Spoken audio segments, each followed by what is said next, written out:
Good morning, everyone. We are live and alive. It is April 5th, 2026, 8:20 a.m.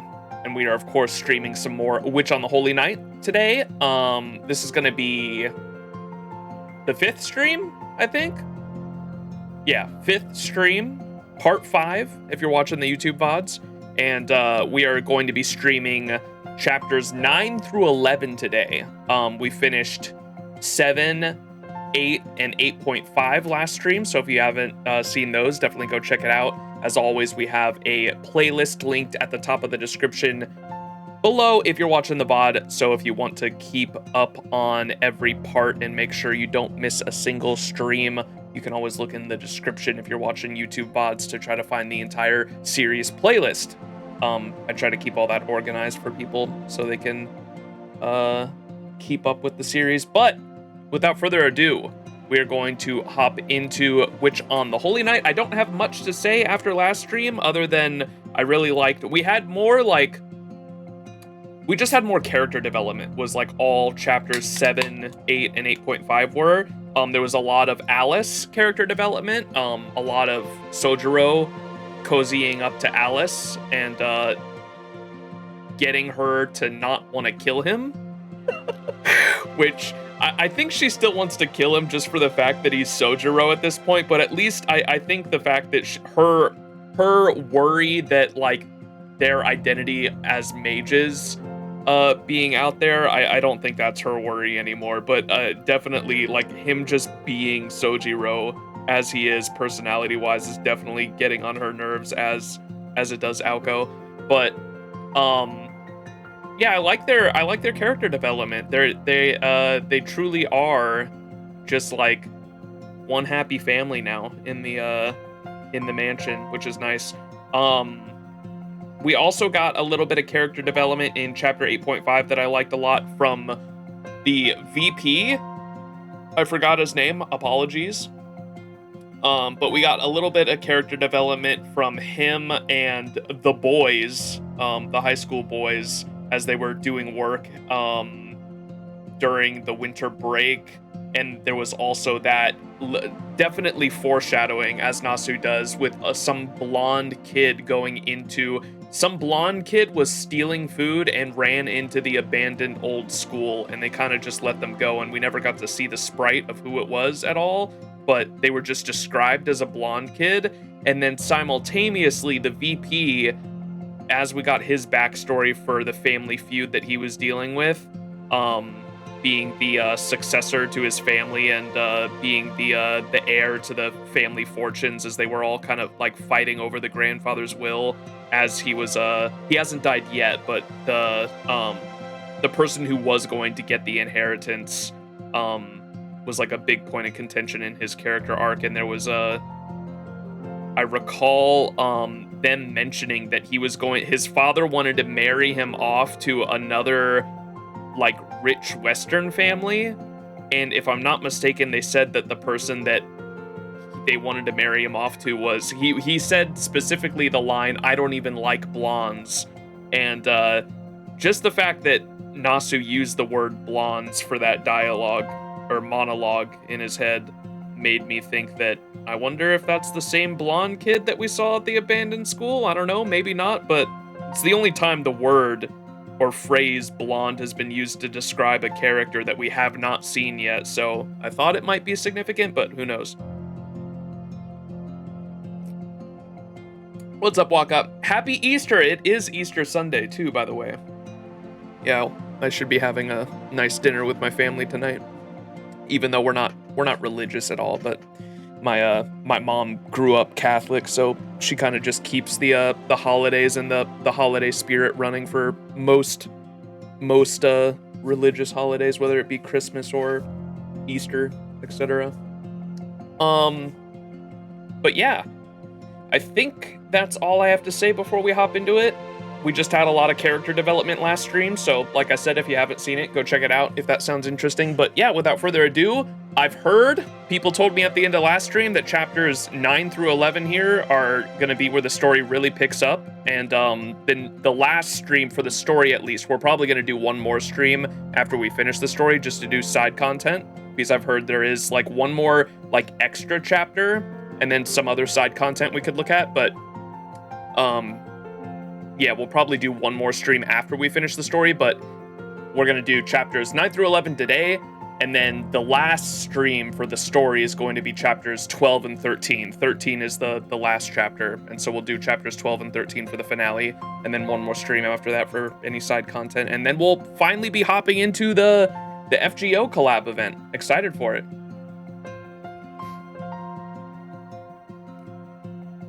Shouldn't need a huge excuse to get the family together. Don't personally celebrate because you shouldn't really need a huge excuse to get the family together. Yeah, for sure. And I wish I wish we'd hang out more than just the holidays as well. You're right. All right. Without further ado, though, let's hop into it. Search for bookmark. This should be where we left off. Load data. All right. Scared, Scar, Red. Ooh. This is chapter 9. All right, let's hop into it.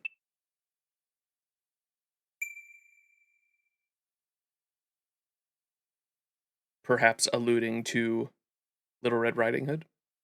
December, the month when even monks were busy at work. It was the culmination of the year.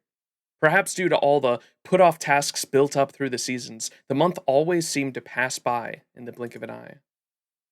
It was a day like any other day in December. Chapter 9. Scarred, Scar, Red.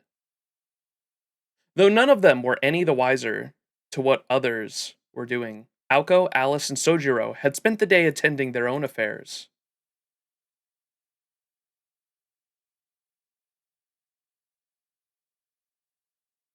Nani?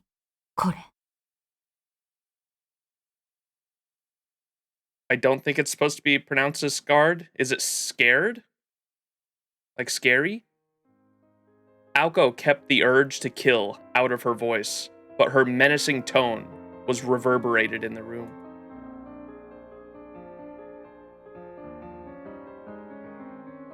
The sunroom was often used to dine in when the weather was nice, since it overlooked the courtyard. It was a room decorated with high-quality furniture and upholstery befitting a historic Western-style mansion. The fusion of Chinese Chippendale aesthetics and traditional English Georgian elegance caused even Aoko, a commoner, to think twice about doing anything unaristocratic on the grounds. Truthfully, she was sickened by the flagrant waste of money, but none of it was paid for out of her own pocket, so she could have cared less what the purchasers spent their money on. 3 unbelievably out-of-place offerings sat atop the lavish sunroom's table, as if enshrined. In stark contrast to the room, they appeared like meals prepared by aliens. Soujuurou. これ、なんか新しい冗談。Aoko's trembling fists clenched and unclenched, as if she questioned the one responsible for today's menu. The clock struck 9 in the evening. Tonight's executive chef nodded dutifully, eager to explain. これはうちの会社の新製品。パチモン臭いが、中身は本当にパチモンだ、と木の実が言ってた。そんなことより評価すべきは、社内販売なんで1個40円を切る低価格だ。すごいぞ。卵をつけても60円とか。The corner-cutting chef seemed pleased with it himself. Aoko wanted to grumble that the real steal was her appetite. そう、よかったわね。ところで、今日の夕飯はどこにあるの？ Chef Soujuurou thought for a second or two, then clapped his hands together in realization. 青崎、そんなに食べると太るよ。つまり、これが夕飯だって言い張る気なのね、あんたは！言い張るも何も、これ以外用意していない。The two stood there, glaring at each other. Aoko gave off an air that she would rather die than eat this food, while Soujuurou was convinced she would capitulate eventually. He even considered chiding her for being a picky eater. As usual, the two could not see eye to eye. いや、私は食べないからね、こんなの。お姫様みたいなこと言うんじゃない。だいたい今日の夕食代はこれで3名様200円未満なんだぞ。Soujuurou puffed his chest out at his penny-pinching prowess. Alice alternated her gaze between the two quarreling roommates and the strange food before her, which she had also never seen before. She remained a mere bystander in all of this. 信じられない。一人60円の食事ってあんた一体いつの生まれよ。このご時世、新しくできた牛丼屋ですら贅沢に原価上げてるわよ、バカ。青崎、1ヶ月の食費が3万円だけであんな好き勝手な食生活をしていたら、俺が君たちに殺される前に全員が飢え死ぬと思うんだ。確かに昨日のアリスの肉料理は素晴らしかった。グラム700円から肉は種類が変わるんだって感動した。生協の果汁 100% ジュースだってちょっと本気でバカにできるもんじゃないと反省したよ。けどあれが3日続いたらこの家はどうなってしまうんだい？Alice's face. Soujuurou was making perfect sense for once. Fortunately, neither Aoko nor Soujuurou noticed the silent stare of disapproval coming from Alice. その時はその時よ。それにね、昨日みたいなのはめったにないの。アリスはあんたの料理に触発されて柄にもなく頑張ったみたいだけど。With Aoko's words, Alice closed her eyes. She might have been trying to quell her anger. 信じられない。じゃあ今までどんな生活してたんだ、青崎たちは。その時はそれぞれで何とかやってたわ。飢え死に一歩手前ぐらいいい精神修行じゃない。Her brazen response left him speechless. Though a story for another time, Soujuurou remembered a warning from a certain vice president who had complained about a certain president incessantly bugging him to take her to lunch at the end of every month. But that was neither here nor there. そんな昔のことより今のこと。前に見せたあの腕はどこに行ったのよ、宗十郎。あれを見込んで今日の夕飯を任せたっていうのに。Out of everything, that seemed to be what ate at Aoko the most. The stir-fried yaki udon he had prepared previously had been very well received. It had even melted away Aoko's morning grumpiness with just one bite. However, Soujuurou had not seen fit to tell them that it was one of the only dishes in his limited repertoire. For a bachelor, the ability to cook is as close to a superpower as one could get. 15 years into the future, it would likely become a highly desirable trait. Regardless, that misunderstanding had led Aoko and Alice to overestimate Soujurou's culinary talents. Her ire finally made sense to Soujuurou. わかった。自腹を切るから出前を取ろう。作るにしても材料がないからな。その代わり、それは回収する。Aoko basked in her victory. It was then, after seeing Soujurou's face as he went to fetch the delivery menu, Aoko realized her misreading of him. What annoyed Aoko the most was the fact that such little effort was put into dinner. But to Soujuurou, this dinner had not been about cutting corners, but rather about a meal he had legitimately wanted to try. Aww. Aoko ruminated on how it could probably pass as food for someone raised in the mountains, and then... アリス、何してるの? Aoko noticed Alice standing near the table, holding out one of the bowls tightly. もうそれはいいんだってば。宗十郎に返してきちんとした出前にしましょう。Despite Aoko's words, Alice stood her ground, firmly clutching the bowl. In fact, she seemed to be embracing it. これ、私のだから。Alice's faint voice drifted across the sunroom. And just like that, the night's menu had been decided by majority rule. Aoko's shoulders sank in disappointment at her lot that evening. Come to think of it, Alice was always peculiar about things she deemed hers.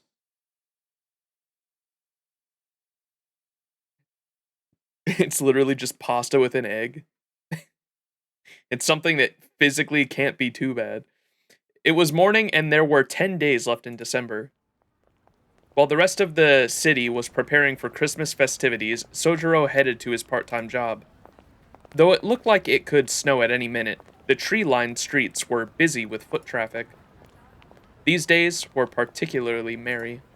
Students on winter break spent their days hanging out with friends, while they counted the days until the holidays. Colorful Christmas cakes lined the storefronts, placed like charms to ward off evil. Huge advertisements adorned the sides of buildings. The station plaza bustled with pop-up stalls. Soujuurou stepped out of the milling crowd and into a phone booth. Safe from the winter wind, the inside seemed warm by comparison. The thought that it would actually be nice to have one in the mountains crossed his mind as he inserted a coin into the phone. He dialed a number from memory, his fingers punching in the keys with a somewhat practiced motion. After about 5 seconds, the phone began to ring. Another 5 seconds. Another ring. 10 seconds had passed. He gazed through the window at the various signs on the surrounding buildings and marveled at the sheer number of people out and about so early. The number he dialed was that of Tobimaru Tsukiji. The Tsukiji name was well known in Misaki as a distinguished land-owning family going back generations. Incidentally, their residence was located in the neighboring town of Yashirogi. A kind, elderly female voice finally replaced the ringtone. After her polite greeting, she handed over the phone to Soujuurou's target. Ohayo, Tobimaru. Ai, ohayo. He was still half asleep, or so it sounded like to 一 Soujuurou. つ相談があるんだけど、いいか？陽気に計らえ。His response did not exactly inspire confidence in Soujuurou, but he cut right to the chase. There was a long pause. He was hard to read from this end of the receiver. 単純なことで俺を起こすな。いいか、宗次郎。仲が悪けりゃ遊びに行け。機嫌を取りたきゃいいとこ見せろ。で、それが合わなきゃ早めに手を切れ。俺ができるアドバイスはそんなもんだ。And with a peace, Tobimaru hung up. It may have been 10 in the morning to Soujuurou, but after dealing with what seemed like a 6 in the clock Tobimaru, all he could do was nod earnestly. He had a feeling his friend had just been trying to end the call, but deep down, he knew that the advice was sound.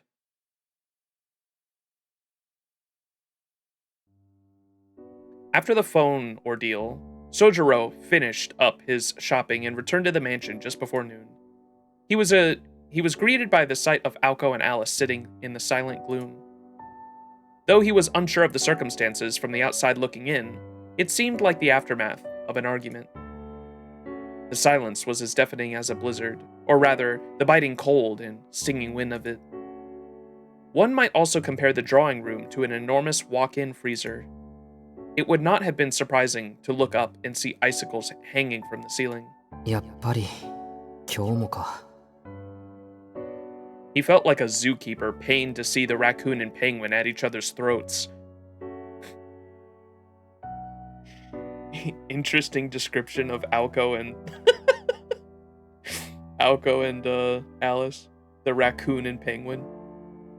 In fact, he had seen this literally happen the other day at the zoo janitor job he worked, and now he glanced between them like a zookeeper trying to gauge the animals' tempers. Needless to say, the silence meant they were not fighting at this moment. Dinner served as a respite from the conflict. Soujuurou was oblivious to the circumstances surrounding their quarrel, but their day-in, day-out battles against the mysterious mage was clearly taking a toll on them. もっとも、アリスはいつも通りだけど。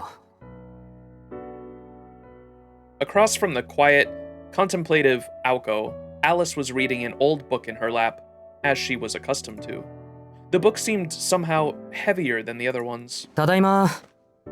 煮詰まってるな、ここんところ。He greeted them as he took off his coat. 煮詰まるぐらい事態が進んでるなら、まだ面白みもあるんでしょうけどね。今のご用よ、宗十郎。ん? Without quite knowing what Aoko was getting at, Soujuurou quizzically tilted his head. He told himself not to think too hard on it, but it only made him more curious. 煮詰まってるってことはもうじき完成ってことでしょ。進展がないって意味合いなら行き詰まってると言うべきね。Seemingly too preoccupied to scold Soujuurou, Aoko waved her hand as though shooing him off like an insect. But Soujuurou being Soujuurou, じゃあ言い直して。いや、あれから進展はあったかい？ Soujuurou held his ground. 宗十郎には関係ないわ。こっちの事情に関しては不可侵だって言わなかった？ Her response was calm but pointed. Surliness was her weapon of choice, and today she seemed determined to swing it at will. もちろん聞いてる。ところで、お昼はまだだろ？ Soujuurou chose to brush off Aoko's attitude. If Aoko's weapon was surliness... What is that? Surliness? Just being unfriendly or rude? Gloomy-tempered?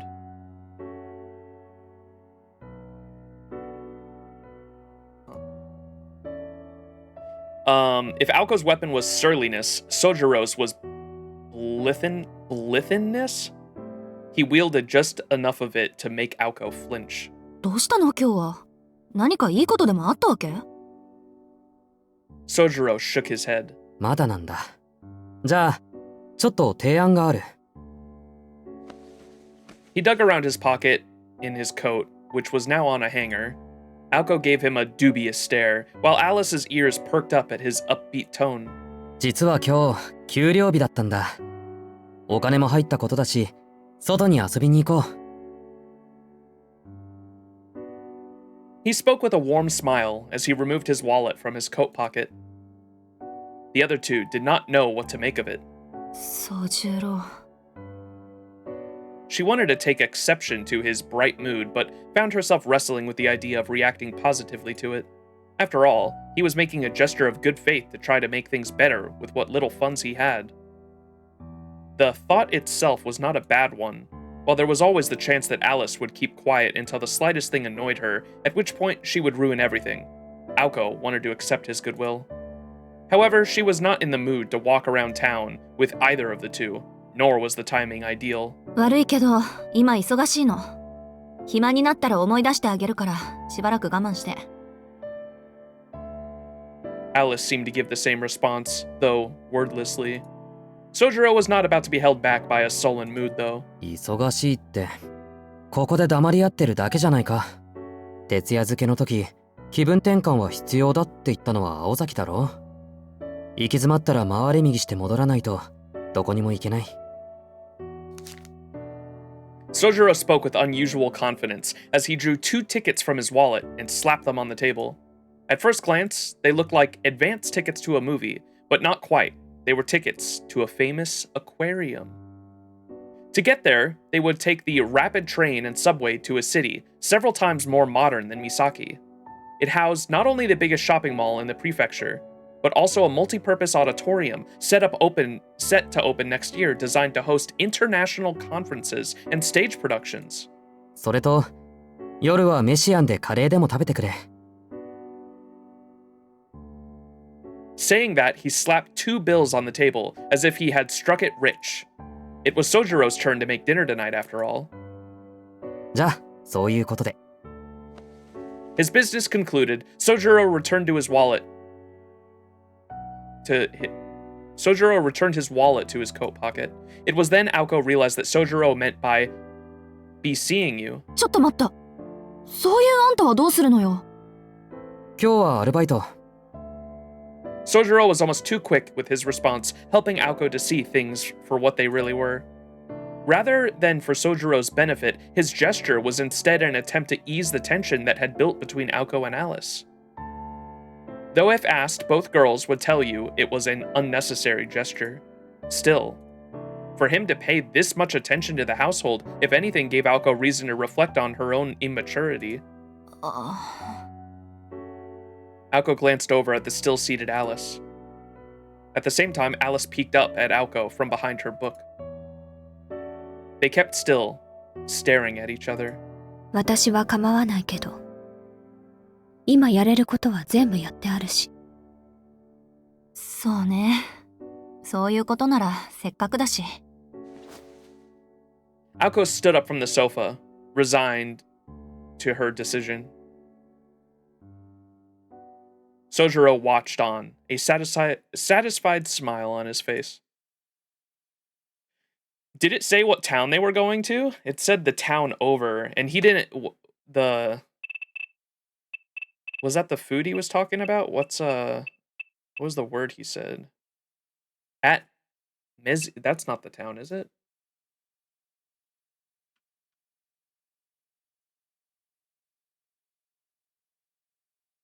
Or is that the name of the town? At Mezianen? I don't know. As soon as he said as soon as they mentioned they were going to the town over, I was like, wait a second. Where is Fiyuki in relation to Misaki? Wait a minute. Alright. 20 minutes later.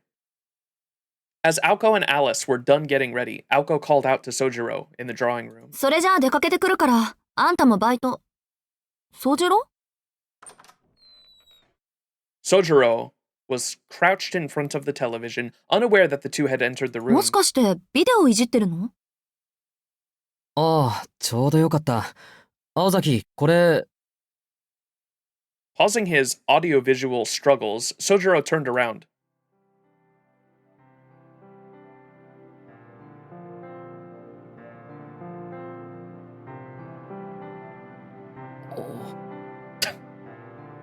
He froze in shock, forgetting what he was about to say. 私たち、お言葉に甘えて出かけてくるけど、どうしたのよ一体。棚の後ろに落とし物でもしたの？ What is her necklace? Not costumes on FGO, Sag, that would be cool.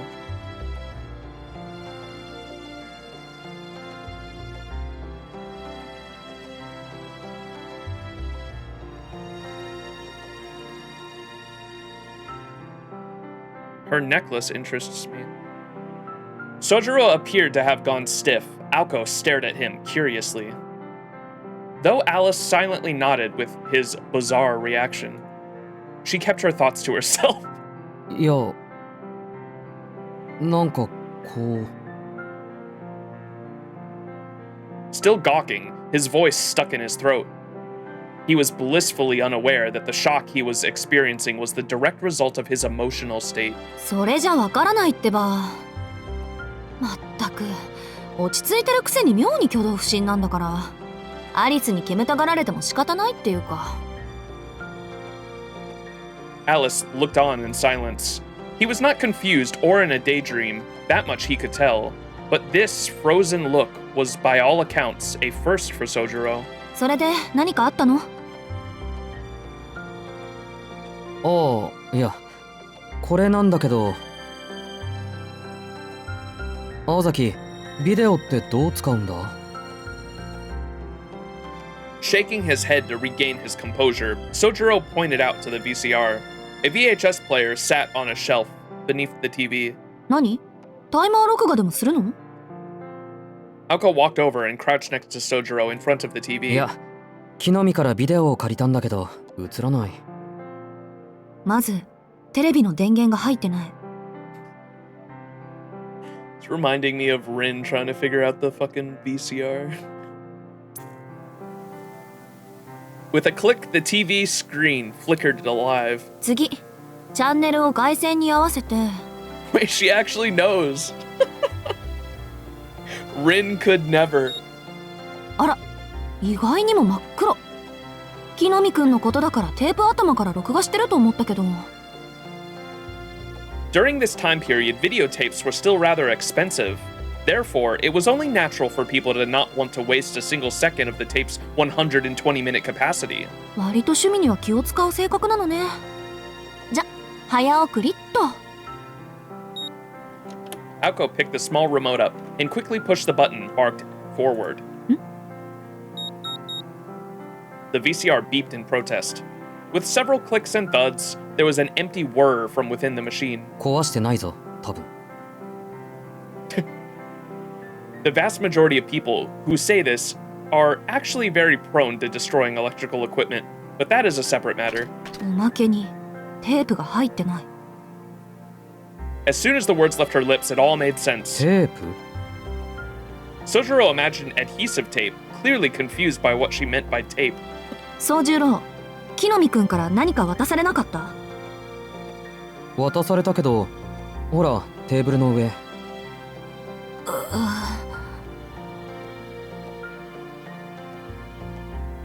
Though she should have been used to it by now, she caught herself wondering if Soujuurou was being stupid deliberately. 木の実くんが何て言ったか覚えてる？テープ貸してやるから、家に帰ったらビデオを見ろ、と。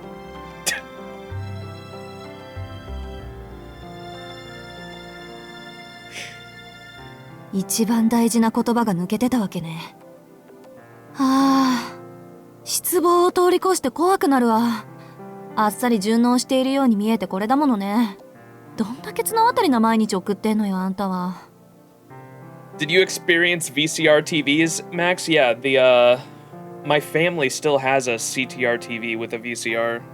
Like one of the like they used to have back in like the 90s and early 2000s, there were TVs that came with VCRs like built into them. That might be what they have. I saw a VCR under it.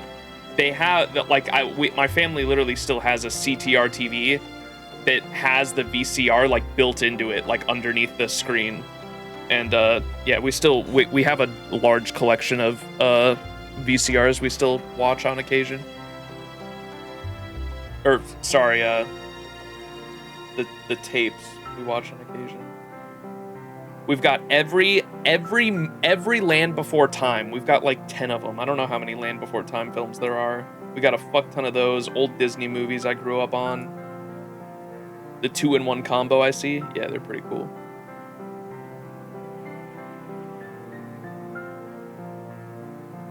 Alright, she said, honestly, this is so sad it's almost scary. Just when I thought you were finally adapting, how you make it through a day is a mystery to me.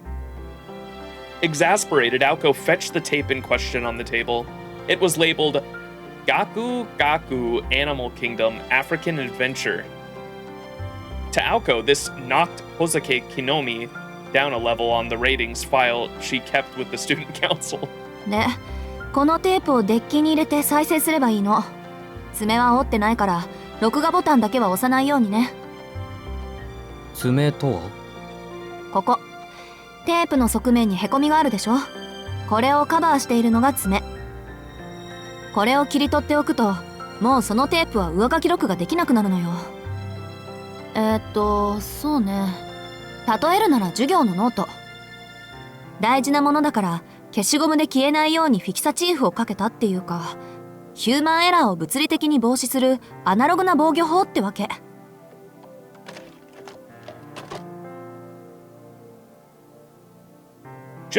She inserted the tape into the VCR and handed the remote to Soujuurou. Just this small interaction used up a fair bit of Aoko's patience.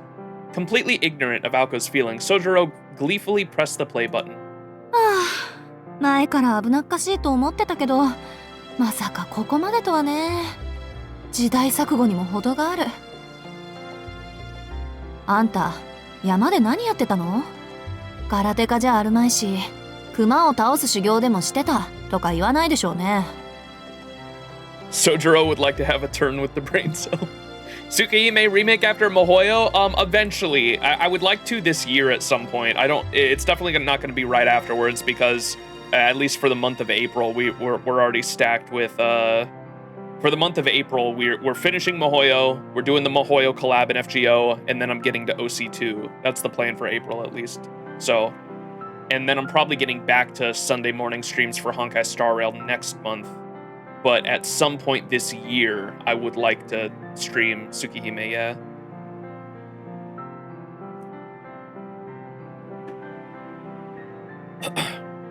What were you doing in there in the mountains? Don't tell me you were some karate master training against bears or something. Shit, he might have been. Even Soujuurou managed to pick up on Aoko's rude tone, and he frowned disapprovingly. それは、もしかして俺をバカにしてるのか？心外ね。事実バカにしてるんだけど。 Aoko answered, unapologetically.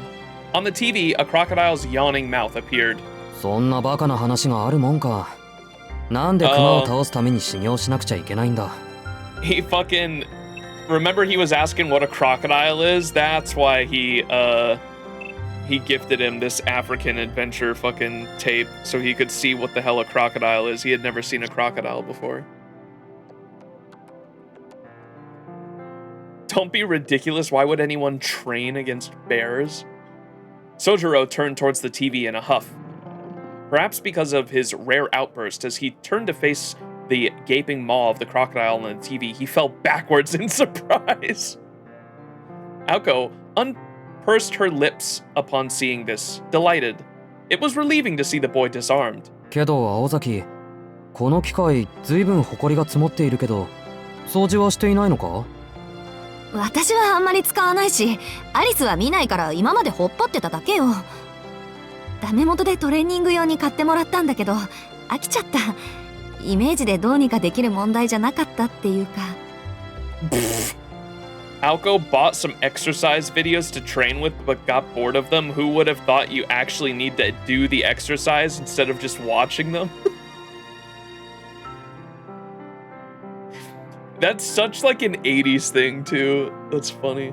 Aoko shrugged at her past superficiality? And Soujuurou was led to believe yet another falsehood about modern life that VCRs would go out of fashion. それじゃあ留守番お願いね。バイト、本当はないんでしょ？ Oh, in case you were wondering, I know you don't have to work tonight. Ooh. Aoko walked out of the drawing room, smiling. Oh. Her grin was the cheap shot that left Soujuurou speechless. As he scratched his cheek, he was reminded that she was not someone to be trifled with. After watching the end of the drama between her housemates, Alice made for the reception area as well. Left alone in the room, Soujuurou took his seat on the sofa.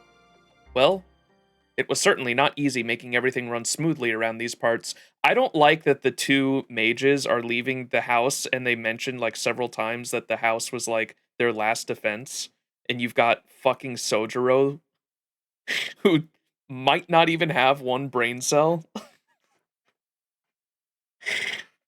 left alone at the house is probably not a great setup, but we'll see.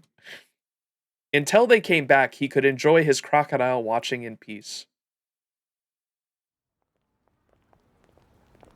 Like, either the two mages are gonna get attacked while they're out, or the mage that they've been dealing with is gonna, if the mage that knows that they're out of the house is gonna try to show up at the house while they're away.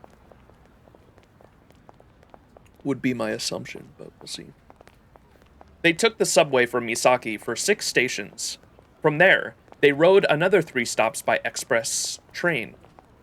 God, I fucking love trains, chat. Look at how far they can go, and they don't even got a car. Look how cool. Look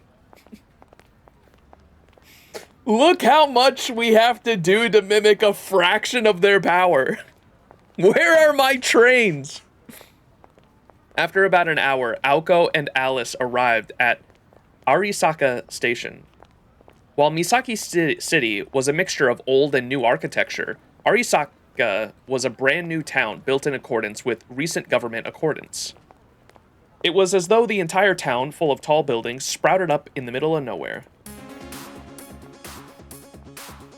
Thing you gotta remember is that the house has ways to protect itself against intruders, so that's why they aren't concerned about Soujuurou. I don't know. It seems like a mix for disaster. Having the guy with one brain cell and a mage about that may or may not know that the house is like their last defense. It was near the end of December, in the middle of the winter break. Even the bustling plaza in Misaki was quiet compared to Arisaka in the evening. Whether it was the huge mall full of countless specialty stores or the crowded multi-purpose auditorium, There really was something for everyone here. For that reason, beyond its local residents, Arisaka Station was crowded with people far and wide. へえ、あれが新しい演劇ホールか。県内最大のコンサートホールらしいけど、中はどうなってんだろう。なんか周りのビルより背が高くない？ They made their way to the aquarium, weaving through the crowds. Aoko might have been used to the city life, but Alice was silently anxious. The people passing her by thought this pale girl out of place, which Alice happened to agree with. 来年夏にはビッグアーティストも来日予定。って、ピンクトゥルーデが入ってない？ちょっと、これ日本初ライブよ、アリス。Aoko exclaimed, overcome by excitement. This kind of pop rock band was right up Aoko's alley, but naturally, Alice did not seem very interested. それよりセレモニーに予定されてるポーランド楽団の方が驚きだと思うけど随分とお金がかかっているようね。ほんと懲りぬ。あ、 Aoko cursed under her breath before hurrying them along. Underneath the construction map read, with the support of the Kuonji group. Ah.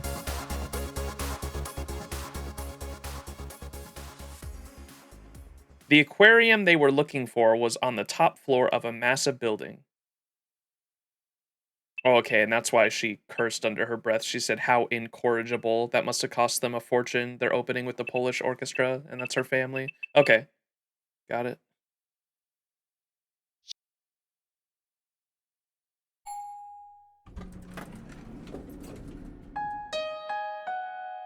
Ooh.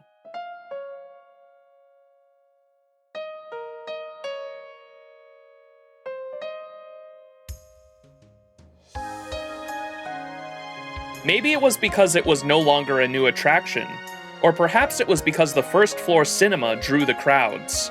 With only a few people scattered around the entrance, the atmosphere inside was very calm. It wasn't quiet, but desolate, and far removed from the hustle and bustle outside. Perhaps they were going for a museum-like mood.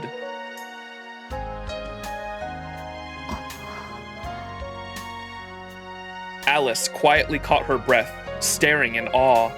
She was like a child seeing the circus for the first time, her eyes wide in anticipation and wonder. お、気に入ったみたいね。よかったよかった。宗十郎おすすめの物件は気難しいアリスさんのお眼鏡にかないましたか。 Aoko found herself smiling as well. There was a certain joy in seeing Alice's wonderment. 別に屋上にある水族館が珍しいだけ。According to the guide on the wall, the entrance to the aquarium was nearly as big as the Kuonji mansion's foyer. The outdoor penguin show was apparently suspended due to the star penguin Flippy undergoing treatment for an injury. It was an unfortunate state of affairs, but one that did not stop Alice from continuing to read over the guide. Apparently, she was quite familiar with penguin shows. I don't know why I just caught too, because he had mentioned that he worked at the aquarium, right? So he got a part-time job at the aquarium either just to get them tickets, or I don't think he had mentioned that he was working there before. So I feel like Soujuurou like literally started working here just to try to get tickets for them, which is kind of cute. But he had mentioned before that there was when he compared Aoko and Alice to a raccoon and a penguin fighting, he was like, I saw a similar scene, or he thought to himself he saw a similar scene at the aquarium while he was working a part-time job. So it only just dawned on me that he probably was working there to get the tickets for them. It was an unfortunate state of affairs, but one that did not stop Alice from continuing to read over the guide. Apparently, she was quite familiar with penguin shows. Then... I can't believe it. Alice quietly whimpered as if holding back a scream. 何々、どうしたの？ Aoko said, still looking at the floor plan. It was rare to see Alice getting this emotional outside of the mansion. For some reason, she was trembling. Nothing seemed terribly off about the aquarium's offerings. ゾウガメがいない。 There's no giant tortoises?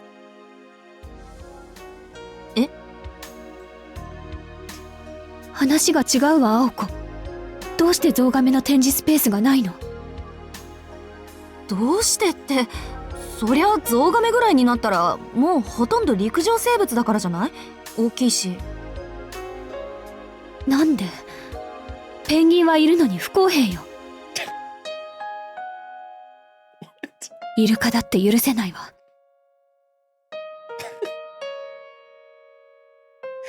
She said, why? I don't know. Why are there no... Or Aoko asked, are giant tortoises even aquatic? Maybe it's because they take up too much space. Why, though? They have penguins. It's not fair. Look, they even have a dolphin. This is absurd. It was a bitter pill for Alice to swallow. The idea that they did not have a giant tortoise, despite having a dolphin, had Alice's eyes hot with indignation. ああ、言われてみれば確かに。ペンギンとイルカは定番なのに、なぜゾウガメだけ外されるのか。ちょっとした日常の落とし穴ね。Aoko said certain something like a giant tortoise would be boring and unpopular. She was sensible enough to read the room, however, and kept her thoughts to herself. アリス、こっち。チケットはあるから、そっちに並ぶことはないわよ。A few moments later, after the giant tortoise fiasco, presenting the tickets they received from Soujuurou, they headed towards the once popular entrance. From the entrance gate, the corridor stretched into a dark hallway, completely illuminated in blue. Figures and faces became silhouettes in the darkness. It was no darkness born from magecraft, but a man-made area of twilight. A world of shadow and blue, the only light being from illuminated tanks. The two witches continue to walk down the artificial ocean corridor. Water tanks seemed like windows into hundreds of different worlds. Each had their own separate temperature and environment. It was as if they were snapshots of the same place at different times. Mesmerized by refracting images of the ocean floor, the housemates' conversation grew sparse. そういえば、アリスの家ってあれだけ大きいのにプールとかないわよね。なんで？ Wanted to point out the writing. It was as if they were snapshots of the same place at different times. Foreshadowing?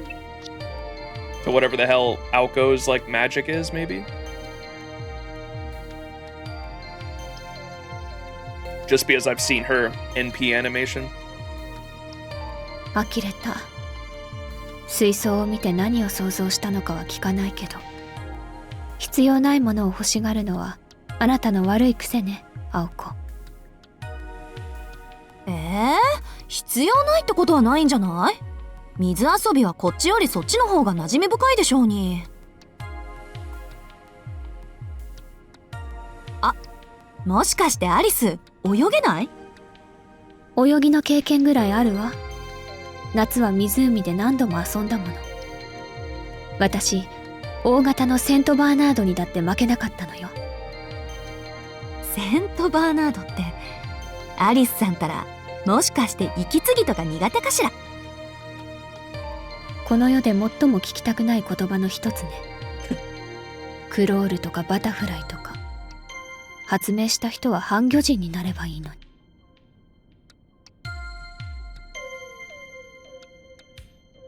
Wait, what does she mean by crawl? Or is she talking about the fish? Butterfly fish, crawfish? The people who invented those were probably half fish anyway?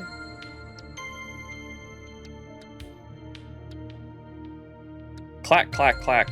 Their pace was more delicate and solemn than a stroll along the beach. It was the sort of absent-minded chat one might hear between girls anywhere in the world. In here, the only thing to do was look at blue screens. でも驚いた。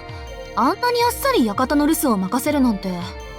あいつがこっそり西館に入るかもとか考えなかった？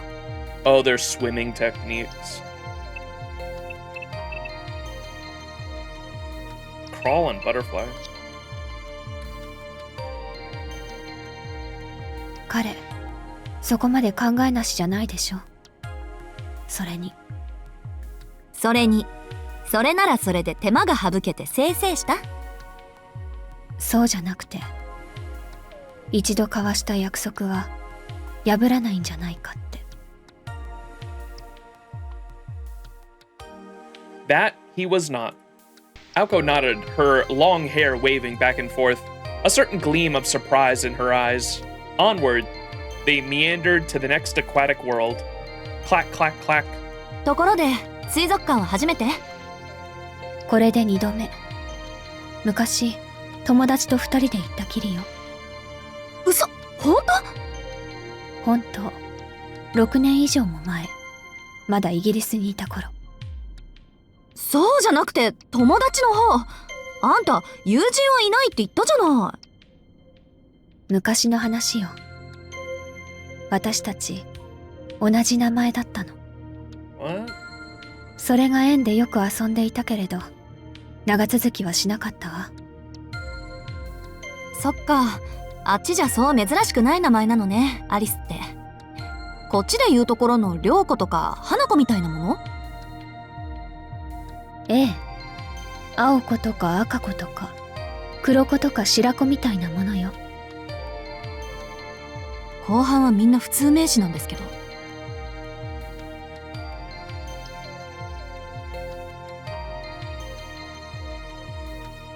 To each their own, a society of names.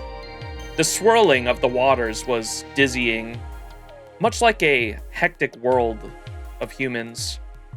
Much like the hectic world of humans, the swirling of the waters was dizzying. Their hands swung back and forth as they walked towards the next world. そういう青子は、彼をどうするつもりなの？どうって、今の一件を終わらせるまでおとなしくしてもらって、落ち着いたら忘却のルーン探して、なかったことにするだけでしょ？これ以上迷惑かけられないわよ。それは、私に？ああ、うん、そうに決まってるじゃない。ところでこの魚綺麗よね。なんか泳ぎたくなってくる。アリス、来年の夏は海にでも行ってみよっか。海だ! Trying to change the subject, Aoko. This scene's kind of nice. I like how there was the, Nasu did a little bit of thematic thing here when they were talking about Aoko's name meaning blue, and the whole place is blue in the background too. I kind of like that.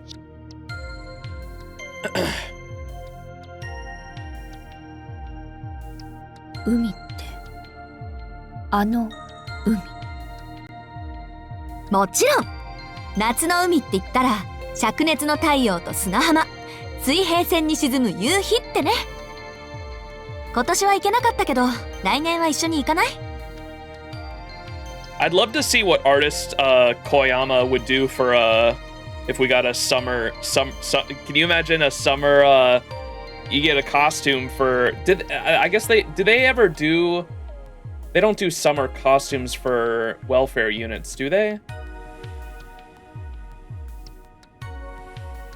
I don't think that's ever been a thing. Damn it. I was gonna say a summer, an FGO summer for the Witch on the Holy Night units would be cool. Get an outfit for Soujuurou, and then I would be really itching to see the interesting, aesthetically pleasing outfits they'd make for Aoko and Alice. What's up, Moe? Koyama actually drew them on it in the beach, completely with swimsuits and stuff. Ooh. Like Alice would definitely be the type to like bring a umbrella to a beach.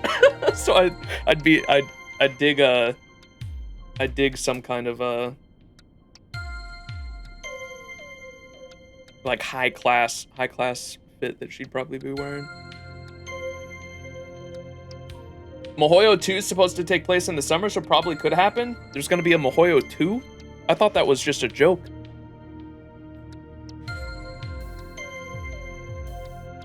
We couldn't go this year, so why don't we go together next year? 呆れた。本当、あなたって楽観的。でも、そうね。夏まで生きていられたのなら。There's supposed to be a 2 and 3, but Nasu is Nasu. Shit.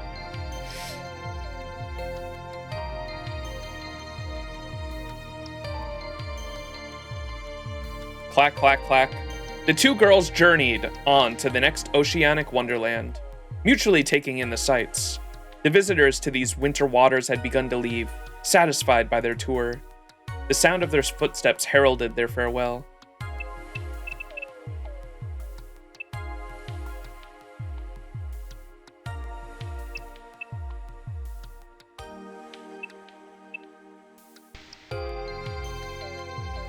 That does sound nice, going to the beach if we manage to survive until next summer, that is. Okay, so this is all kind of set up for Mahoyo 2 then.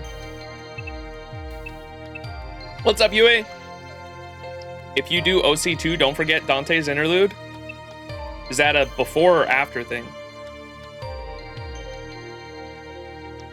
Are you talking about the original Dante's interlude? We did that fucking years ago. I definitely already did that.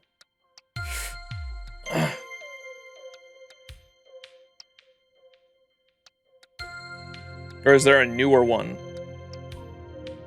Prison Tower? I've definitely done Prison Tower.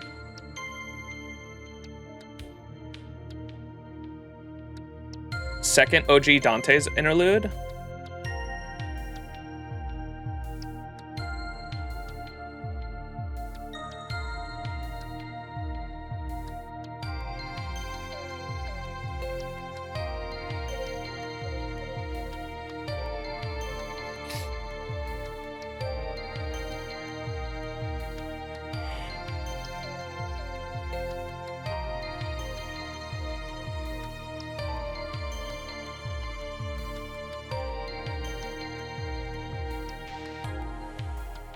Checking to see if I have it right now.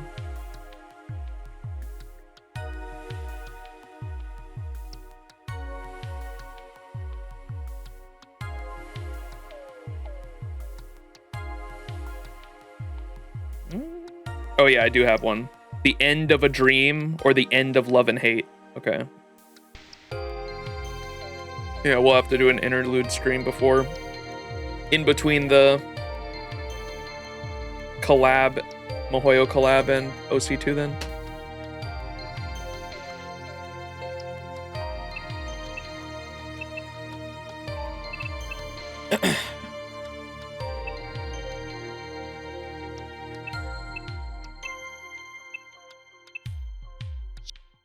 Okay.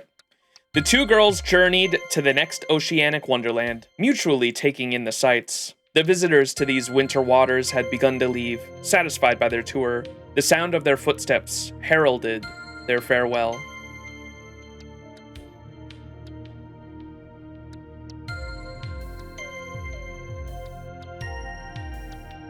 An hour into the wayfaring sea voyage, losing themselves in the maze-like corridors of seemingly endless exhibits, they somehow found themselves on the next floor. Aoko had heard that the aquarium was situated on the top floor and was shocked to find out there was yet another above it. It was likely by design that the actual top floor could only be accessed from within the aquarium. Moments of intrigue, such as this, are what attractions are made for. Alice? Turning this way and that, she found Alice had disappeared. Her housemate had just been there. However, Aoko took to looking for her. She soon found her nearby. Her white overcoat shone brightly in front of the dimly lit exhibit. Did she find the penguins? She was staring motionless into the water tank. Alice almost looked to be staring through it, as though distracted by something. どうしたの、アリス? 気分でも悪くなった? She spoke, hoping to snap her out of it. Alice's typical cold aura seemed to have all but left her. 珍しい魚でもいた? それ、余り物を端に追いやりましたって感じの水槽だけど。Alice gave a non-committal response. Just ahead of her gaze was a single shadow. Wow, mambo! An ocean sunfish? Alice remained motionless, unresponsive to Aoko's sarcasm. She stood in silence, watching the poor little fish drifting listlessly in the tank, where they put the fish that did not fit anywhere else, here, at the end of the hall. To put it lightly, sunfish were not especially pleasant to look at. When looking at one, it begged the question of what direction evolution wanted to take it in. Okay, I gotta look this up. What does a sunfish look like?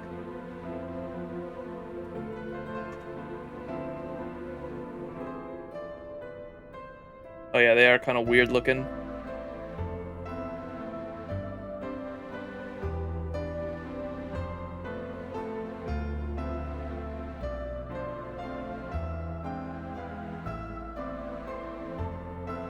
This is what a sunfish looks like. They do be kind of weird looking.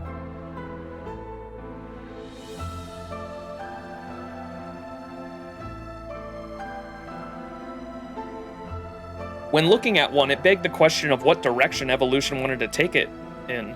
It looked like it swam using rudder-like fins on the top and bottom of it, but lacked the grace of any other fish. To Aoko, its eyes, body, and strange movements made it an awkward creature. But ねえアリス、あっちの水槽見ない？ジンベエザメの回遊とか見目麗しいわよ。Alice, unmoved, fixated on the sunfish. It clumsily drifted around its tank, occasionally bumping into the glass as it turned. 青子、この子、泳ぐのが下手だわ。Alice extended her finger towards the glass and then retracted it, feeling childish. いっか。愛嬌だけはあるしね、マンボ。Mambo? It did not seem like Alice was going to budge. Resigning herself, Aoko stayed with Alice while she stared at the cushion-shaped fish. へえ、マンボウってフグ目だったんだ。なになに？マンボウのメスは一度に3億個の卵を海中に放出する地上で最も多くの卵を産む脊椎動物である。なるほどね。They can produce more eggs than any other known vertebrae, up to 300 million at a time. Holy shit. 他の魚たちにとっちゃ格好の餌になるから多く産むこと。それ自体が生存のための手段になるわけか。But the babies become prey to other fish, so in a way, giving birth to that many is a means to survival for them. Though Aoko seemed taken in by the biological details of the fish, Alice couldn't have cared less. She was lost in the ebb and flow of the emotions between wonder and woe, with every clumsy bump of the fish into the glass. Out of nowhere, she softly spoke. さっきの話だけど。え？さっきの話って何？彼について留守を任せるとかそういうの。Does she see? I was gonna say she either sees herself in it somehow because of like the witches being so different from everyone else, or she sees someone she knew. I thought she was gonna compare it to maybe her friend Alice that we didn't have a lot of details on, but and get a little bit more characterization for Alice with her backstory, but it seems like she sees Soujuurou in the fish. About him, about leaving the house in his care. It seemed like Alice had returned to her normal self. There was that cold aura, whether inside the mansion or out, that stubborn child that pushed people away was back. 私の気が変わったわけじゃないわ。依然として彼のことはわからないもの。わからない人をどうやって信頼すればいいの？まあね。でも、じゃあどうして？青子のことはわかるわ。あなたはいつも正しい選択をする。だから、青子を信じる彼の人間性は信じてもいい。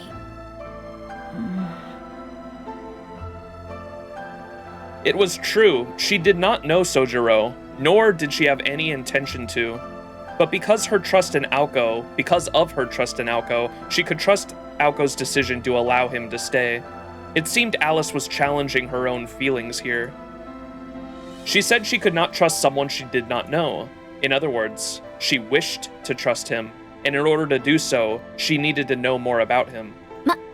口にするのはなんだから突っ込まないけどね。それより何？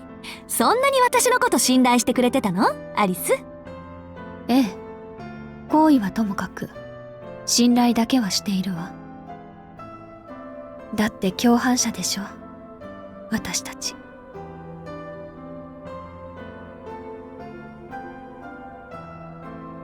Her white coat swayed to and fro. Just like that, their short excursion had come to an end. Straight ahead was the exit back into the real world. A step away from the exhibit was a step towards becoming better roommates. 優しい顔をしているのに傷だらけね。One last small whisper, and with that, she bid farewell to the lonely figure in the tank.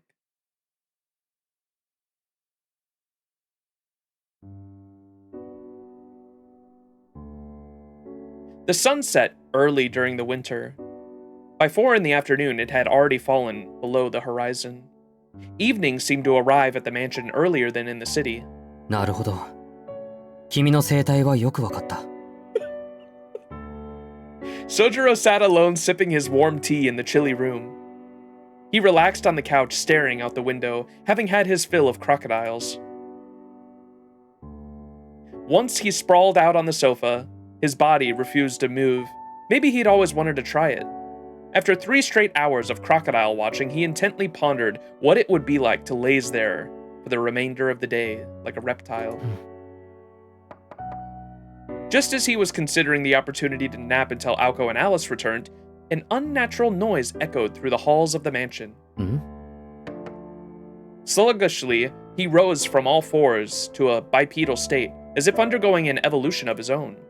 It was a knocking sound that repeated itself regularly, with patient pauses in between. He recognized the cadence from something he'd experienced at his apartment before. 新聞の勧誘か?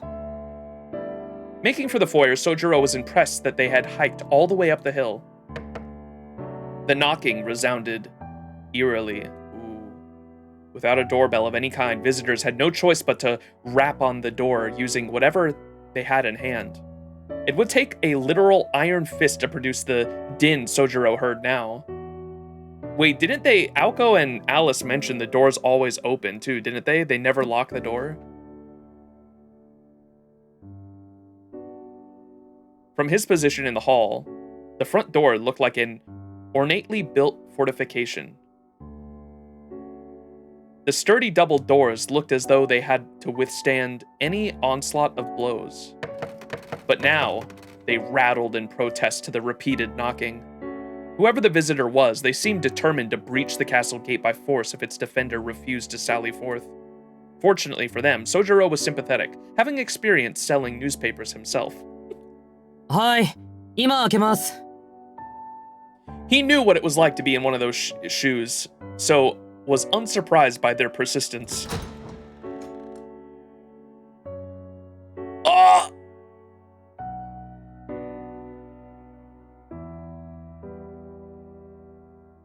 Oh. There stood the second surprise of the day. Soujuurou was struck speechless. He was greeted by a young woman who hardly looked the part of a newspaper hawker. Standing in the courtyard against a dusk-lit horizon, she appeared more at home in the European mansion than Soujuurou did.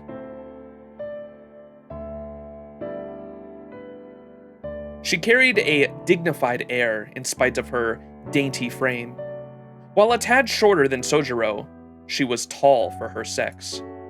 Her green clothing was subtly colored, yet flashy, and clearly inspired by foreign fashion. She seemed prim and proper, yet bold. Though vaguely garish, her appearance spoke of strength and confidence. Soujuurou knew all too well that such a woman was not to be trifled with. Only, unlike the one he knew, this stranger appeared more friendly than intimidating. Perhaps it was her short hair that made her look approachable. Bright and brown, it stopped just above the nape of the neck. Soujuurou silently thought that it was a shame she hadn't grown it out. She looked at him and offered a smile. Despite seeming visibly older than him, this made her appear impish and cute. Soujuurou reacted with suspicion, knowing better by now than to fall for a charming smile. At any rate, it was rude to stare. どちら様でしょうか? He tried not to look flustered as he greeted the visitor. To which she replied, こんばんは。青子います?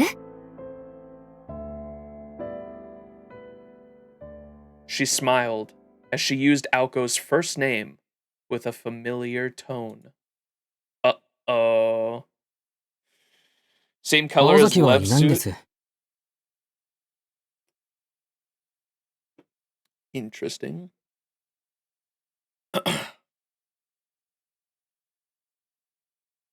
So he definitely doesn't recognize her as the one that he saw at the casino, or he'd be freaking out right now, I imagine. But he never got to look at her face either, I don't think. He like glanced at her and immediately like felt danger and ran away.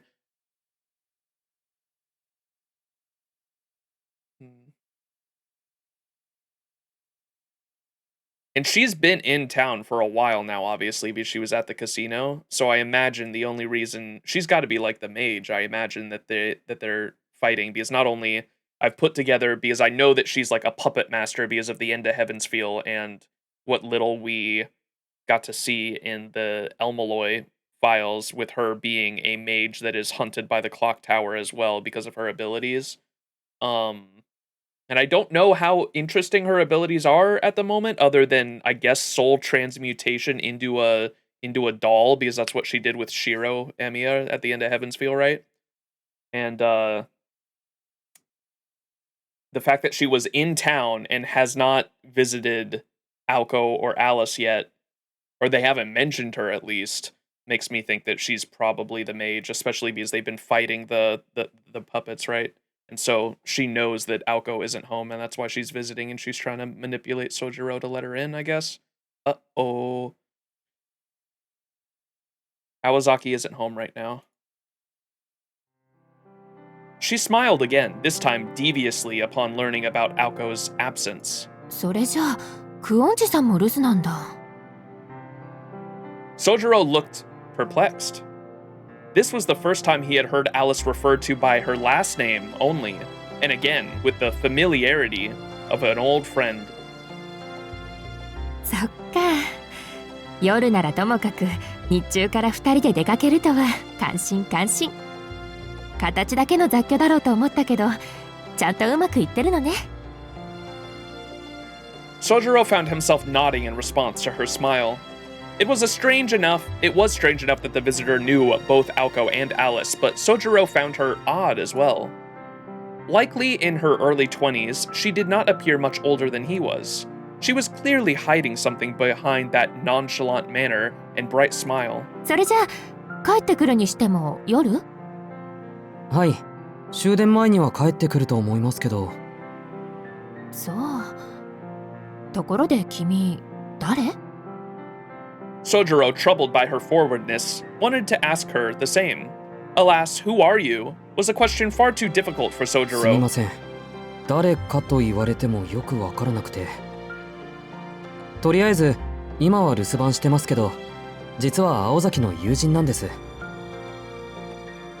It was a response without an ounce of persuasion to it. The young woman's face lit up at what she believed was the boy's attempt to tease her. へえ、面白いこと言うのね、君。名前はなんて言うの？静木宗十郎というのですが。His shy answer made her giggle. Soujuurou had no idea what he'd said that was so funny, but her laugh did not offend him. It came across as warm and affable, rather than derogatory. Then, after she finished giggling, the woman fixed him with a rather tender look. いや、気に入ったわ。宗十郎くんだっけ？君には合わない名前だけど、それも暗示的で素敵だし。じゃあ、そういうわけで、お茶でも入れてくれない？いや。She slipped past him into the house, boldly striding through the entrance hall. うわ、呆れた。ほんと以前のまんまじゃない。せっかくこっちに持ってきたんだから、悪いところはリフォームしたものと思ったけど、何も柱の歪みまで再現しなくてもいいのにね。The visitor cheerfully inspected the foyer. Soujuurou still stood at the entrance. The clicking of her heels on the wooden floor echoed as she moved towards the drawing room. どうしたの？こっちでしょ？今は。She disappeared from the foyer into the drawing room, oddly familiar with the layout of the house. 青崎かアリス、どっちかの先輩かな。Soujuurou muttered to himself, walking to the drawing room. He entered to see the woman walking around the room gleefully, like someone strolling down a park boulevard. She peered around, breathing in the nostalgia, twirling with ladylike, or rather, girlish glee. よく見ればこのテレビって。 She stared at the television inquisitively. Perhaps she had never seen a 30-inch television before. Awkwardly, for Soujuurou, the cathode tube was still displaying images of the animal kingdom. He wished he'd stopped the video before he answered the door. もし。 He blurted half a question, attempting to regain his composure. There were many questions to be answered, but he first resolved to ask her name at least. The woman turned a coldly observant gaze to him. Her intimidating eyes and long, thin eyebrows bored into Soujuurou through her spectacles. Soujuurou had intended no offense, but now he felt like he had chosen his words poorly. He apologetically clammed up. Then, やだな、宗十郎くん。もしなんてかしこまって。私そんなおばさんに見える？ she snickered. Her disapproving glare melted into a teasing smile. Of course, that wasn't true at all. It would be more accurate to say that she had the air of an older sister, or at least, that was what Soujuurou attempted to express with body language, to which she grinned smugly. よろしい。なら、そんな他人行儀な話し方はやめましょう。つまらないし、柄じゃないわ。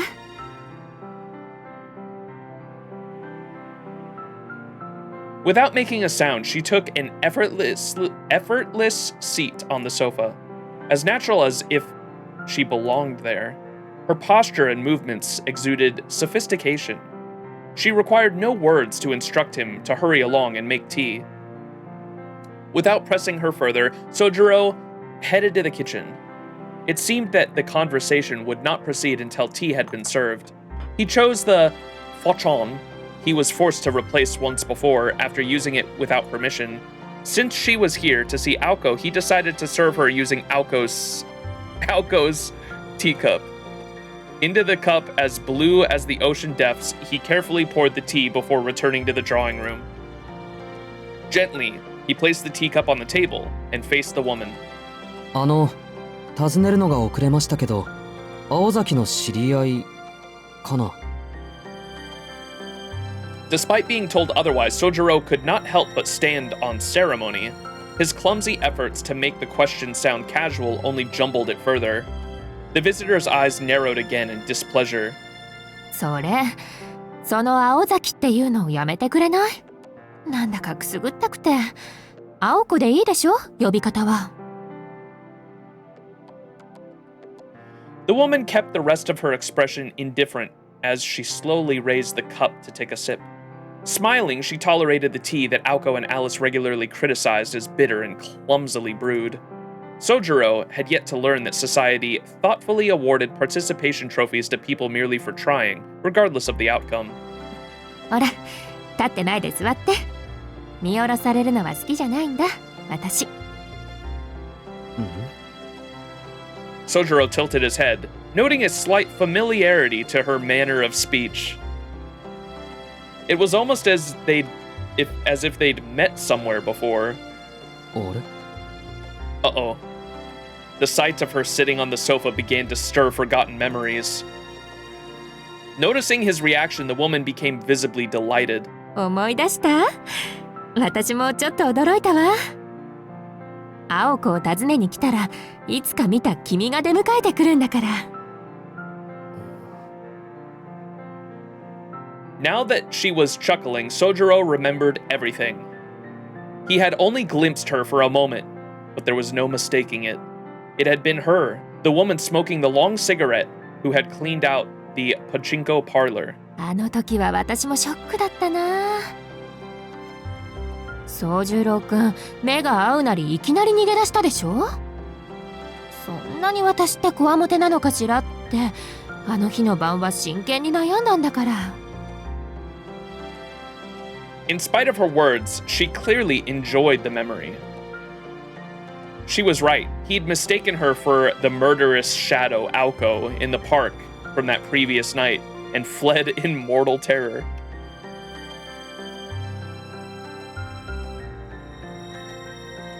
I don't know if it's intentional or not, but the art makes it seem like she's like glowing, doesn't it? With the background CG, it might just be the lighting, but like on her sprite here, there's like a outline almost, like the glow. You see that?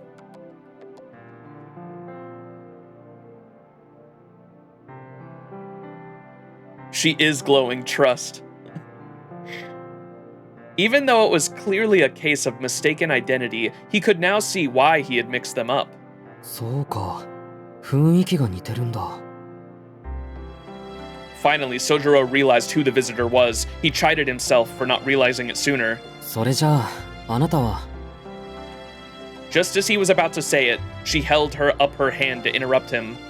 She pointed at him like she was aiming a gun. ごめんなさい。君の仕草がちょっと可愛くてからかいが過ぎちゃった。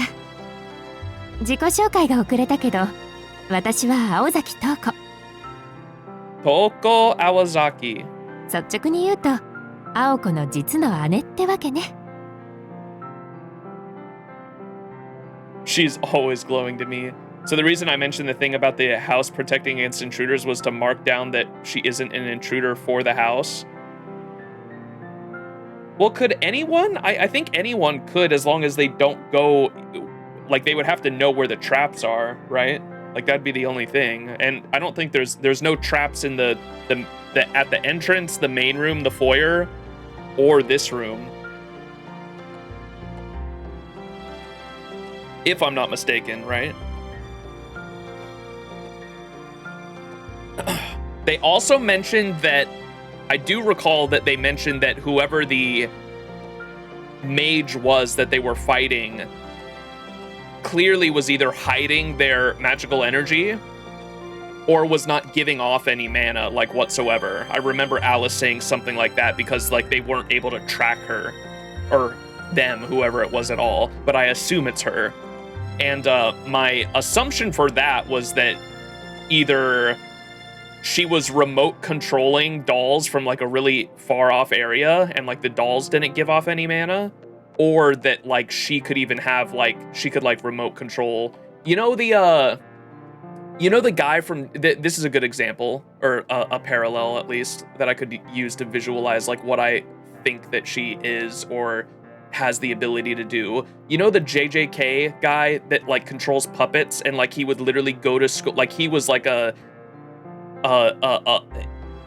defiled like body in a bathtub somewhere in a warehouse, but he would remote control like a doll or a robot as a student when he went to school. Like that's how I imagine like she is. Mekamaru, yeah, that's his name from JJK, Mekamaru. That's kind of what I assumed that she was able to do. And so the fact that she's here in person makes me feel like that might not even be her. Like this might be a doll that just looks really human-like the one that Shiro, because Shiro was a doll, right? At the end of Heaven's Feel, and he looked normal. Like he looked like a human being at the end of Heaven's Feel. So I imagined in my head that she was able to create like human-like dolls, like dolls that looked so fucking human-like that you wouldn't be able to tell the difference. And so she might have been able to do something like that, like similar to like Mekamaru, but if it was like a human, it looked indistinguishable from a human.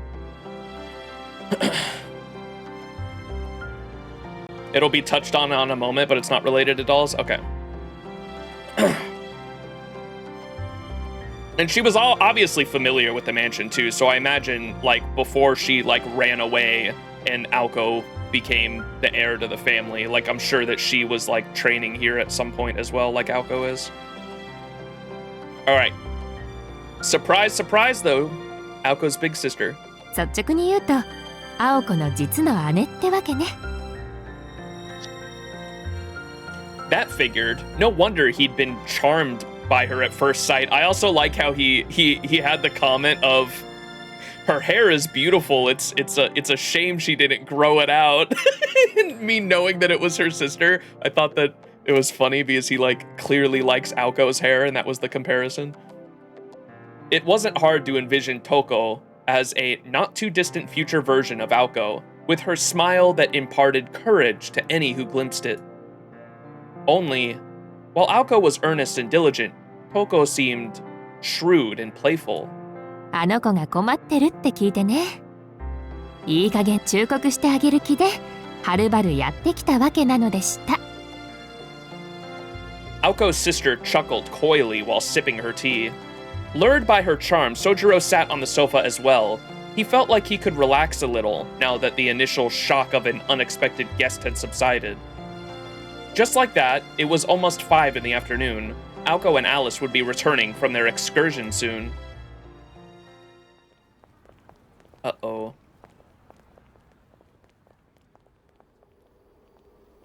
This was Misaki City's only subway line. Only half a year had passed since its opening, and at the end of the fairly new platform, there the two girls stood. The time was 6:30 in the evening. They had been idling around for 20 minutes since returning from Arisaka, and had yet to return to street level. 青子。 There was a hint of irritation in Alice's voice. ちょっと待って。あともう一回だけ。ね。 Aoko begged Alice, hands together, trembling from the cold. It was rare to see her act this childish.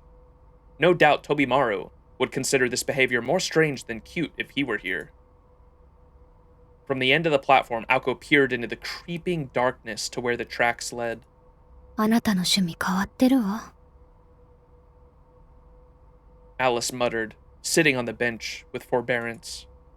Any other day, she would have been fine heading back herself, but today, she was in a good mood, and decided to humor Aoko. Knowing full well that her rare spells of positivity were about as fragile as freshly fallen snow, she hoped to go home while she was still in high spirits. Eyes closed, her placid demeanor conveyed her feelings well enough. Thus, the two of them waited on the platform alone for a subway train they had no intention of riding. The subway had recently opened for service. The people of Misaki were humble folk, and for now, few passengers were drawn to the novelty and high prices of the new train. Thanks to the low foot traffic, the platform was still as good as new. There was something primeval about a subway devoid of people. It was a picture of tranquility, free of human interference. Not just silent, but lifeless. This was a realm unmolested by living creatures, where only speechless organisms dwelt.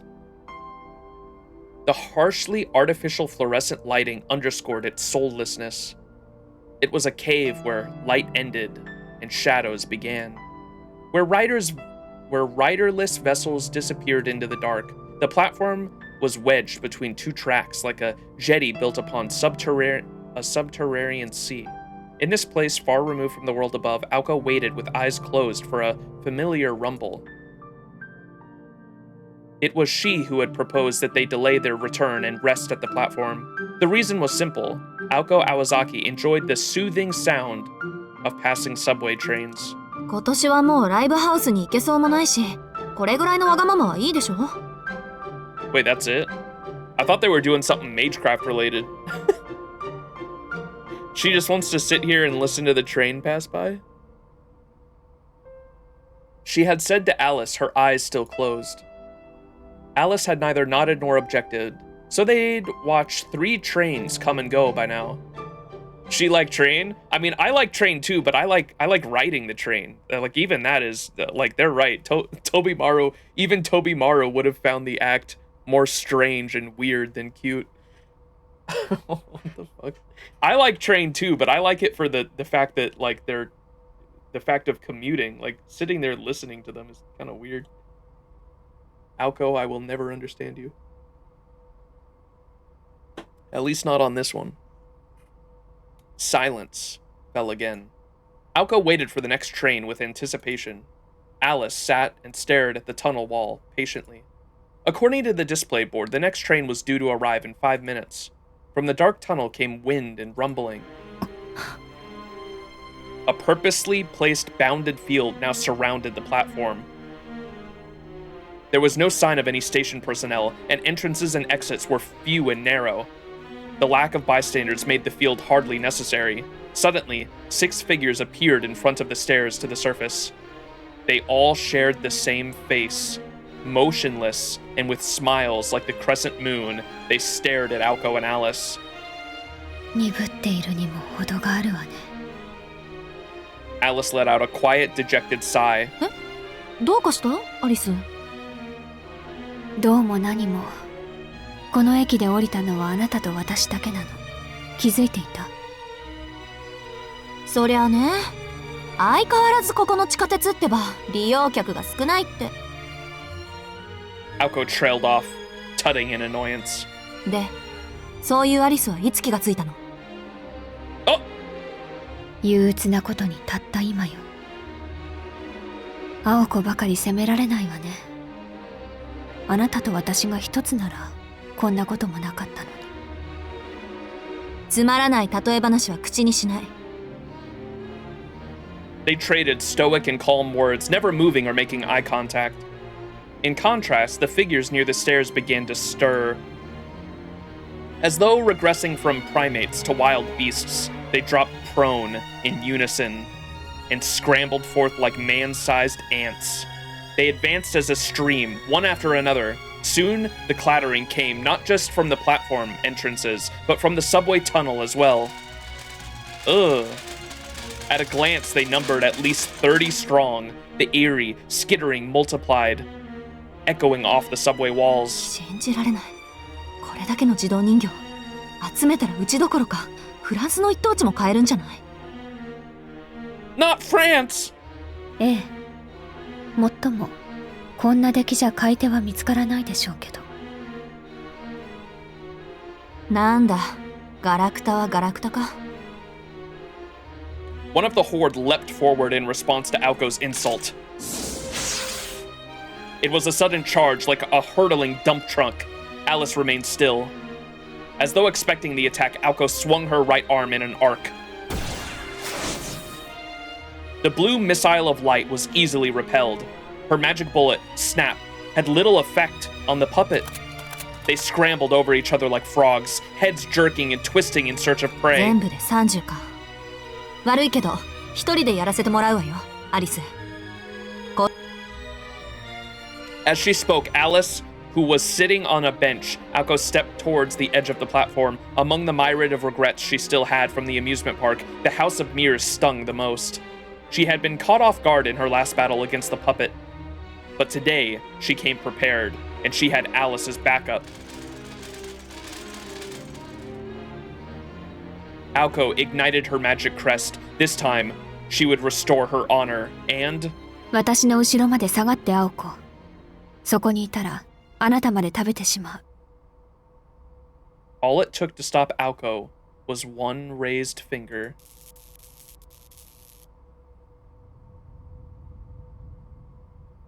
待って、アリス、それは。In the depths of the ocean black, the bells of night chimed out. The jetty, as if embraced by a sea god like Poseidon or Warasumi, became awash with white motes, which seemed to engulf everything. 青子のやり方じゃ跡が残るでしょう。もうじき次の電車も来るし、それに。Behind the white veil, her form blurred and stretched upward. She was like a melancholy ballerina. The figures surrounding the prima ballerina bristled in response to the strange aura.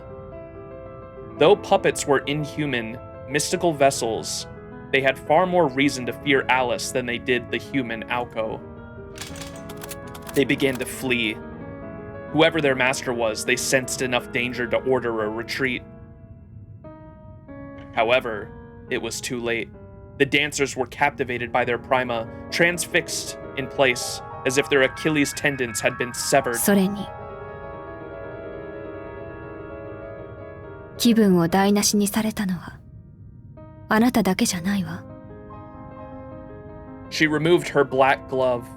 Unlike her subdued demeanor at the mansion, Alice's aura away from home was a biting, frigid blizzard that could not be approached by anyone.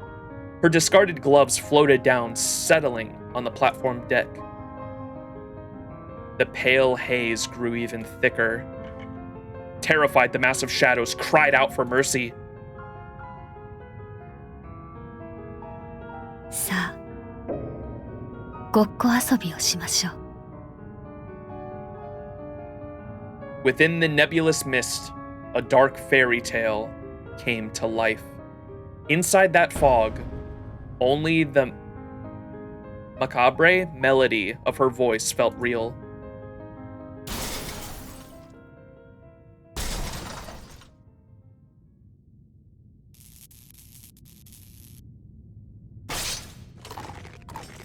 Feast, grind, crunch. At last, the final puppet fell. On the walls, on the floor, on the ceiling. The grotesque mechanical sounds of their demise filled the air. Their twisted shrieks plastered the subway surfaces like indelible bloodstains. Some amorphous abomination had hastily, yet just slowly enough to savor the taste, chewed and devoured all 30 puppets. Only a lone, severed arm remained on the platform. 持ってきてたのあれ。 Aoko spoke sideways to Alice, making no attempt to hide her disgust. The brutal gluttony they'd just witnessed had a name. It was the Beast of the Fog, one of the 3 great ploys kickshaw. The Meinster's Rose Hound, Wandersnatch. It kind of reminded me of like the Fog or whatever the fuck that. Wandersnatch.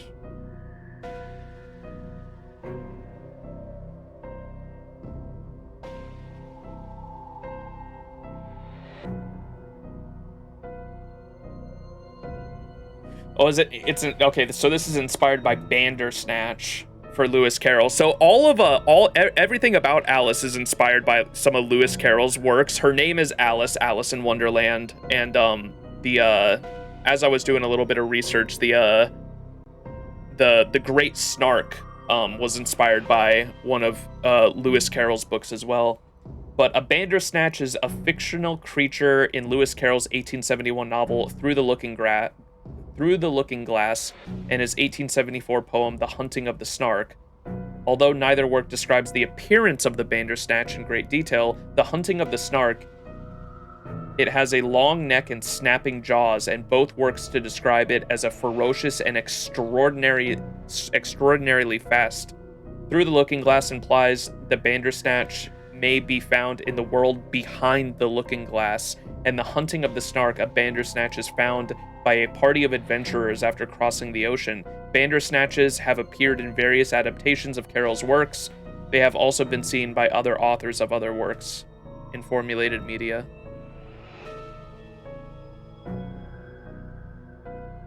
Her family's just into Lewis Carroll like that.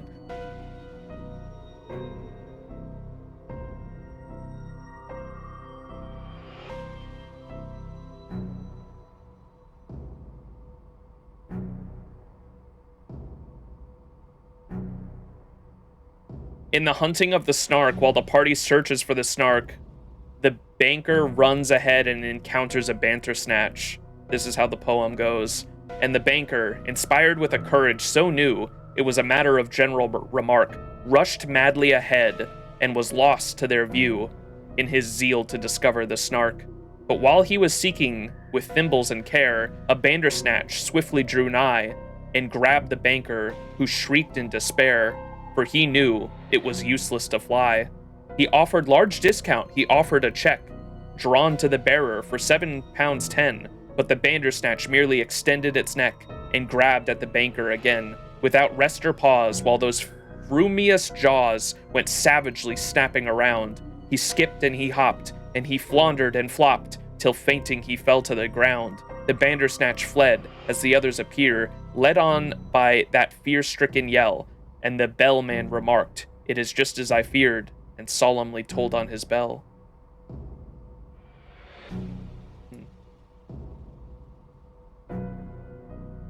Not just Lewis Carroll, it's fairy tales in general. Humpty Dumpty and Mother Goose on one, or I guess the ploy, we have to, at least the three great ploy kickshaws so far have been, like, inspired by Lewis Carroll stuff, I guess.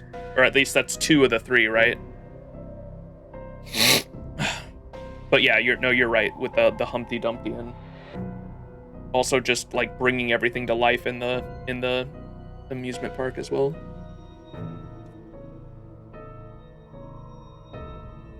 The troll under the bridge as well, right?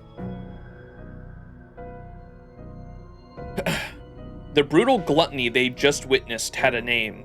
It was the Beast of the Fog, one of her 3 great ploys kickshaw, the Mindstern Rose Hound, Wandersnatch. Aoko's words stung, since Alice was the one harboring its true form. The great 3 ploys wielded terrifyingly powerful curses. While Wandersnatch had its uses in combat, Aoko was not at all amused to learn that her companion had been carrying it around all day. Without hyperbole, it was akin to going out for dinner with a bunker buster bomb in one's pocket. まあ、次からは一言お願いね。他のプロイならいいけど、今のやつだけは別よ。できれば洋館限定にしてほしいぐらい。悪かったわ。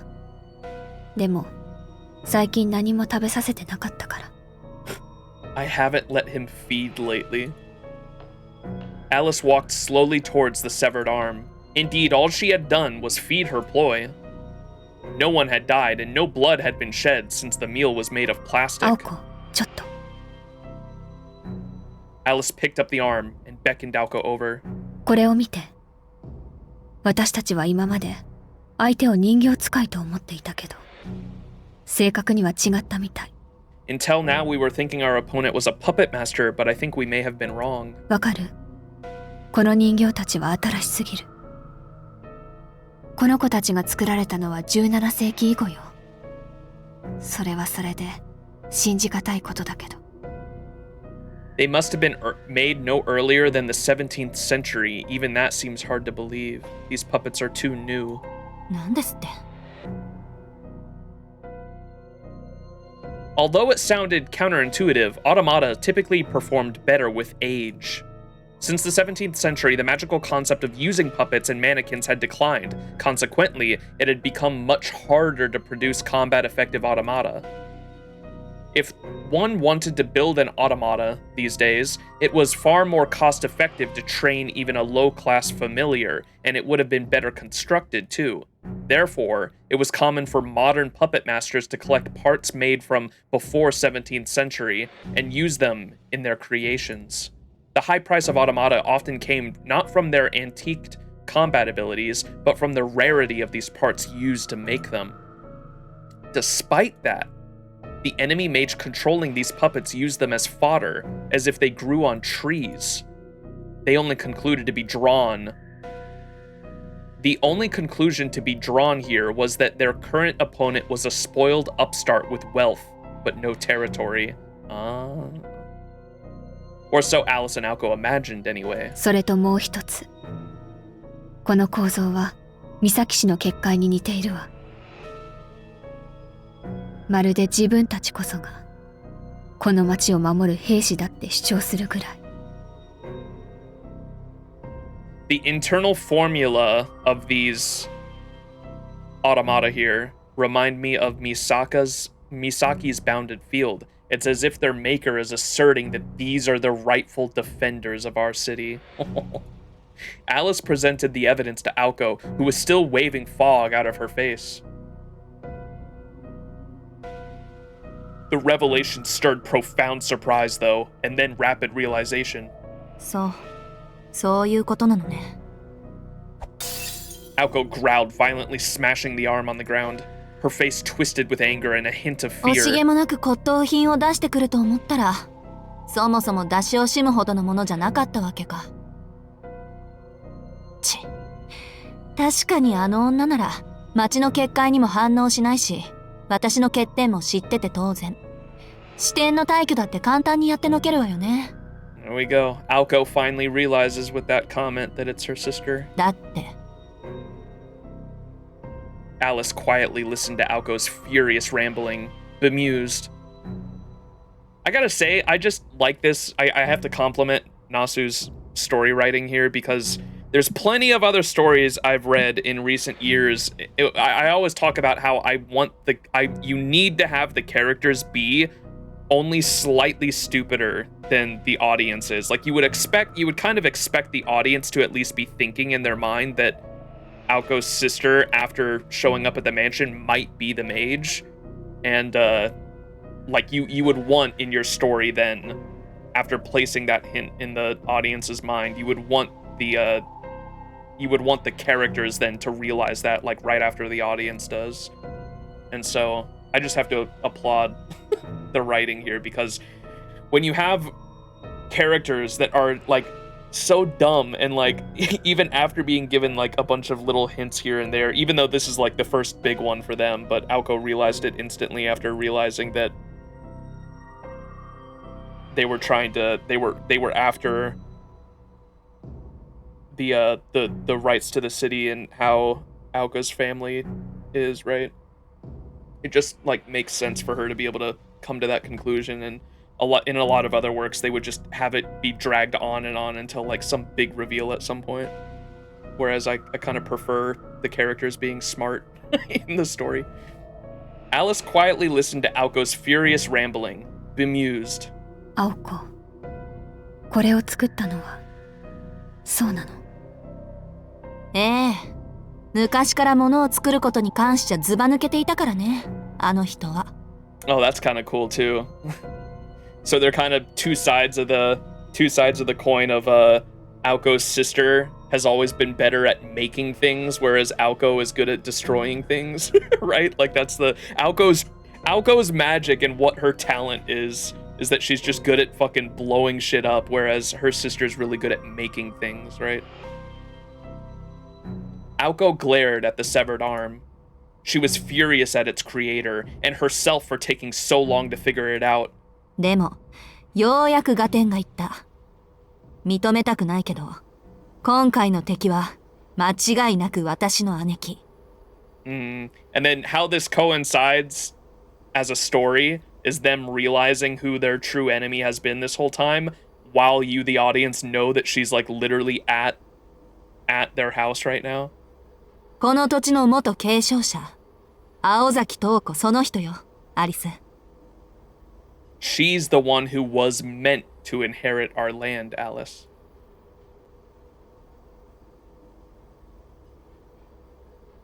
The desolate subway platform returned to silence. Aoko's words lingered uncomfortably in the air.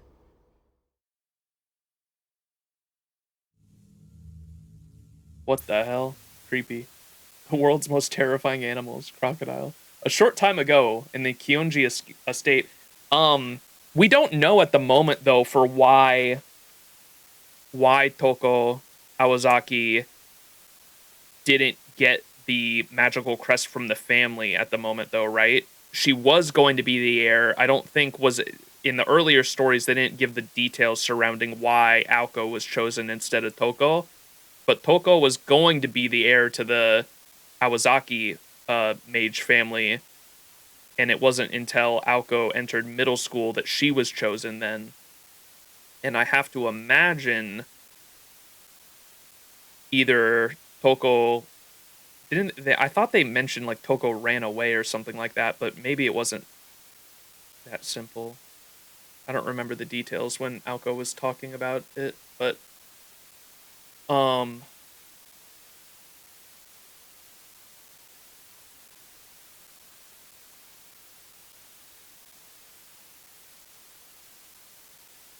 was I gonna mention? Oh, the way I like the way that Touko didn't seem to like formalities, even though she dresses very classy. Touko didn't seem to like how they were constantly calling each other by their last names or being like super polite. She didn't really seem to be down with formalities at all. And I wonder if it maybe had something to do with the way we know mages operate within the Nasuverse. They're kind of like very upper classy, very formal, and obviously like disgustingly obsessed with like power dynamics as well. And so I wonder if she like saw or she got a glimpse into that world and didn't want it. Can't wait for you to watch K&K. It's also funny if you already know Touko through K&K, you get to see how much different the two versions are. So this is a different universe than K&K, I imagine. Is this Witch on the Holy Night? Is this Witch on the Holy Night directly connected to Tsukihime? And then by that nature, it's a different universe from, or different timeline from Fate Stay Nights?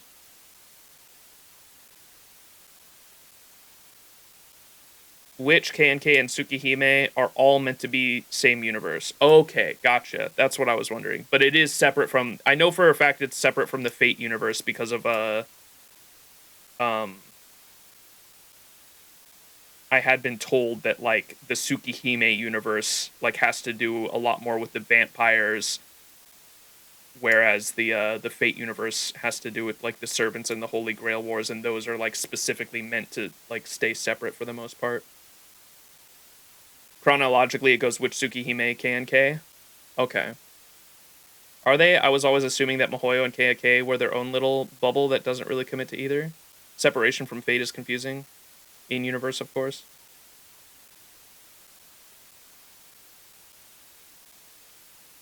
I guess it would only... I guess we only have confirmation if they, like, directly mention events from it. So if K&K is supposed to be, like, the last one... Wait, Tsukihime and K&K wouldn't make sense because there's two Shikis. Are the two Shikis canonically in the same universe? I always thought they were different. Because there's a Shiki in K&K, and there's also a Shiki in Tsukihime. Are they supposed to be in the same timeline? Two people can be named Shiki? Yeah, but don't they both have, like, the exact same, like, mystic eyes? That'd be a little weird. Ryogi and Pono can't exist at the same time? They are two different people named Shiki, but don't they both have the same mystic eyes? They are not related? I like how little we agree on anything right now. Shit. Oh well. I don't know, and I don't know like much of anything in terms of the greater this non-Fate Works timeline shit. So I'm in the dark on any of this. I had always thought that like they had to be different because I knew that like K&K had a Shiki that had like the mystic eyes of death perception. I think she does, right? Is that the same thing? The K&K Shiki? And she has a dagger and a knife and all that, just like the other Shiki. And so I kind of always assumed that they were both named Shiki. There's just a female and a male version. The male version's in Tsukihime, the female version's in K&K. And I kind of assumed that I understood they were different people and they had gone through different things, but they're both a Shiki, as in they both have the same power and just they're different timelines. That's all I understood about it.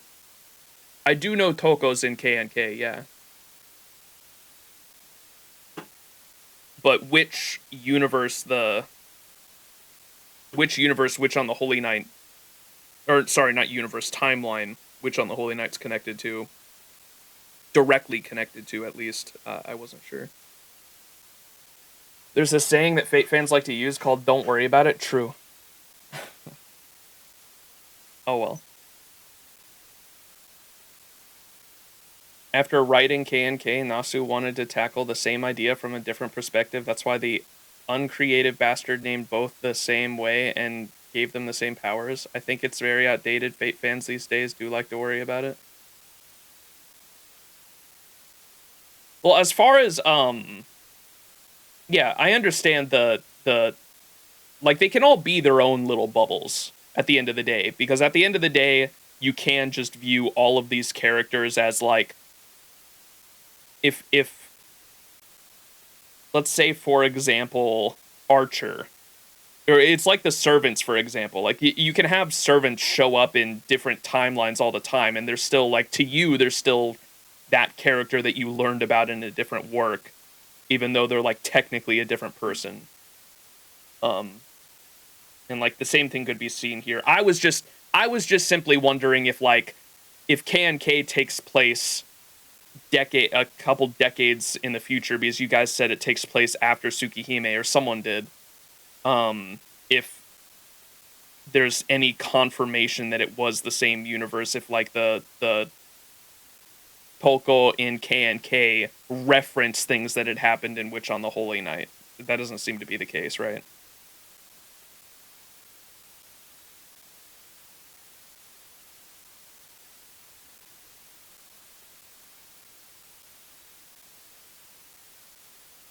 The events in Mahoyo definitely also happen in K&K. Okay, that's what I was wondering. Like, there has to be, like, if Nasu wanted it to be, like, directly the same timeline, he would have made, like, references that it is, like, definitely the same timeline.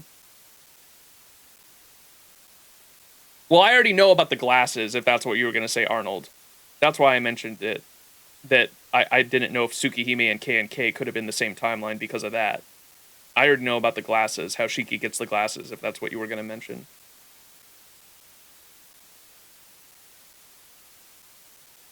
The truth is that Nasu, getting old and forgot he already made one Shiki. What about Dino Shiki?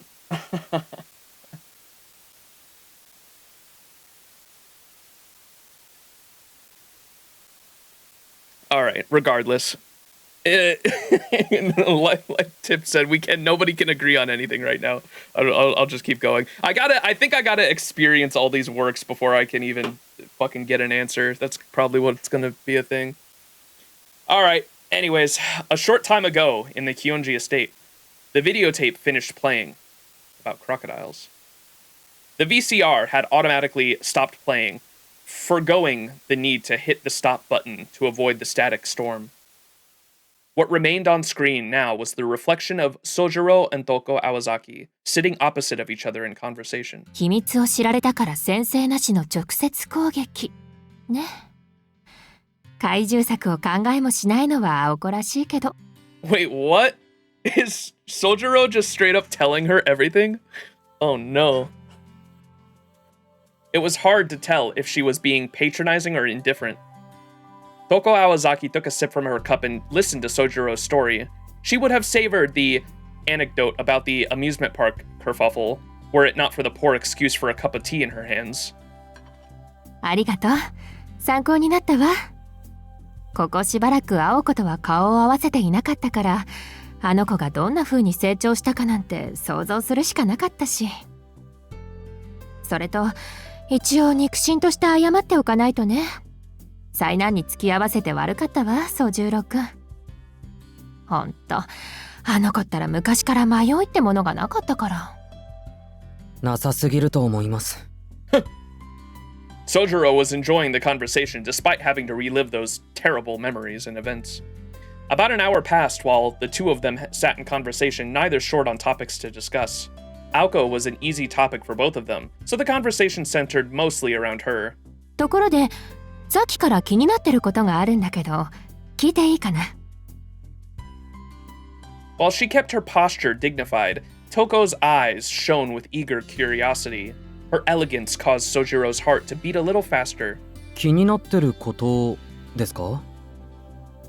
Despite his caution, he found himself speaking politely. She smiled affectionately, as if she found him pleasing. ええ。一度目はダッシュで逃げられて驚いたけど、今日は違った意味で驚かされた。ね、そういうのが若い子たちの流行りなの？ The fucking collar. はい。Touko tilted her head, eyes fixated on the collar that Aoko had snugly secured around his neck. 新手のチョーカー？でもどこから見ても、ほら。The bespectacled woman made a show of holding her tongue. On a completely unrelated note, in another decade, similar accessories would become a standard part of a visual K artist's wardrobe. まさかどこから見ても首輪ですよ、犬用の。やっぱり？けどその首輪すごく可愛いわ。よく似合ってるけど、自分でつけたの？ Touko stared intently, examining the strap.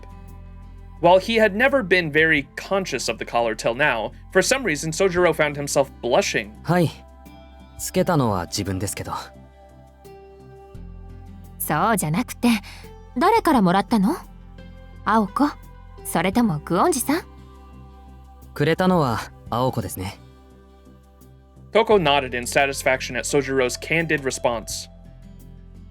つまり、君は青子の持ち物なわけか。She coldly muttered. With this, the cordial atmosphere began to turn. Soujuurou nodded, naturally oblivious to the edge of her words. 何でも所有されてるそうです。Her fucking face. The blunt observation made Touko burst out laughing. Apparently, Touko was the quirky type of person to laugh when least appropriate. As her laugh tapered off into a giggle, she picked up her own empty teacup. I've been meaning to ask, does Koyama, who draws,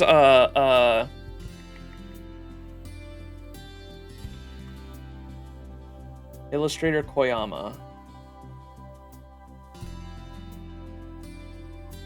Nobu. Who draws Nobu? Not Koyama. I imagine Koyama has to draw the mini Nobu though, right?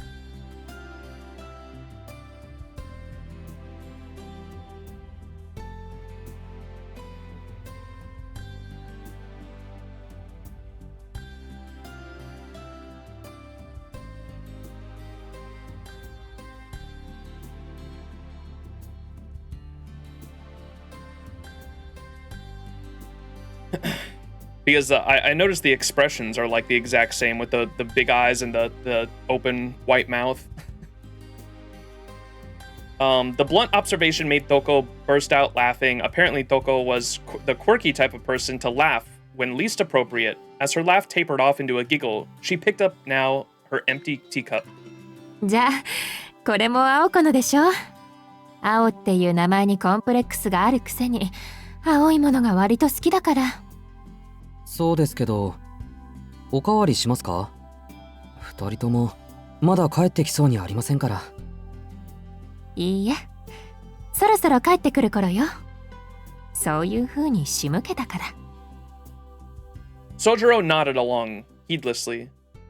Finally, the strangeness of her phrasing dawned on him, and he tilted his head in confusion. トウコさん？ Touko sighed once. ごめんね、宗十郎くん。メガネ外してもいいかしら。Uh-oh. He wondered why she would need to ask permission to take off her glasses, but nodded anyway. それじゃあお言葉に甘えて。She's got mystic eyes or some shit, huh? もう少しぐらいは君の反応を見ていたかったけど。I do wish I could have enjoyed more of your hospitality. Touko touched the temples of her glasses. If one were to look closely enough, one might have noticed the scars on her slender fingers. They were small, fine scars from years of repeated cuts. Before her fingers even left the glasses frames, the spectacles crumbled. It happened so fast that Soujuurou barely registered it. The frame cracked into pieces, sliding down her face and into her lap. やるもんだ。30体を一瞬とはね。The low voice belonged to someone entirely different. All she had done was take off her glasses, but her elegant grace had completely faded. Any semblance of warmth and kindness had disappeared. Sitting upon the sofa was a deplorable mage, her very presence darkening the room. Soujuurou sat there, speechless. Across from him was a completely changed Touko, glaring back at him menacingly. More malice and magical energy was now emanating from Touko than when Aoko had tried to kill Soujuurou. She seemed titillated at the prospect of the boy's shock at her transformation. Such expectations, however, were often left unfulfilled when it came to Soujuurou.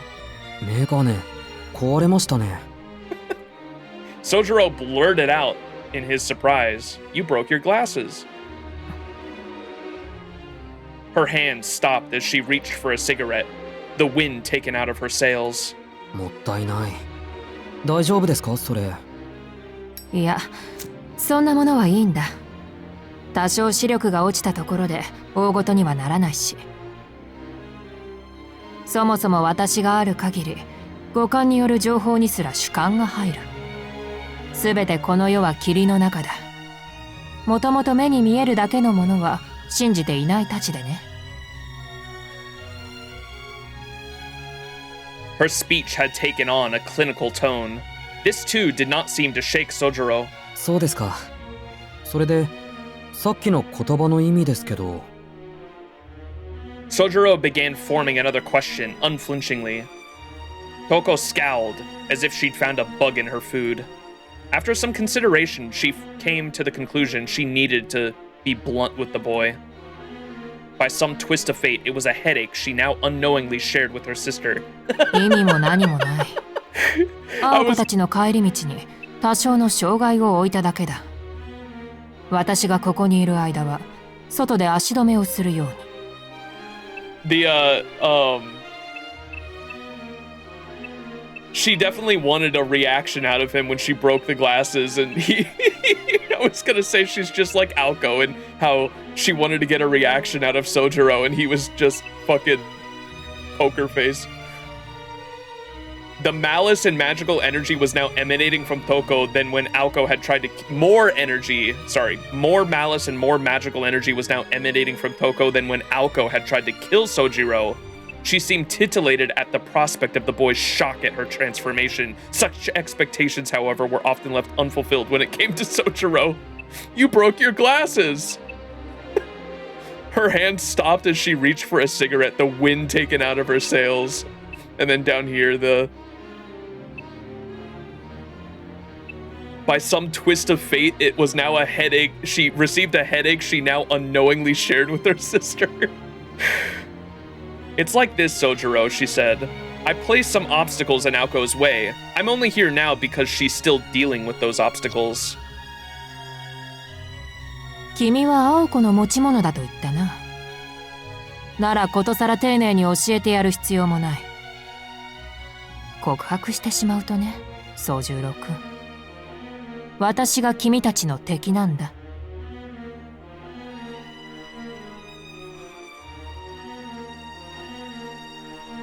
Though he understood her words, the clock's second hand would rotate fully twice over before anyone next spoke. They sat across from each other, eyes locked. Soujuurou's shoulders tightened nervously. He had finally understood the true danger of the situation. 驚いた。 After 2 minutes? Touko asked with a grin, "Are you surprised?" She was still the same woman, but without her glasses, Touko's smile was rather あな sinister. たは青崎の姉なのに。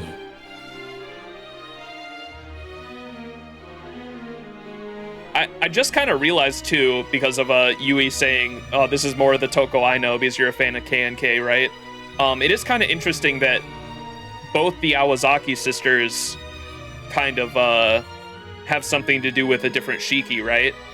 With Aoko having to do something with the Tsukihime Shiki, and Touko having something to do with the K&K Shiki. That's kind of interesting.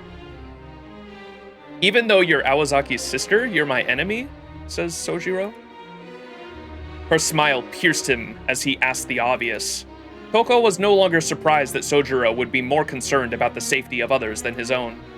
In just one short hour, she had come to understand Soujuurou Shizuki better than he knew himself. 逆だよ。姉だから敵なんだ。私には青子からあらゆる権利を奪う義務がある。物質的なものも精神的なものも、その全てを踏みにじらなければ気が済まない。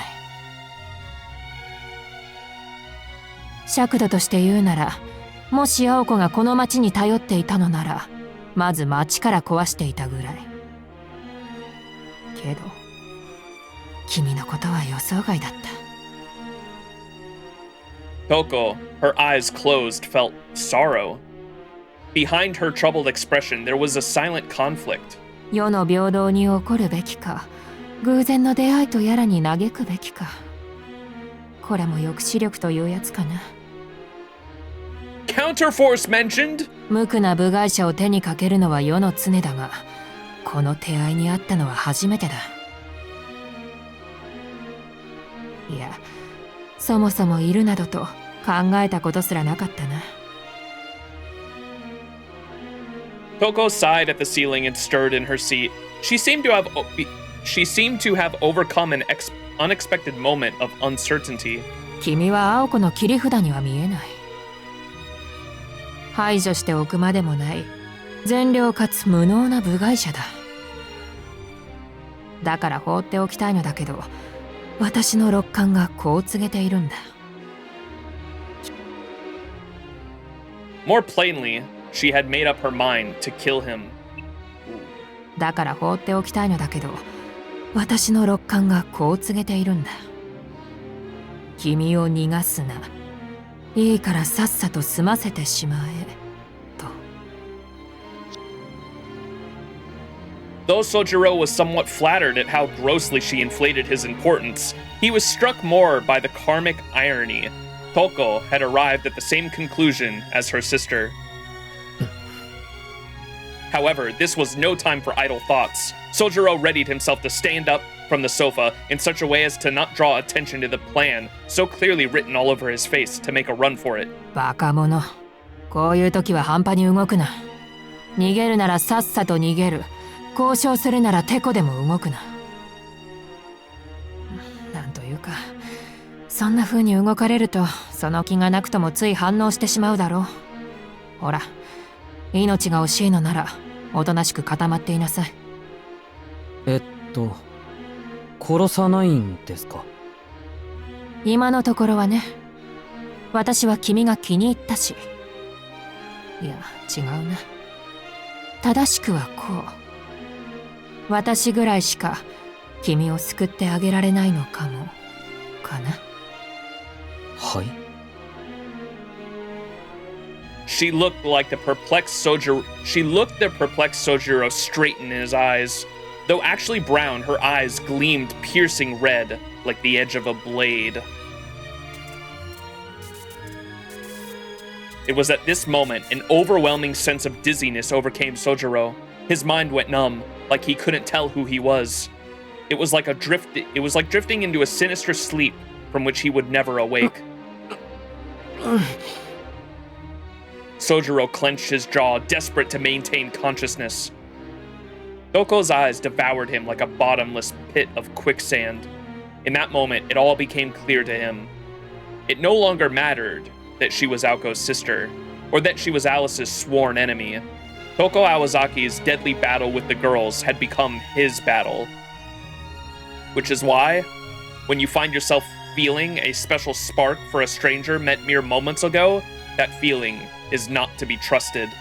You may simply be attempting to fill a void shaped like yourself, with more emptiness.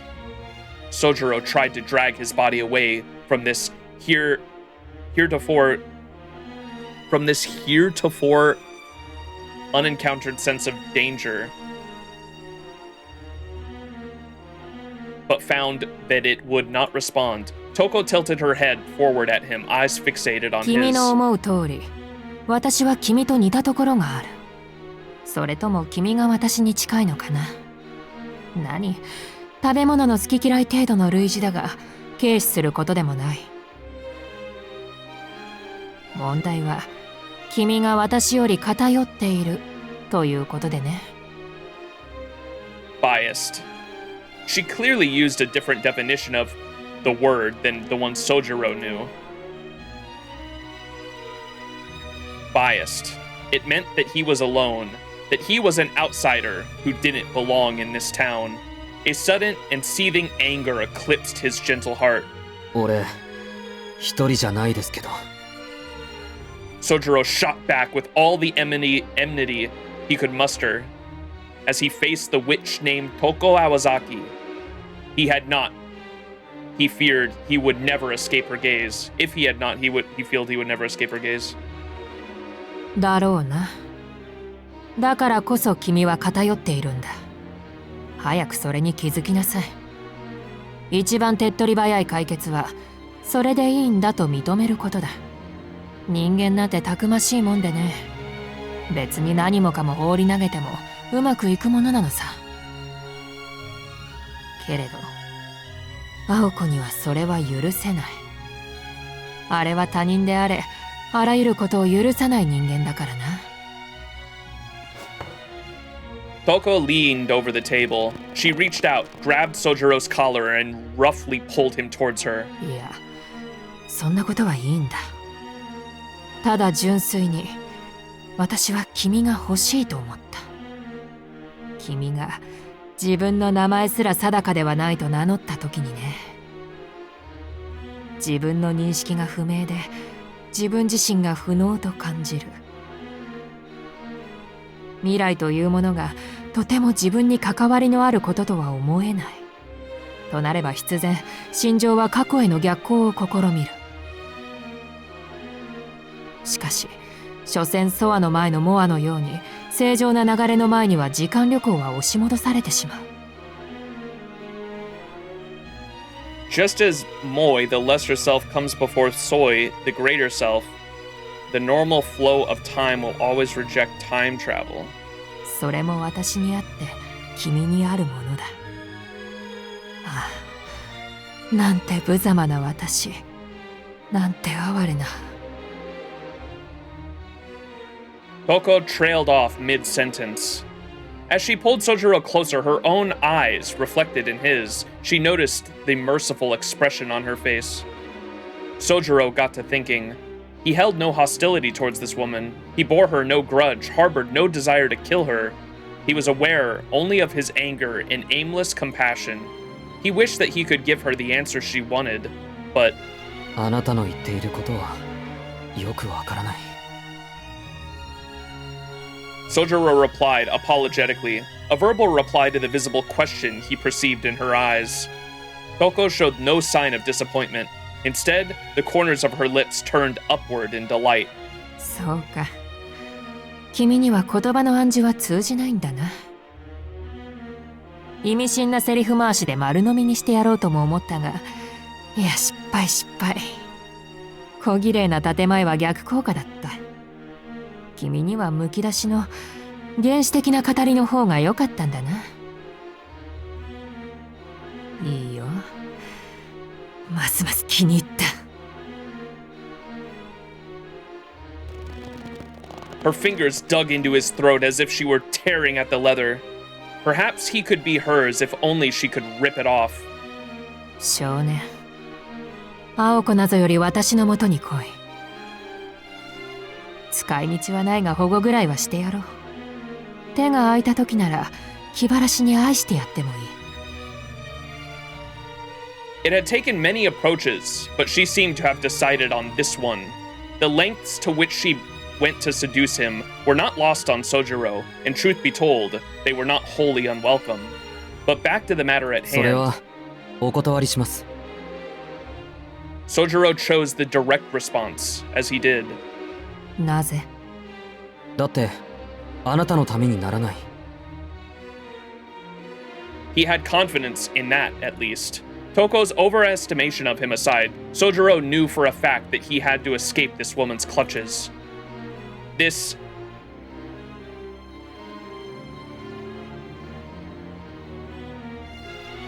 What?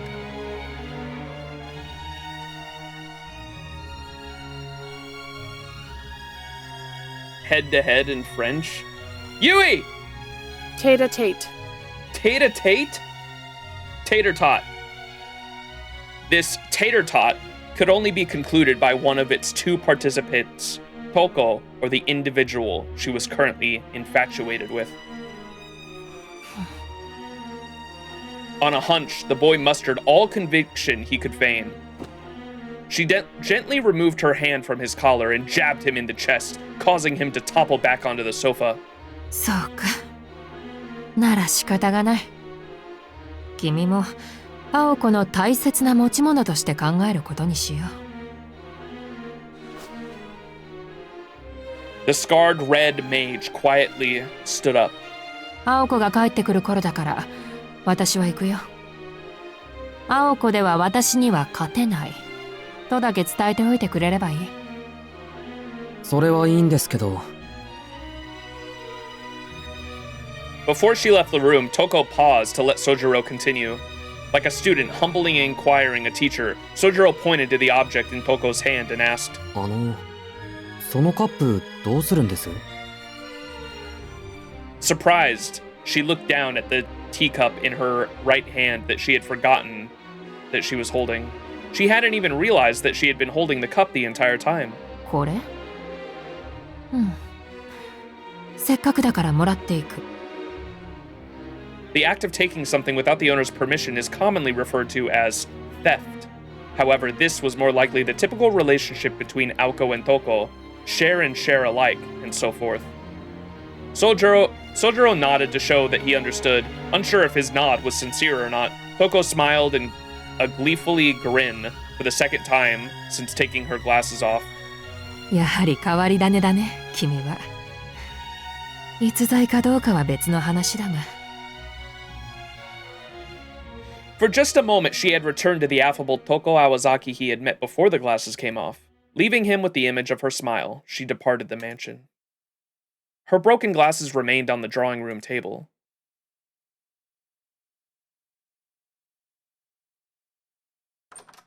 Tadaima! No sooner had the eerie visitor left did Aoko and Alice return home. Despite Aoko's sour mood, she seemed as merry as ever. Despite everything that had happened and their trip having its fair share of problems, she still had fun.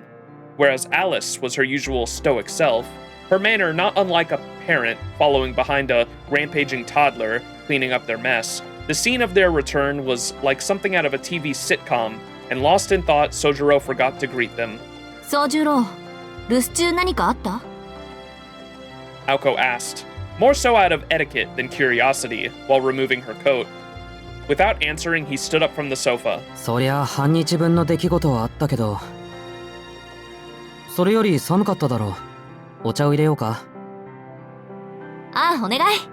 こっちも一から作戦練り上げようってとこだから。Soujuurou was on his way to the kitchen to prepare tea even before Aoko had finished her upbeat response. Wait a minute. Something feels off. He was following his same tea brewing routine as always, but somehow something did not feel right. As though in a trance, Soujuurou returned to the drawing room where they were settling down and placed the tea on the table. これからどうするつもりなの？青子。とりあえず足で探すしかないわね。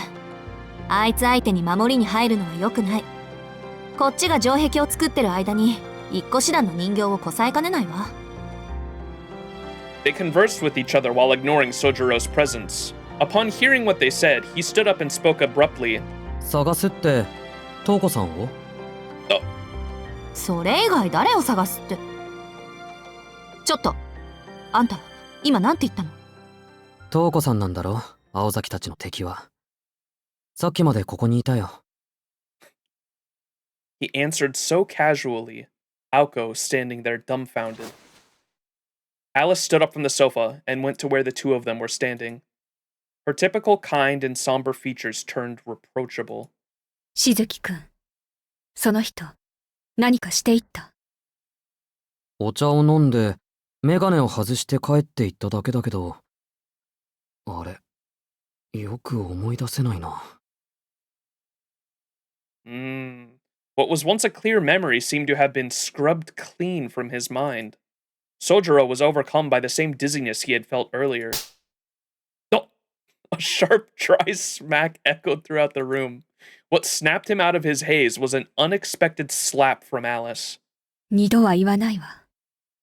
他人を私の家に立ち入らせないで。Deep within her eyes, beyond the normal cool indifference, was an intense fury.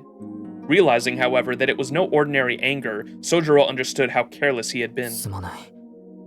アリスにとってここが大事な場所なのは分かってたのに。A heavy silence followed. Both Soujuurou and Alice stood there, chained to the spot by their own regret.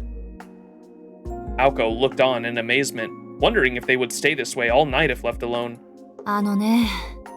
姉貴を通した宗十郎も悪いけど、言ってなかったアリスも悪いでしょ。子供じゃないんだから、いつまでも反省してないで、もっと前向きに話をしない？ Alice hung her head and sat back down at Aoko's insistence. Soujuurou stood where he was, nursing his stinging right cheek. Pain was pain, but he knew how to take a knock. More to the point, the crisp strike from Alice snapped him out of his fog, jogging his 思い memory. 出した。青子じゃ私には勝てないって伝えておいてほしいって。大した自信ね。他には？他は基本的に世間話だったというか、ソアとかモアとかよくわからないことを口にしてたな。Considering the small talk was mostly about Aoko and her flaws, Soujuurou decided it would be better to take that part to his grave. 大河とショウガ？あの人、インドにでも行ってたのかしら。ところで宗十郎、あんた、姉貴に何かされたわね。Aoko turned to him, glaring sharply. He had nothing to be ashamed of, but he looked away guiltily. 何かって何さ？思い出せないとか言ってたでしょ？さっきまでの態度もふわふわしてたし。そうか。メガネを外したまでは覚えてたってことは、魔眼にでも見入られたか。As quickly as she had jumped to that conclusion, Aoko went quiet again, as if the information was of little importance.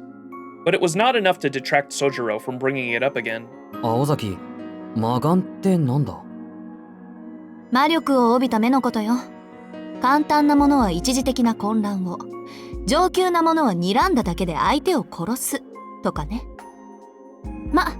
バロールみたいな魔眼の持ち主なんて伝説だけだろうし、そもそもそんな魔眼持ちが生まれてくるなら、私たちの悩みもあっさり終わるってものだけど。Without further context, Aoko knew her explanation was completely lost on Soujuurou. そうね。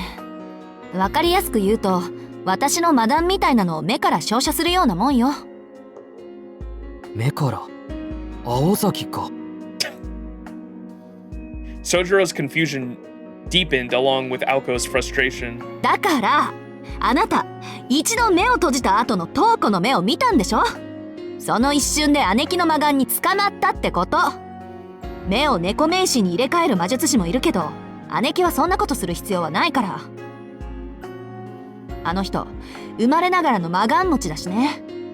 さしたる準備も栄唱もなしで、シャッターするだけで切り替え自由なの。Soujuurou pounded his fist in understanding. Now that he thought about it, he vaguely remembered her doing something exactly like that.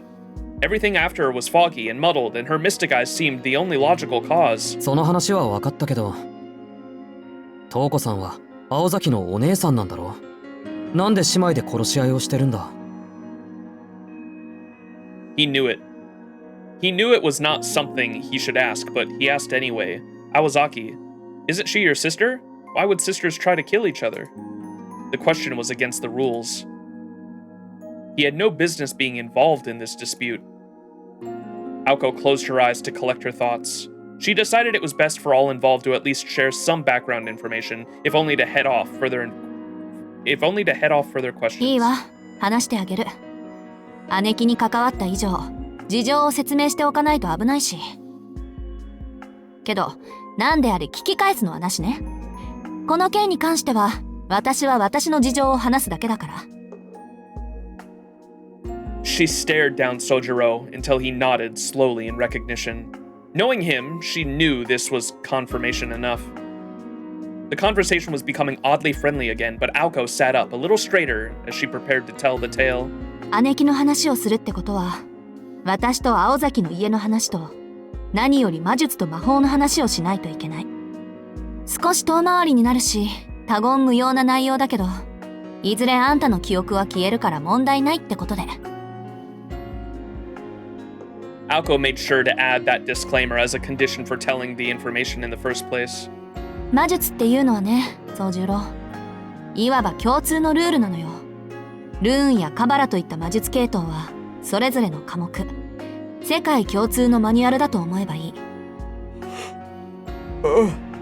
教科書さえきちんと持っているのなら、あとは血脈次第で誰でも魔術師にはなれるわ。けど魔法を使うのは別。魔法は魔術みたいに根源の渦から派生した写本じゃなくて、根源の渦に直接つながるものだから。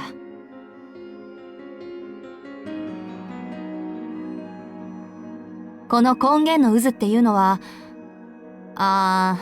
宗十郎の分かるレベルに落とし込むと、まあ太陽みたいなものと考えて。遠くにあって何より初めにあるもので、それなくしては私たちは生活できないと言った。魔術っていうのはこの太陽からの恩恵を利用しただけのものよ。I love the fucking pan to Alice's fucking deadpan death stare as she compared Magecraft to this. She's explaining this in like primitive terms for Soujuurou. Oh, it's so funny. 自然現象の模倣ないし代償が魔術の本質だから。神秘を学び実践し再現するけど、神秘そのものを作ることはできない。I do like this explanation. This might be one that we could use. I'm surprised I haven't heard any Type Moon fans explain this to other people before. Chat, do you guys think it would be safe, or Type Moon fans in chat, do you think it would be okay to say that if I'm explaining, because I usually just say like alchemy versus like actual magic, so true magic is making the impossible possible, something that goes against the laws of physics, and magecraft is more like alchemy, where you have to, there's a give and take to it, is usually how I explain it for beginners. But a more primitive way could be something like saying, hey, like solar panels, we could, like, solar panels take the sun's energy to be able to use that energy to create something, and that's kind of like magecraft, whereas true magic is like harnessing the actual power of the sun. Alchemy is its own, I know, but alchemy is its own thing in the magecraft world, to be fair, I know, but we're trying to explain it to like a brand newcomer to the Fate universe, to just differentiate magecraft from magic, and why, like in a Holy Grail war, for example, everyone's trying to harness true magic, like that's the end goal. It's kind of hard to really explain because there's not a lot of examples magic in Fate universe without going into deep spoilers, yeah.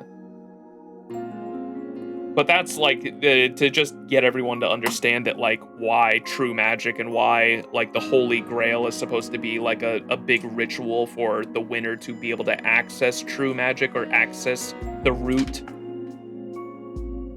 is like the big thing that most people need to understand to be able to at least understand the motivations of mages. Magecraft is about imitating or paying for natural phenomenon. We can use it to study, practice, and recreate mysteries, if you will, but we can never truly create them. いえ、研究の末にたどり着くんでしょうけど、そこには大きな壁がある。人知では越えられないリミッターみたいな壁がね。But no matter how much you learn, you eventually hit a wall. It's like a limiter that human knowledge can never overcome. So obviously, in oversimplification, there is also a missing point I won't share because it's a big spoiler for the ending of this, but I can say it's missing something important. Okay. I don't even know what that would be in turn. What would missing something important be? I think I get the gist of it with all the Type Moon stuff I've read so far. And even like Heaven's Feel is Heaven's Feel the third magic? The the transformation of the soul. Actually, no matter or the not transformation of the soul, but transmutation of the soul is the word I was looking for. Actually, no matter how much you learn, you eventually hit a wall. It's like a limiter that human knowledge can never overcome. で、魔法っていうのは太陽そのものを扱うこと。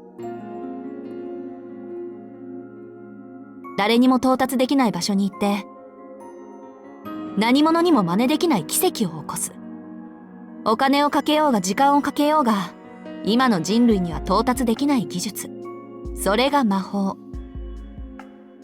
次元の壁を越えるっていうか、最後まで走ってみたら全く違うルールでできた世界があって、そのルールを学んじゃったってとこかしら。1 is unknown, 2 is kaleidoscope, 3 is heaven's feel, 4 is hidden, and then 5 you're reading about right now. Yeah, and the 5 is there's that soundtrack that I've heard, that's what plays during her NP, and I only know about that because like one of the first things that interested me in getting Aoko as a unit in FGO was someone saying something like the farming with Aoko, it might take a little bit more effort than other units like arts farming or anything like that, but the reason Aoko's farming is so satisfying is because you get to hear 5 every time. Because I guess the soundtrack like keeps playing even after she transforms into Super Aoko. And 5 is known as Blue, and that's her name. That all makes sense. The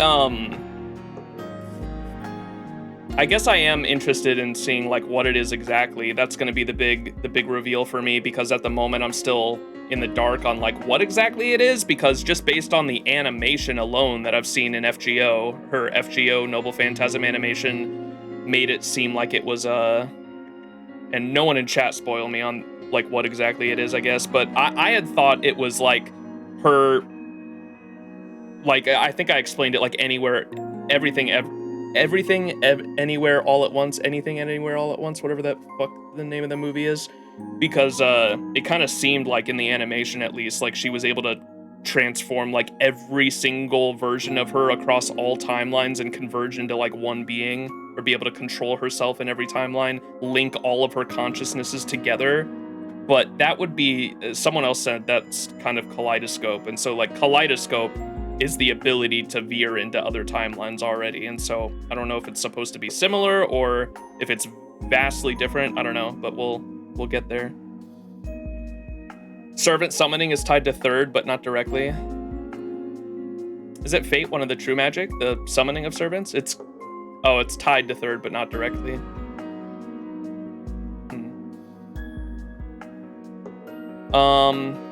But true magic is about overcoming that dimensional wall, like running until you reach the end where you'll find a world with completely different rules from ours. That's the only way you can, well, learn it. 前に魔術に限界はないって言ったでしょ。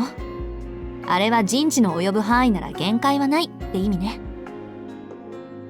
対して魔法は限界だらけっていうか、一つのことしかできないけど、それも当然なの。だってこの宇宙の仕組みから仲間外れの一つっきりの交点なんだから。魔術より魔法の方がすごいというのは流れ的にわかるんだけど、限界だらけなんだよな。限界っていうか、特例、特権、越権の類ね。It's like getting an administrative power, one administrative rule that you can break in the universe, essentially. The laws of physics don't apply to that one thing. 汎用性はないけど、誰にもできないことを可能とする時点で、魔術世界にとっては万能とされる。That's how I usually describe it, because that's how it's supposed, like the word magic kind of comes from this idea of making the impossible possible, right? It's not versatile, but in making the impossible possible. It's all-powerful as far as magecraft is concerned. そもそも魔法は根源の渦にたどり着いた魔術師へのご褒美みたいなもので、たとえその術者に魔法を使うだけの肉体性能がなくても、根源へのパスができただけで、魔術的にはやりたい放題ってわけ。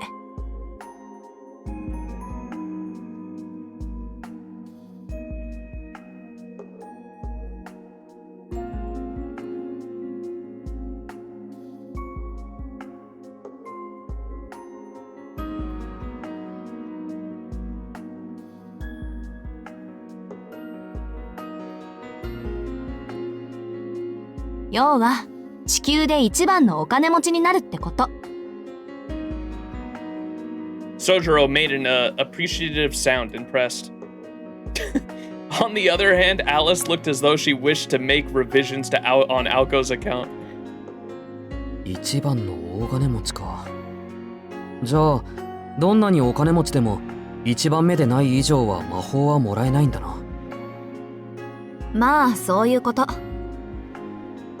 時々とんでもない角度で確信をつくわね、こいつ。あんたの言う通り、同じルート、同じ方法で根源にたどり着いても、一番目じゃないと魔法にはたどり着けない。I'm kind of confused on how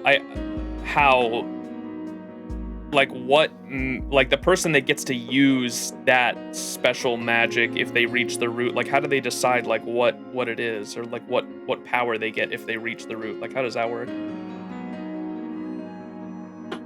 どんなに優れていても2番目以降には意味がないのよ。No matter how good you are, if you're not the first to reach that, you're everyone else.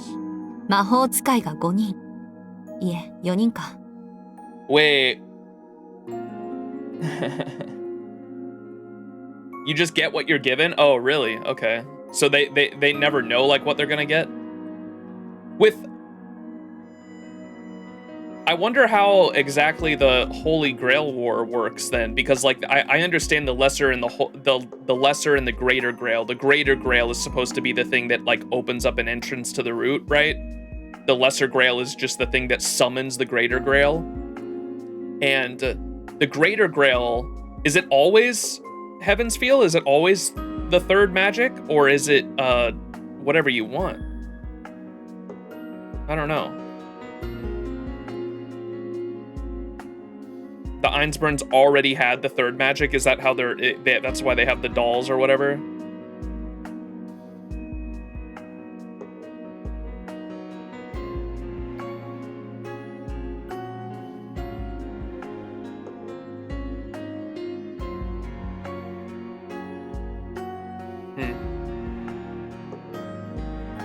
But they fucked off to somewhere or died or whatever? What the hell?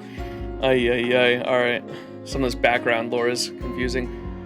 Alright, so there are only 5, no 4 magicians, and she corrects herself. I imagine, because I guess we'll get the backstory, that's what this story is, but she's supposed to be like the 5th one. So magicians are people that can specifically use true magic. So there's only 4, or she says there's 5, no 4 magicians. I wonder if she counts herself, but she doesn't know how to use it yet? So they try to access it with homunculi, with descendants and clones.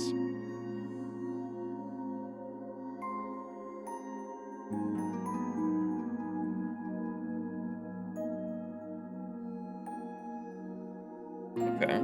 現存する魔法使いが4人しかいないのは、一度使われたルートは閉ざされてしまうから。And that's what she meant by if you're not first, you're last. There are only 4 because once that path to the root has been taken by one magician, it closes off to all others. And so something in that's what the red death is that's been following her around, and I imagine that's why her hair changes to red, like at the climax or whatever for Super Aoko. The red death, the Little Red Riding Hood has been following her all her life, and that's connected to her childhood with the cat and all that, and whatever her grandfather did in the workshop, and that's what we're missing at the moment. But I imagine she technically has the 5th, but doesn't know how to use it yet, I assume is what is going on with Aoko at the moment. And there are only 4 because once the path to the root has been taken by one magician, it's closed off to all others. 大昔はそうでもなかったって話だけどね。根源への道、真理への到達に壁を作ったのは、皮肉なことに人間自身だった。未知を解明すればするほどルートが閉じていくなんて、昔の魔術師たちは思いもしなかったんでしょう。でも結果はこの通り。気がついた時には後の祭りっていうか、多くの研鑽の末、この世から魔法は消えていっちゃったわけ。It's like the story of the bird, right? mages of the old could never have imagined that the more we explored the unknown, the more paths would be sealed off, but the result was exactly that, and by the time they realized it, it was too late. I wonder if Soujurou's gonna compare it to the birds. After all that studying, true magic had all but disappeared from the world. それは山と町の関係に似てると思って He い made いの that かな comparison at least. ミクロな視点で言うなら似たようなものよ。で、つい最近まで現代の魔術師たちは残された最後の席を求めていたけど、それもちょっと前にどこぞの田舎者が横取りしちゃって、椅子取りゲームはあえなく終了。I wonder if this is why Touko wanted Soujuurou. I was kind of wondering that myself. It was either because, one, she viewed Soujuurou as Aoko's property, and that's just kind of a thing, like they said with the teacup, it's kind of a thing the sisters do. They just take shit from each other. But I wonder if it was also because she viewed Soujuurou as somewhat valuable because he has no knowledge of, like, he's a country bumpkin that doesn't have any knowledge of, like, human civilization. So up until recently, modern mages have been vying for that final seat in a game of musical chairs, but some country bumpkin snagged it a while ago, so their little race is over. Wait, is there only 5? I thought couldn't there be more? Or there's only known 5. So up until recently, the final seat, the 5th seat is the final seat.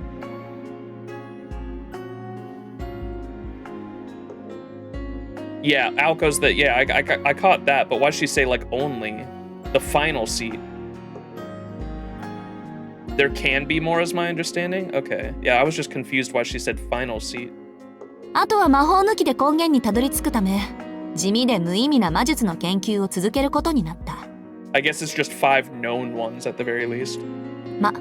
もともと魔法なんてのを優先してたのは一部の魔術師だけで、他の真っ当な連中はとっくに見切りをつけてたんだけどね。だって魔術師にとって最終目的は根源の渦への到達であって魔法じゃないし、そのあたりいつの間にかごっちゃになっちゃったんでしょ。卵が先か鶏が先かって話。よし、全くわからないってことは分かったんで、そろそろ本題に入ってくれ。あ、けど1番目の人間しか魔法使いになれないのに、魔法使いは何人もいるのか？ How can there be multiple wielders of true magic if only the first one there can learn it? 5人いたわ。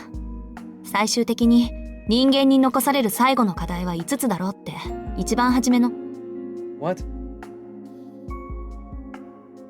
There were 5 at one time, so there used to be 5, and so if one dies, they can take their spot, similar to like a grand servant in that sense. There were 5 final tasks left to humanity. Where are these tasks come from? 青子。じゃあ本題ね。魔法と魔術の関係が分かったところで、ようやくうちの話になるんだけど。Alice, let her speak! We need the lore. 青崎の家が代々魔術師だったのは前に言ったでしょ。歴史的には浅いけど、運と才能には恵まれていたのね。青崎はなんだかんだって魔法にまでたどり着いたんだから。Okay, so it's in the crest or something then. So, at some point, one of her ancestors attained true magic. ちょっと待った。じゃあ青崎がその…私はあくまで魔術師見習い。使えないし、使う気もないわよ、魔法なんて。私はただ、青崎の家を継いだだけだもの。Aoko asserted obtusely, her voice devoid of all emotion. She became a mage not to wield magic, but simply because the succession of her family's magecraft was forced on her. とにかく根源の渦にたどり着くには何代も何代も魔術を研究しなくちゃいけない。自分独自の皮を作るようなものなんだから、もちろんその過程は果てがない。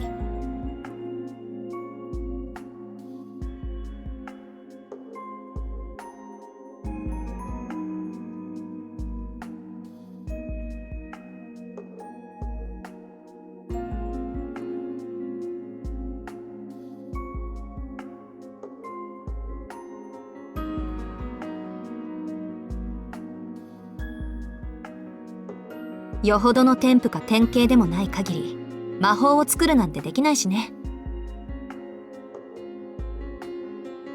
What? So, in order to reach the root, generations upon generations of mages have dedicated their lives to research. Since every special snowflake is trying a unique approach and doesn't want to share it, it obviously takes forever. This was how I understood Marisbury's plan in FGO.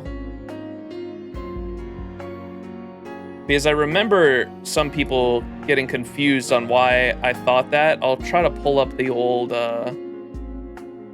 It's specifically a scene in the anime. I don't know if this was mistranslated or not, or... Because I think I went back and looked in the visual novel form of FGO, and I don't think the wording was the same as this.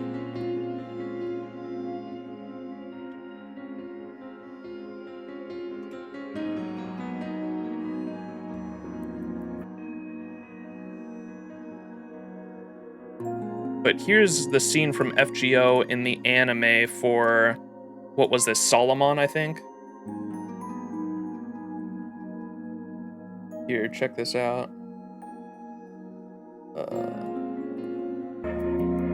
So this is at the end of the Holy Grail War, when Marisbury and Solomon win the Holy Grail War. What do you desire?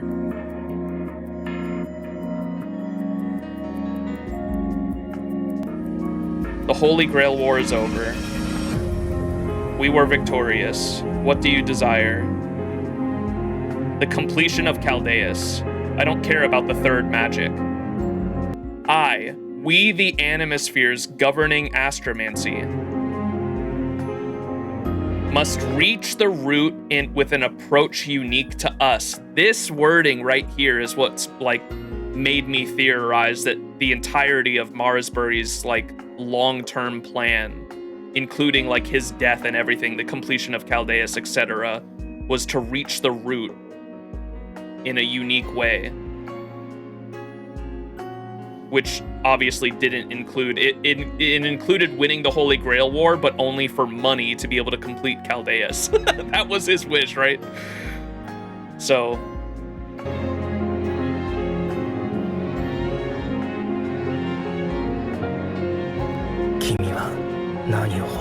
and then obviously Solomon wished to be human, but third magic is just a cheat code to reach the root, and he doesn't want it.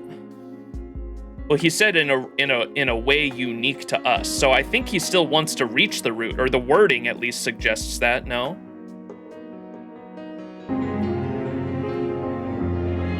We must reach the root with an approach unique to us. I don't care about the third magic. Huh.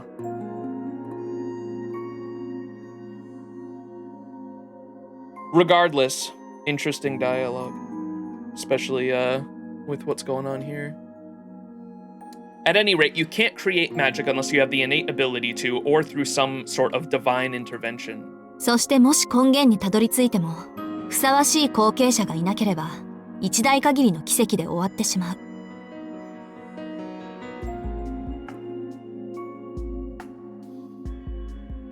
So just making it to the root isn't enough. If you lack a worthy heir to pass it on to, the miracle stops there. So much for your lineage. And so that's what Aoko has, I believe. She just doesn't know how to use it yet, right? That's what the whole dialogue when she was fighting the flat snark said, like, I don't even know how to use that magic yet. だから魔術師は血脈を重ねて代々の魔力を時代に積み重ねていく。自分より優れた後継者を生むために。 Aoko wrapped up in the explanation by remarking that it was like producing a thoroughbred. Not that Soujuurou knew what a thoroughbred was to begin with, leaving him as perplexed as the end of the story as he was at the beginning. そうやって代を重ねて魔術師は作り上げた独自の神秘、守り続けた魔術を次の世代に伝えていくの。きっと最後の最後に全ての疑問を打ち消すに足る答えがあるはずだって。でも魔術師、いえ魔法使いだってみんな悟ってるのよ。自分の代でもその次の代でもきっと最後の最後の最後まで誰もゴールにはたどり着けないって結末を。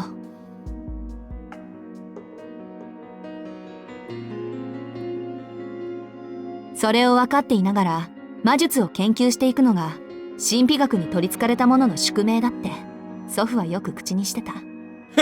My grandfather always used to say that it was the destiny of those who obsess over mystics to end up learning only magecraft. けど私の姉はそうじゃなかったみたい。But her sister didn't turn out like that. She left. I can see why hanging in the air.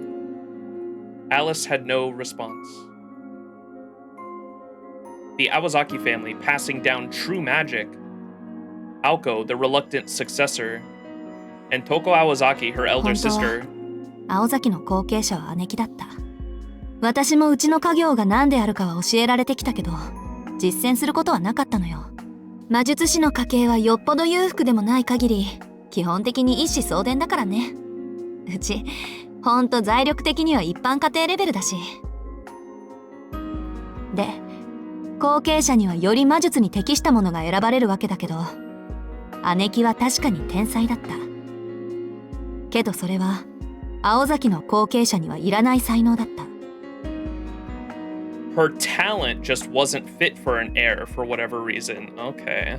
Let's put a pin in that. その代わり、私は心底青崎の後継者としてふさわしかったみたい。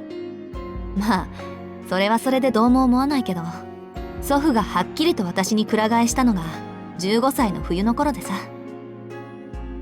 姉貴はいきなり4つ年下で、今まで魔術に関わってなかった妹に魔法の相続権利を奪われたってわけよ。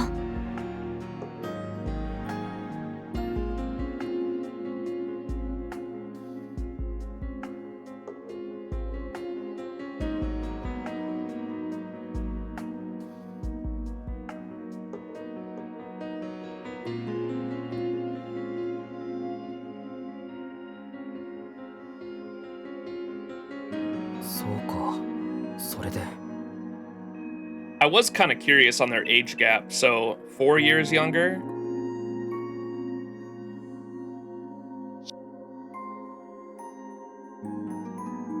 Touko had said that she was obligated to take what was Aoko's. He recalled how resentful her voice was when she said it. She feels like she deserves the true magic then. あの人がどんな思いをしたか、私は本人じゃないから知らないけど。祖父と言い争って今まで愛用してたメガネを叩き壊して家を出て行ったのが3年と半年前。So it's been 3.5 years since she fought with my grandfather, smashed her glasses, and left our home. それから全く消息なしで、私は姉の代わりになったの。Okay, so she did run away. 私と姉貴の争う原因でしょうね。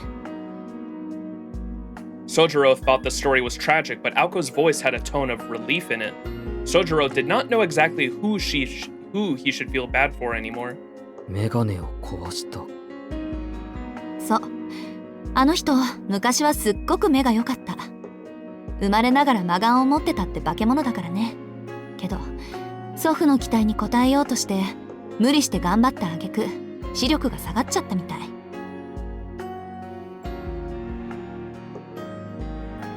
Aoko wrestled with the memory, not sure if she had everything down exactly right.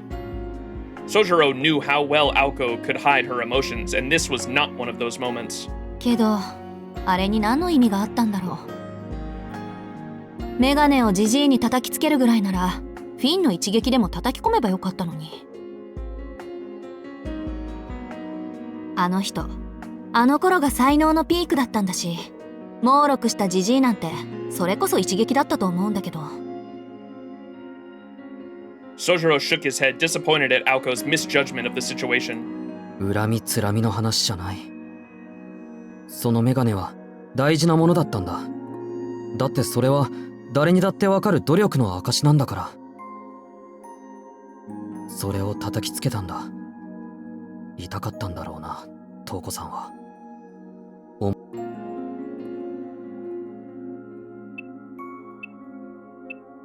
So, Aoko is confused why her sister didn't just kill her grandpa when she was angry. Instead, she just threw her glasses at him and broke them. Those glasses, Soujuurou picks up on the situation though and says those glasses, they were important to her. It was a symbol of all of her efforts that everyone else could see. To break them like that, it must have been painful enough for her to feel like she had to break them. As Soujuurou spoke, neither Aoko nor Alice noticed the grief he was fighting to hold in. Or more accurately, they could not understand his point of view. After all, in a world where mages are raised to fight other mages, empathy was in short supply. I was about to say, bro's an empath. けど、どうして今頃になって戻ってきたのかしら。青子の言う通り、東子さんならもっと早く美咲氏を奪えたのに。そうね。そんなに土地が欲しかったのなら、3年前に私を殺せば後継者に戻れたのに。So now they're wondering, why would she come back now, though? Touko could have taken Misaki City anytime she wanted to. That's right, if she wanted this land back so badly, she could have come back 3 years ago, killed me, and reclaimed her rights, back when she was an apprentice. Or, like, more of an apprentice, when she didn't know shit. 世間の荒波に揉まれて気が変わったとか？ Maybe she had a change of heart after seeing the world, I don't know. 違う。青崎は本当にわからないのか。Soujuurou shook with a faint anger. His voice changed from the boy they thought they knew. 何よ、あんたならわかるっていうの？誰だってわかる。東子さんは青崎が一人前になるまで待っていたんだ。自分が失ったものと同じくらい大切なものをなくさせるために。そうしないとどうにもならない。そこまでしなくちゃいけないほどあの人の怒りは深かったんだ。I was thinking it was because she wanted to wait until Aoko could actually stand her ground. She was waiting for Aoko to actually become enough of a mage to the point where they could actually have a fucking, like, equal fight in a sense. But it seems like it was because Touko was waiting for you to become a fully fledged mage that had been training just like her to become the heir to the family, just so then she could take away what was stolen from her to make Aoko feel what she did in that moment when she threw the glasses. That's how deep her hurt and hatred goes. Soujuurou gazed at them, wondering why they could not see what he could. Okay. Only he was the one that did not understand. The two girls, and above all, Aoko Aozaki, deny themselves the type of relationships that other normal people would be allowed to experience. Touko's actions were not fueled by hatred. While there certainly was hatred behind them, the real reason was, and always has been, Touko's pursuit of true magic. She was an ambitious and talented mage. Her hatred was only her veneer. Thinking of her in any other way would be an insult to her elder sister who devoted her life to the study of magecraft. All of this Aoko wanted to tell Soujuurou, but instead she stopped herself. Even if she had, Soujuurou was not a mage and could never understand, and besides, arguing with him any further would not have brought her any joy. She could not have put it into words, even if she had tried. And so... やけに姉貴の肩を持つじゃない、Soujuurou。もしかして、一目惚れでもした？ In her own cowardly way, Aoko dodged the subject. She smirked childishly. 肩ぐらい持つ。あの人はかわいそうな人だからな。I get how she feels a little, and I pity her. Soujuurou did not take the bait. Aoko was frustrated at his reply. なぜ？ An icy glare replaced her smile. He did not falter, only plainly stating, だって実の妹と争わなくちゃいけないんだろう。それはかわいそうなことじゃないのか？ This was the source of his frustration. 確かに、ね。Aoko's eyes narrowed unconsciously, as if hiding from a painful truth. This guy is a poison, she thought to herself. A poison with no antidote. With his words, he was unwittingly bringing her weakness to light. だけど私も姉貴もそれを何とも思ってないのよ。だって、それ以外に解決策はないんだから。Soujuurou looked down and frowned in defeat. And that's sad too, he muttered.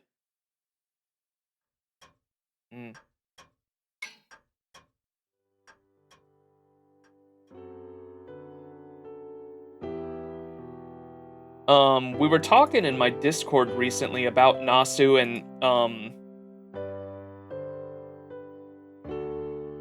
the different inspirations for his works, and how I mentioned how I really liked Nasu. Like, something that I think I like about Nasu's writing style just in general that's in all of his stories is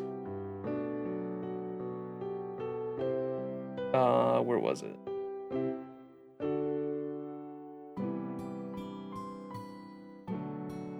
Oh, Nasu's writing style a lot is usually individual will versus oppressive systems. And that seems to be inherent in most of, if not all of his stories. I used to call it like something of an indomitable human spirit, but I think it's more of a individual will versus oppressive systems.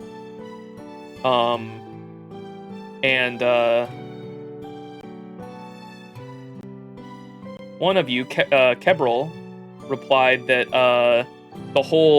so Nasu grew up in the 90s in Japan, which is like the lost decade where there was like an economic and social downturn, right? And the entire mage society dynamic is clearly informed by the views and stance of that lost decade.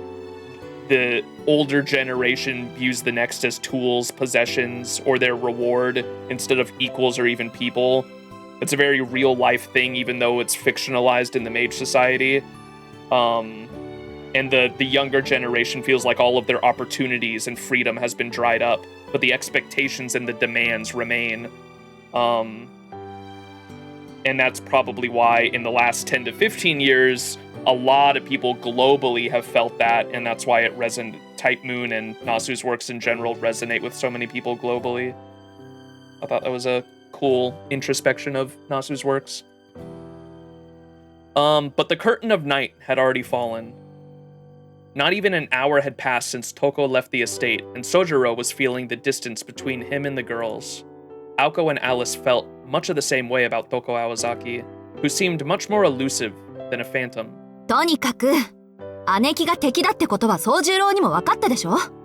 ならつべこべ言わず君子危うきに近寄らずよ。まあ姉貴もあんたと会って私たちとは全くの無関係だって分かっただろうから、そっちには手を出してこないでしょうけど。Aoko seemed absolutely certain in her assessment, as if to proclaim that Soujuurou had dodged a bullet. Strangely, she was placing her trust in her enemy's sense of reason. そうかな。そうなのかな。そうだといいんだけどな。そうだから安心なさい。昔からいらないものには手を出さないんだから、あの人は。そっか。青崎がそこまで言うなら安心する。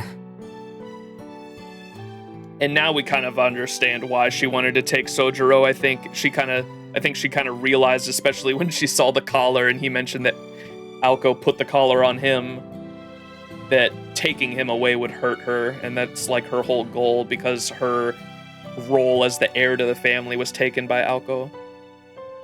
I'm curious on what the reason was for why the grandfather, thought Aoko was a better fit for the magic than her. I'm sure that'll get explained eventually, but that's what's on my mind at the moment. Aoko's property. あ、いらないものって言えば、トウコさんが青崎のティーカップをもらうって、セーブルのやつ。Uh-oh. ちょっと待って。あんた、それを黙って見てたっていうの？そうだけど、やっぱりあれは奪っていったのか。Soujuurou nodded sagely, while Aoko fumed. She wondered where his serious manner and tone had gone. Soujurou's frustrating absent-mindedness had returned. しかもセーブルのカップって私の一番のお気に入り。Aoko's fist trembled violently, but as much as she wanted to, she knew better than to plant it into Soujurou's carefree face. Not that he was even capable, but even Soujuurou did try to stop Touko. It would have gone tragically for him if he would have tried. 仕方ないか。そういえばあの人、よく私の持ち物を奪っていったっけ。他人のものを欲しがる癖、まだ治ってないんだ。子供の頃はみんなそうなんじゃないのか? He wondered aloud, curiously, aren't all people like that as children? そうかな。私のクレヨンとか人形とか取っても仕方ないと思うけど、どうせ粉々にしちゃうんだし。Soujuurou felt his heart jump into his mouth. The ominous foreshadowing was not lost on him. それはどういう？だから、あの人って私の持ち物を横取りしてはぶっ壊すのが趣味なのよ。苦節14年。姉貴に目をつけられて無事だったものなんて一つもないもの。Uh-oh. He's realizing that's what he is to Touko and Aoko. Listening to Aoko, Soujuurou recalled his conversation with Touko. He hoped he was imagining it, but he vaguely recalled her declaring Soujuurou Shizuki as someone's property. それはちょっと難儀だな。Soujurou's face turned grim, not unlike a detective at the scene of a crime.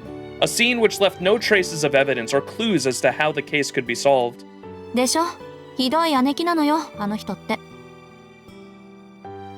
Unaware of Soujurou's turmoil, Aoko calmly sipped her tea. Soujuurou watched as Aoko shrugged her shoulders before looking at the drawing room clock. No matter how heavy the mood, time kept on ticking. 明日から大変になるね。Gloomy days ahead, muttered the undeniable victim of today's injustices. Aoko looked ready to move on from the incident, adding, そうね。でも今は、そんなことより今日の夕飯のが楽しみなんだ、私。Alice seemed to second that opinion with her silence. Comfortable and relaxed, neither of them seemed to have any intention of leaving the sofa to prepare food. Tonight was supposed to be his night off from work, at least until midnight. But Soujuurou knew that until the clock struck midnight, he would be serving on hand and foot the two ladies of the house. For one, it would take at least another hour to prepare something to eat, and there was no way the exhausted Aoko and Alice would stand for that, so the only other option in the end was to have something delivered. なんと、トウコさんについていけばよかったかもしれないな、俺。Soujuurou opened his wallet as he second-guessed his situation. His eyes settled on the third and final 10,000 yen bill in his wallet. It stared at him forlornly, reluctant to leave its home. With a heavy heart, he bid it farewell. Achievement unlocked. The Sister Returns. That was Chapter 9. All scenarios read. Alright. Ooh, Chapter 10. Howling. Let's give a save. And let's continue. At least he didn't mention that out loud. He likely would have been killed. This is a great lore chapter. All right, let's hop in. Chapter 10, Howling.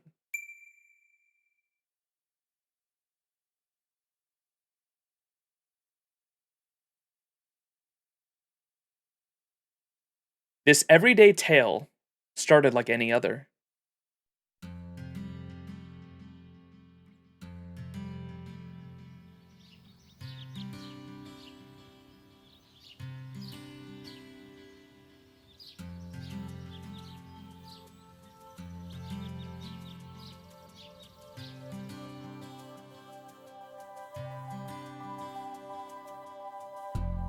The morning sun alerted Soujuurou that day of work. The morning sun alerted Soujuurou that a day of work lay ahead. Specifically, the gardens needed tending to, and an unkept garden made for an unhappy Soujuurou. Luckily, today was his day off from all of his part-time jobs. It was the perfect opportunity to get his hands dirty. There was one problem, however. The mansion's grounds were vast. Not only had the courtyard been left to run wild, but the area around the front door had been neglected to. To tend these problems thoroughly, he would have to work on them week in and week out. まずは地ならしたな。In an ideal world, his task would have taken a day, but for its enormity, for the moment, Soujuurou decided to set foot into the mansion's wilderness and evict the weeds. Wasting none of the early light, he started tackling the ones around the mansion. By his estimation, he could clear the forecourt, courtyard and backyard, then take a small rest.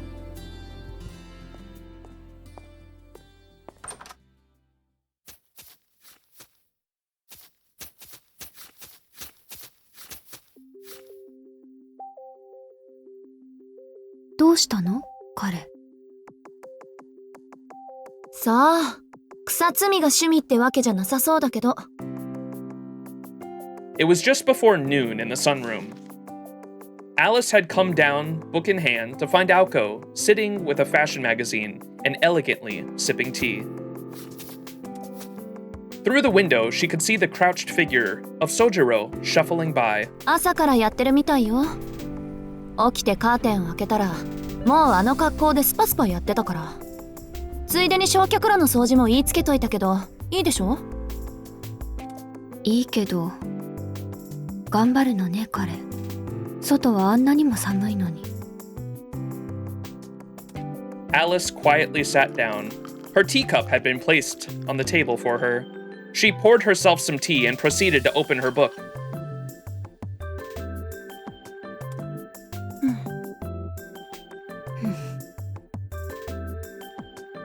The two sat passing the time in silence. Having happened to the same idea, a nice relaxing cup of tea in the sunroom. With their evening roles decided, there was no need for idle chatter. Aoko stared out the window, intermittently turning her gaze to her magazine. Alice was immersed in a book on rune magecraft, occasionally tilting her head as if to recall something. As if by unspoken agreement, in unison, they pressed their teacups to their lips and glanced outside. To the two girls, Soujuurou appeared as if he were an animal in a zoo. Neither was interested in lending a hand. Despite his sluggish movement, he was making good progress. As Aoko's attention turned back to the sunroom, her eyes met Alice's. Alice returned her gaze to the book, though moments later she raised her head again.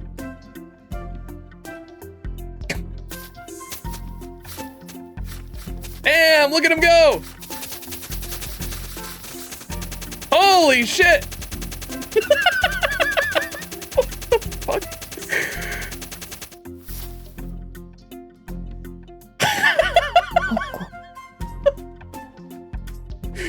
Oh, he's literally toiling away. Clearing her throat, she attempted to focus on reading. It was no surprise that Alice admired Soujuurou's diligence. Not even 30 minutes had passed by before he cleared the courtyard of its unsightly weeds. Shiro Emiya wishes he had that kind of cleaning speed. I was about to say, like, I know that Nasu wrote this in high school, and, like, I'm sure a lot of the early characterization for not just Soujuurou and his good-natured ideals, and him being the one that isn't really part of the mage world, but kind of gets thrust inside on accident and has to, like, is kind of forced to learn about everything that's going on. Like, a lot of those are probably, like, Soujuurou is probably an early version of Shiro Emiya, I imagine. And also, like, the sibling rivalry that we have here, and how we mentioned there's a lot of cool sibling dynamics in Fate Stay Night as well, with both Shiro Emiya and Ilya Einsburn, and then also Rin and Sakura as well. And so it's kind of cool to see that this is the more polished version of whatever Nasu wrote in high school, right? Not even 30 minutes later had passed before he had cleared the courtyard of its unsightly weeds. Without stopping once, the mysterious gardener left the courtyard, puffing clouds of white breath. The area he left behind was spotless. Alice muttered after scanning over his work. A stalwart Soujuurou worked confidently and ceaselessly. She was impressed, like she was watching a scene from a great movie, but before long she grew irked. Why would he waste his energy like that, she thought. Alice looked at the clock. I mean, like, the main girl trying to kill the main boy at the start trope is something we all see in his works too at this point, yeah. 焼却炉。今から手入れをしたら夕方ね。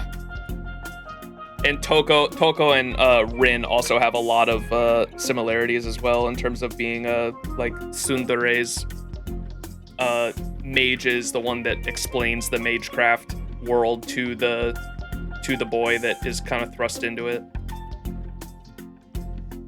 If he starts now, it'll be evening before he's done with the incinerator. そっちはもう終わってるわ。朝上から見てたもの。壊されちゃいけないからあれこれ指示出してね。Bro already finished. いやー、窓開けて散々となったから部屋が冷えること冷えること。It was safe to assume Aoko had come to the sunroom to escape her cold room. Between barking orders from a window and cleaning in the cold, it was clear who had the harder job. しずきくん、何か言ってこなかった？言ってたけど、よく聞こえなかったわ。In other words, his complaints fell on deaf ears. With nothing else to discuss, the two resumed their reading. The ever so tense silence was broken by Soujuurou entering the house after finishing his cleaning. He stared at the two of them, displeased. あったかそうだね、青崎。外よりは幾分ね。廊下の気温は外とあまり変わらないけど。それで、どうして庭の掃除なんて始めたのよ、Soujuurou。Soujurou's subtle jibe had failed to find its target. He had no chance of winning, and so just hung his shoulders in defeat. 今日は本当に寒い。明日あたり雪でも降ってくるだろうから、外の掃除は早くに済ませたかったのに。焼却炉は予定外だったぞ。He sounded resentful, but his problem was not with the additional work. If anything, he was glad to do it. What he did not care for was how nobody even bothered to lend a hand. いいじゃない。焼却炉はみんな使うんだから。じゃ、その殊勝な心がけついでに2階の廊下に掃除機かけといてね。それと裏庭のブナの添え木壊れかけてたでしょ。工具箱はあんたの部屋に置きっぱなしだからそれを使うこと。で、全部終わったら私の部屋に来てくれる？いらないものまとめておくから焼却炉で焼いておいて。Hence why she made him clean the incinerator. Cruel, but clever. それで青崎、君は何をするんだ？そうね、やることもないし、ギターにでも触ってようかしら。Aoko thought hard about how to spend her afternoon, yet the thought of cleaning did cross her mind, as had always been the case. No, it was not out of spite that she did not think to help clean, it was because the word cleaning was not in her vocabulary. Soujuurou knew exactly why the mansion was in the state that it was in. Still, that did not change the fact that the corridor upstairs was very long, and Aoko was not lying about how cold it was inside. How cold it was in the corridor was not that much different from outside. そうか。あくまで掃除をする気はないんだな、尾崎。まあ、掃除はしたいからするけど、こう、なんだろう。一緒に住んでる人間をそこまでこき使って、良心は痛まないか？それとも、割と気づいてはいたけど、良心そのものがないのか？ As usual, he might have gone too far this time. His remarks had hit too close to home. Aoko closed her magazine and turned to face him. Infuriated, she glared her sharp blue eyes piercing into him. Soujuurou knew he had not said anything unjust, but he always backed down first. Soujuurou、何度も言うようだけど。はい。He replied automatically, straightened his back in response to Aoko's cold, calm tone. 勘違いはしないで。私たちはあんたを同居させてあげてるんじゃない。これ以上ないって譲歩の末、仕方なく飼ってあげてるだけなんだからね。Aoko did not mince her words. Soujuurou nodded in defeat. そうか。飼ってもらってるのか。そう。番犬にもならないだろうけど。Aoko responded, already tired of the conversation. While Soujuurou had little room to counter, he still tried. しかし一方、番犬は間違っても自分の食いぶちを入れたり、あまつさえ家賃を払ったりしないのも事実であった。なんか言った？いや、負け犬の遠吠えを少しばかり。He raised his hand dismissively, knowing he could not win. To Aoko's ears, his attempt at self-deprecation sounded facetious. Factitious? 宗十郎、あんた、本当にわかってる？そうだな。君たちがどうあっても掃除をする気がないぐらいは、Aoko grinned at her pet's obedience. As long as he knew his place, that was all that mattered to her. She seemed to be extremely satisfied with his response. 余裕あるんだ、しずきくんってば。The fuck? Her playful smile darkened, as did Soujurou's expression. 青崎、 Oh, it's the fucking... なんだか、息ができないんだけど。 Tighten the fucking... collar. このまま放っておくと、そんなことも言ってられなくなるんだけど、試してみる？ He shook his head, his expression growing more and more grim. 懸命ね。私も窒息したいなんて見たくないもの。The grating sound subsided. Soujuurou gingerly touched his throat. The collar that had suddenly tightened around his neck returned to its normal size. 気管が塞がれた時の苦しさを知らないんだろう、青崎は。本当に抵抗できなくなるんだぞ、あれは。だからそのための首輪だって言ったでしょ？今まで実践したことなかったし、あんたは相変わらず危機感ないし、ここらで一度しつけておいたの。それより掃除、急がないと日が暮れるんじゃないの？はあ、わかったよ。結局、今日はこうなる星の運びだったんだ。Soujuurou left the sunroom, his shoulders slumped and his tail between his legs. Aoko watched him leave before turning to her magazine as if nothing had ever happened. Alice paid no attention, none of that had anything to do with her. With Soujuurou gone, the room once again fell silent. As the clock ticked on, Alice suddenly stopped flipping through her book. ねえ、どうして彼を酷使するの？ She asked as though talking to herself. Aoko replied without so much as looking up. 別に。最後には記憶を消させてもらうんだから、楽しかったら困るじゃない。Obscure as ever, but sincere in her own way. そう。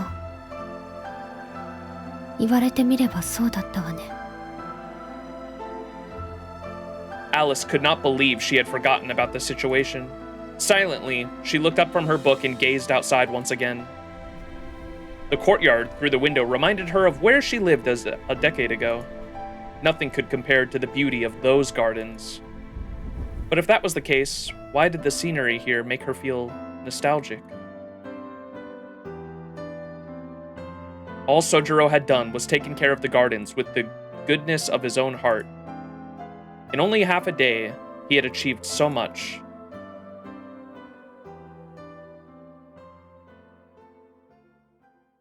It was Christmas Eve, and snow had started to fall. Hey, main menu theme.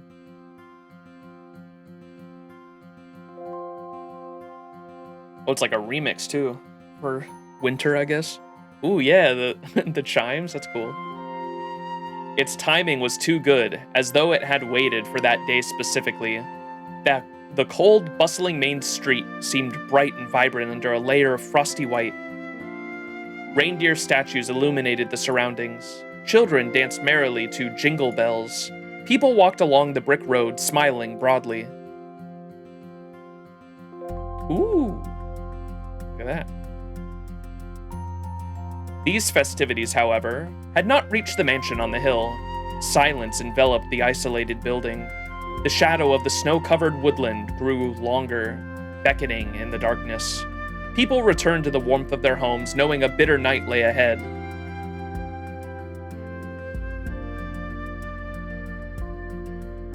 Something had been amiss in the mansion all day. Perhaps it was the calm before the storm. 2 days had passed since Aoko Aozaki had revealed herself. Aoko and Alice spent more and more time locked in their rooms. Meal times had grown noticeably quieter. With their roles decided, they were too busy with their own jobs to worry about each other. On this day, the two had been relaxing in the drawing room since morning. The mood was calm. Well, mostly at least. Soujuurou was fretting that tonight would be the same. 雪が明日ならよかったのに。 He aimed his words towards the girls on the sofa, despite knowing that they would be ignored. Whether the snow fell today, tomorrow, or not at all, it did not affect them. The snow just meant a white Christmas. Aoko remained silent. She wasn't ignoring him per se. She just had other things on her mind. Soujuurou knew this, but still cast a lonely gaze around the sunroom. The courtyard he had cleaned only a few days ago was now hidden by a layer of white. The falling snow would stop every so often, but then resume again as if teasing Soujuurou. By the next morning, the courtyard would be a winter wonderland. Aoko and Alice sipped their tea in effort to fight the cold. In fact, that was all they were doing. そういえば、トウコさんの髪の色は青崎より濃かったね。あんな綺麗な赤毛は初めて見た。短くしてるのはもったいなかったな。Touko's hair was darker than yours? Wait, it was lighter. What is he talking about? Darker.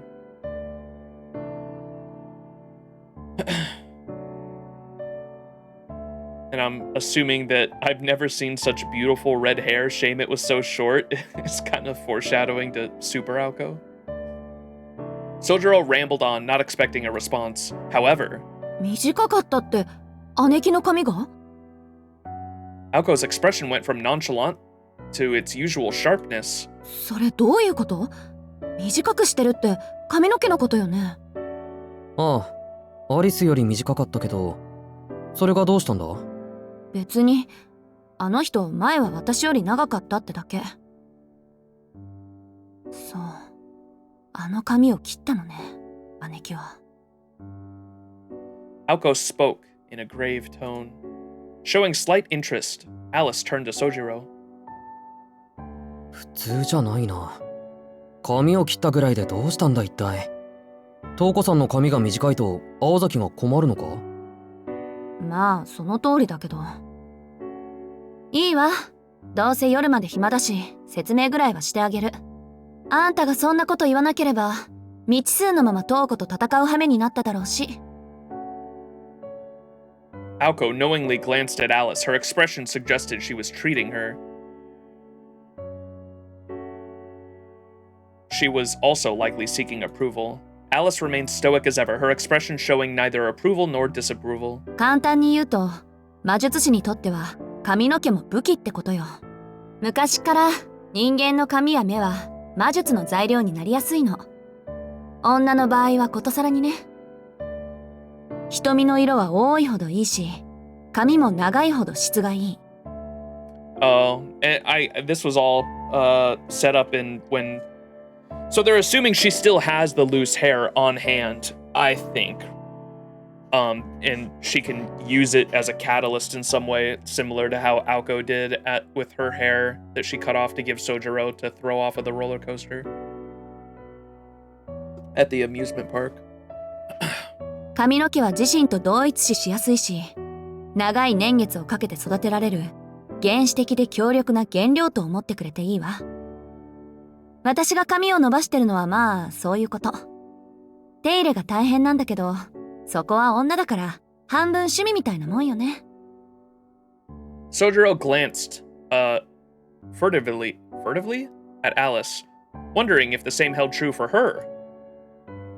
Maybe Alice had cut it because it was a hassle to maintain. It sounded stupid, but then again, this was Alice. Soujuurou nodded to himself. ん？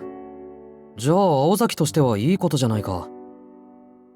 No wonder Wodime had Disney princess hair. トウコさんの髪短いんだから。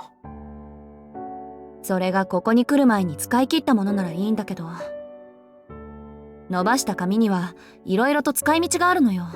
私は瞬間的な術の強化にしか使えないけど、姉貴だったら高級的な術の補佐に使うはず。I wonder if that's what was on the... That's what the... Remember the red hair that was on the doll? If that was maybe Touko's hair? 年月と想念を蓄えた髪は魔術師の分身とも言える。With all the thoughts and memories in its hair, it's like having a mage clone.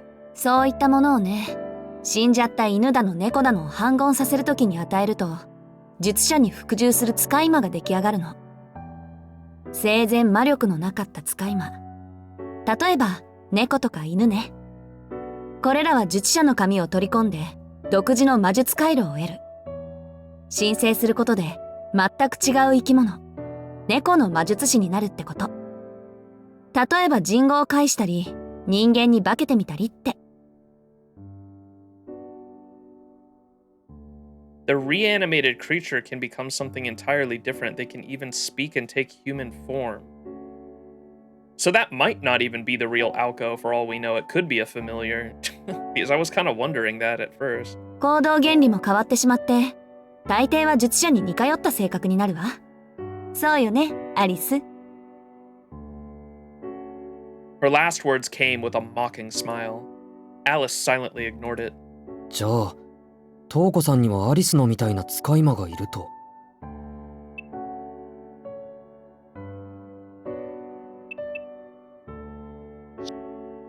そう見るのが妥当でしょうね。姉貴は20年以上伸ばし続けた髪と引き換えに強力な使い魔を用意したってことよ。The fight at the amusement park. Just the thought of Alice Kuonji releasing flat snarks sent a shiver down Soujurou's spine. The oil of the moon had been a unique familiar out of this world. ほら、そこ心配しない。三崎町をぶっ壊す規模の使い魔なんてありっこないから。確かに長く歴史のある紙を使用するほど強力な使い魔が出来上がる。けど紙を使った魔術師はそれまで溜め込んできた山中のうちの一つを初めからやり直さないといけない。切った紙はまた伸ばさないといけないでしょ。使い魔を作るのは簡単だけど、そう多く従えないのはそういうことなの。As Aoko spoke, her mood visibly improved, as though she had made a breakthrough. 犬とか猫か。Tilting his head to the side, he could not imagine a world where dogs and cats were so powerful. 変ね。トウコさんは人魚師よ。使い魔を作って自分のレベルを下げるのはどうなのかしら。協力者がいないだけでしょ。青崎のお家騒動に人の手を借りたくないから自分だけで全部やるつもりなのよ。あ、もしかして遊園地の人形って姉貴の紙で作られたんじゃないだろうな。確かに話に聞いた限りだと特注品ね。呪いによる永久期間、両手のギミック、フィンの一撃、執念深さ。けど何よアリス。あの人は人形に自己を投影するような人じゃないわ。完璧な偽物なら許すけど、偽物に過ぎない偽物は容赦なく壊してきた。青子から見て、その特注人形はトウコさんと同じ力量を持っていた。まさか遠く及ばないわよ、あんなの。ならトウコさんの髪とあの人形は別件よ。あの人が自分の魔力を分け与えたほどの使い魔があと一体はいると見るべきね。専門家としての意見。つまりその使い魔は姉貴より強い。そうでないと意味がないわ。人手が足りないというのもあるでしょうけど、だって私たちは2人、彼女は1人だもの。同時制圧も想定済みってわけ。なるほどね。その場合どっちが強い方を引き当てても恨みっこなしよ、アリス。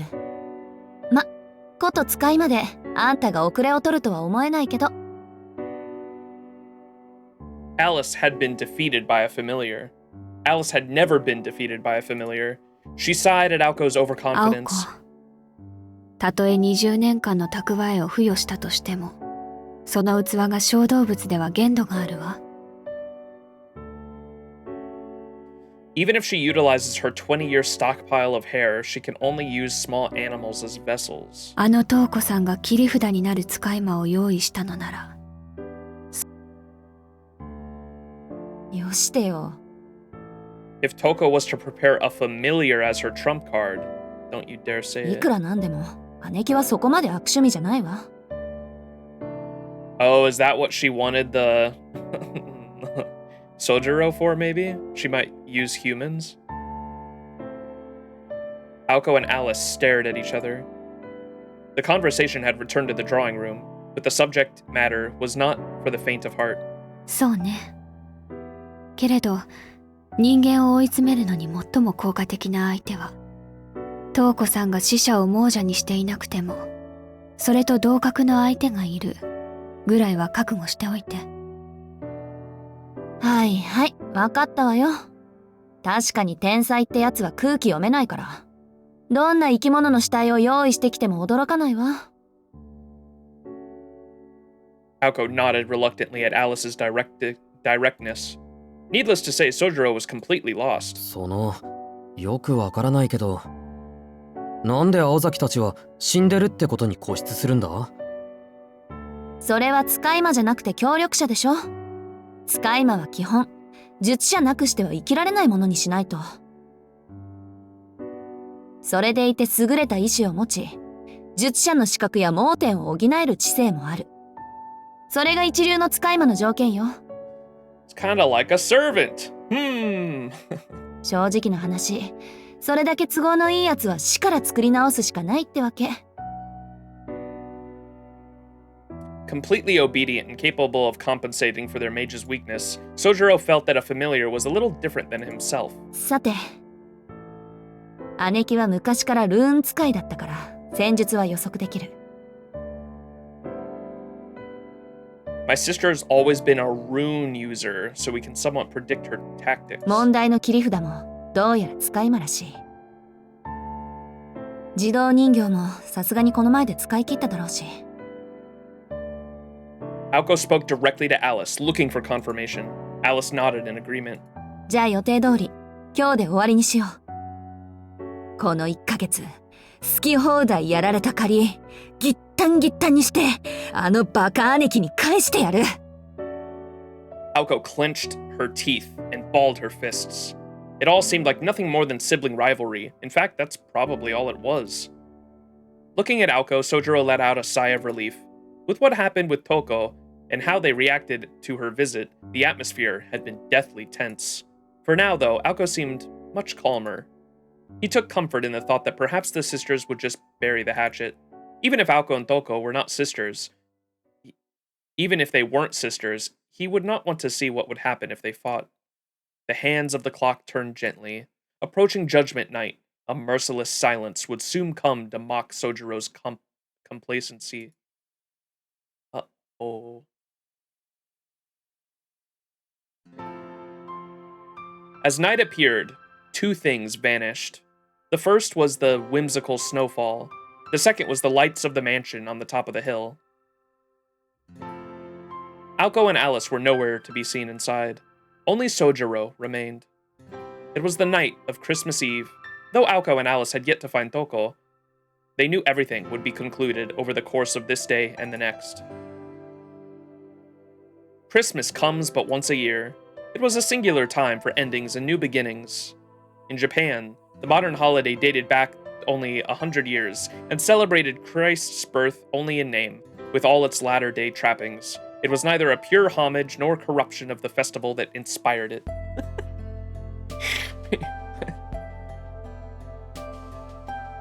Christmas comes but once a year. It was a singular time for endings and new beginnings.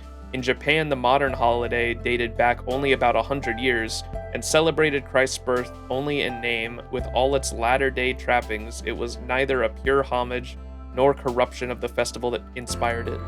Regardless, there was a significant increase in the land's mana during festivals. Such charged distortions were a boon to a mage's craft, be it creative or destructive. Aoko Aozaki sought to destroy the local sigils, which gathered and properly cycled the magical energy of the land and its people. Soujuurou was able to gather that much from Aoko and Alice's conversation. Touko had already claimed 3 sigils. Only 2 remained. Any further loss would signal Aoko and Alice's defeat. In order to protect the remaining ones, they had to split up. Aoko lacked power, so she would need to borrow a ploy from Alice and head to the Tokawa sigil, which boasted the greatest local energy supply. Alice would go fully equipped to the sigil in Yashirigi? Mary KFC, definitely no corruption there. Yashirogi. Free from the constraints of civilized society, magecraft is most powerful at midnight. The young witch and the apprentice mage wished each other luck before leaving the mansion. It was almost 10 at night. After the girls set out, the first 2 hours passed by quickly. When Aoko was ready to head off, Soujuurou walked with her to the foyer. Neither had spoken a word to each other. She had departed without showing any sign of fear. It was difficult to tell whether she did not want to get him involved or whether she did not see him as a worthy in combat. The thought stuck with him. He let out a long sigh, not out of dejection or frustration. It was a mechanical, emotionless breath. He sat on the near-frozen floor, staring vacantly up at the skylight.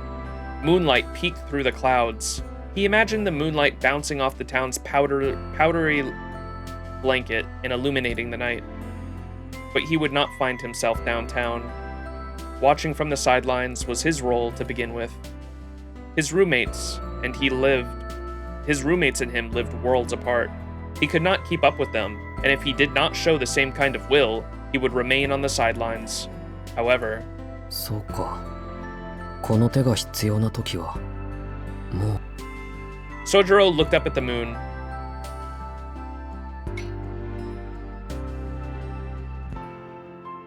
Somewhere, deep inside, he felt a trickle of sadness.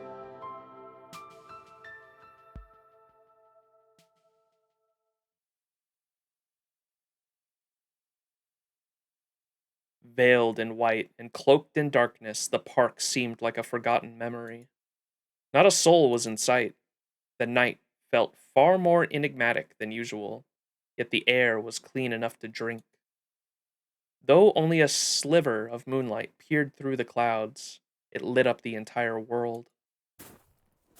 In those moments, a young girl's footsteps echoed, trampling the still white silence under the midnight sun. The pale moon illuminated the inky blue sky. Only a few streetlights in incongruous phone booth betrayed signs of civilization. A girl appeared dressed in black. Against the snowy landscape, the figure of Alice Kuonji was unmistakable. Pure black, deeper than even the night. Were her overcoat, gloves, and hat, even her hair and eyes? Nothing stirred for a while. Not Alice, nor the white scenery. The world was a still painting of a snowy field. Only time moved gradually, darkening the lights in the park, and eventually the nearby homes as well. Yashirogi was more modern and developed than Misaki. Though the park was located in the center of town, it had become a blind spot. It had been overlooked by developers and carried no commercial value. A few houses encircled the park, the streetlights turned off at midnight. It was a white night. People, even machines, were fast asleep. 私が先なのね。 Alice whispered, watching the streetlights slowly fade. She thought she heard a dog howling in the distance. Perhaps it was howling at the moon. The howl reached deeper into the night than expected. A wolf, maybe?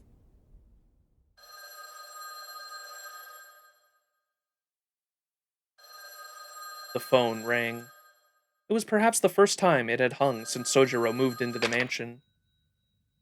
Hesitantly, he picked up the receiver and brought it to his ear. He heard nothing. He felt he had to say something, but could not think of what.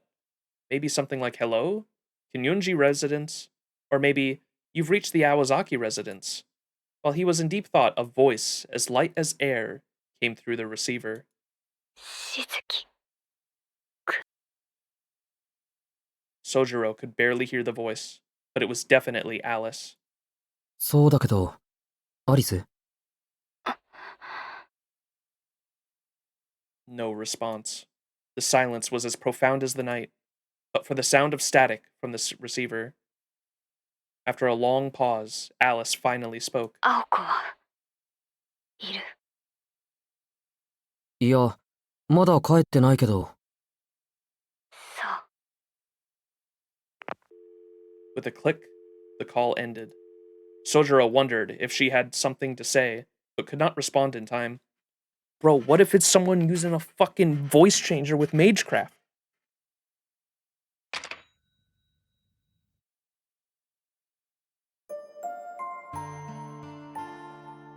Whoa.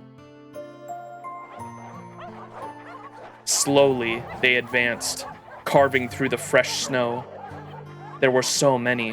Where had they all come from? Dozens of feral dogs snarled at Alice, their eyes trained on her. The snow clung to the beast's mangy fur. Their clenched fangs and bloodshot eyes hid a barely reined hunger that might burst forth like lightning at any moment. They yearned to taste her warm flesh and satiate their empty bellies. To them, the girl in black stood like a lighthouse in a stormy sea. She watched them, disinterested. It appeared that the Yashiryogi sigil was the key target tonight, not the Tokawa where Aoko had gone. Alice had always been unflappable, and the child's play before her was hardly about to change that. Her main enemy was not the dogs surrounding her, but the lone mage behind them, Aoko Aozaki. ひどい趣味。ここ数年で品が落ちたの。まあ、それならそれで嬉しいけど。これが地金なら、青崎との付き合いもいよいよ白紙に戻せるわ。Touko laughed at the acerbic taunt. いやいや、これは不可抗力でね。安心しろアリス。間違っても私の趣味じゃない。Crunching through the fallen snow, Touko slowly came into view. She wore a moss-green coat that contrasted sharply with Alice's garb. A silk scarf warmed her neck. She stood tall, her hair short, striking a more valiant posture than any young man. After all, the two standing here needed to be less like the shining moon, and more like the darkness surrounding it. The barking abated. Like servants in a royal court, they averted their eyes from their ruler, lest their eyes and hearts be plucked out. 久しぶりだね、アリス。瞳子さんもお元気そうで。They stood about 12 feet apart. No love had been lost between them. Just two enemies. One who was to be victorious, and one who was to fall. さて、どうしようかアリス。積もる話もある。君の近況にも興味がある。そもそも今回の件についていろいろと説明したくてたまらない。5分ほど時間を割いても構わないか？お断りよ。あなたと5分も話をしていたら、その隙に内臓まで売却されそう。The following events unfolded quickly. Boldly, and without a second thought, Alice pulled out the cat's bell from the seam of her mantle and dropped it. Diddle diddle. The beginning of Alice Kuonji's Magecraft, the start to a night of fairy tales. Aoko favored a quick draw approach like something from a western. However, Alice preferred sleight of hand. She used her target's blind spot against them, ending the game before they knew it had begun. The bell fell like a coin into a fountain.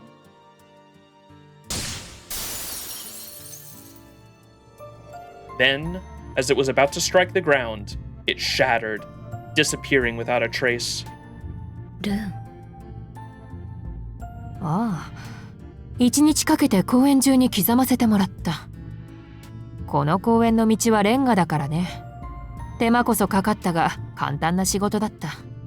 周りの森まで見て、ざっと400平米のキャンバスだ。面白いだろ？今私たちは30万字以上のルーンの上にいる。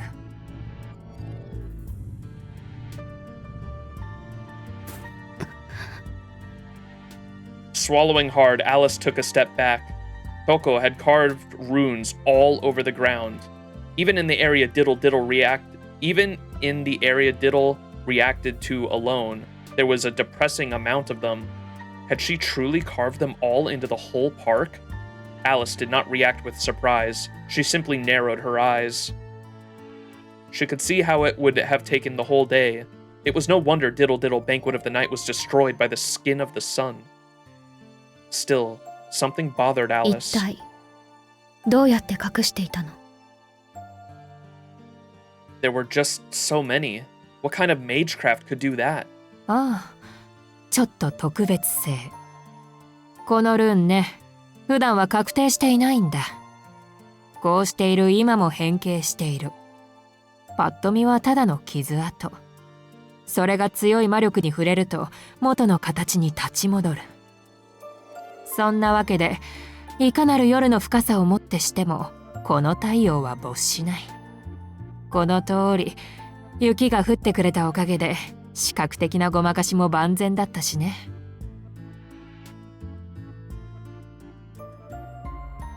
Memory runes, huh?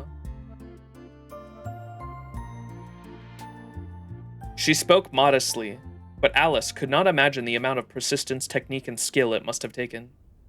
And if only it took a day, even 10 mages would have trouble producing so many sophisticated runes in that time.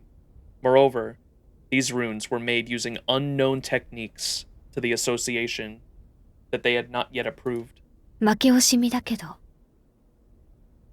私みたいな小娘一人に大人げないわね、東子さん。バカを言うな。君を小娘だなんて一度も思ったことはないよ。まあ、私好みの体だと眠めつけることはあったがね。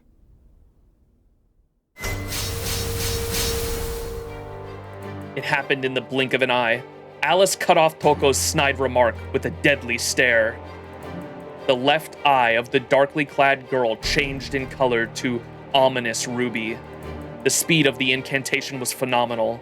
Alice's mystic eye of enthralling snared Touko. She had been the one to quite literally be taken captive by the girl's stare. Touko tried to raise her arm, but could not move even a finger. Alice's mystic eyes commanded absolute control, with no room for resistance. Only a person's internal organs were allowed the freedom to move. Since their organs still functioned, it was more precise to say that her eyes forbade the target from acting. Alice had played her hand with exquisite timing. It wasn't the speed of her eyes that had given her an edge. The deftness from which she wove her spells to exploit the briefest of vulnerabilities is what made Alice a different caliber to other mages like Aoko. This witch, who lived hidden in the modern era, was more seasoned in magecraft battles than even Aoko Aozaki. だが残念。ディドルが響かないのでは、魔眼のアクロスティック化はできないようだな。惜しいね。あの月目のプロエキシャーなら、これで私の方はお手上げだったろうが。The formation holding Touko began to distort. In the blink of an eye, the mage had bested Alice's mystic eyes. Alice's black outfit fluttered in the wind.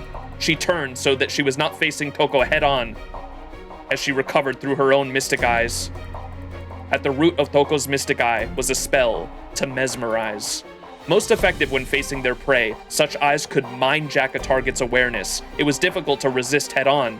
However, its effect was greatly diminished if the target was not facing their eyes directly, even if it was within range.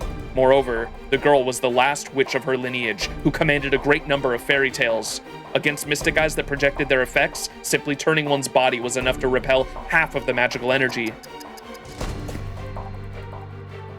Like Alice's eyes, Touko could also disable actions. Alice had escaped by the skin of her teeth. The damage she'd suffered was only the weight of a twig The damage she had suffered was the weight of a twig to a forest. She just had let the energy pass through.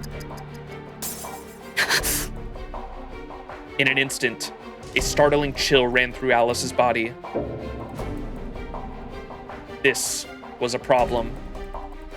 The touch of death ran up her spine. She glared at the mage before her as blue rubber balls flowed from beneath her overcoat. The stare-off grew even more intense. Alice glared harder, resisting Touko's mystic eyes with her own. Losing was not an option. In terms of raw magical energy, Alice Kuonji's mystic eyes were more powerful and advanced than Touko's.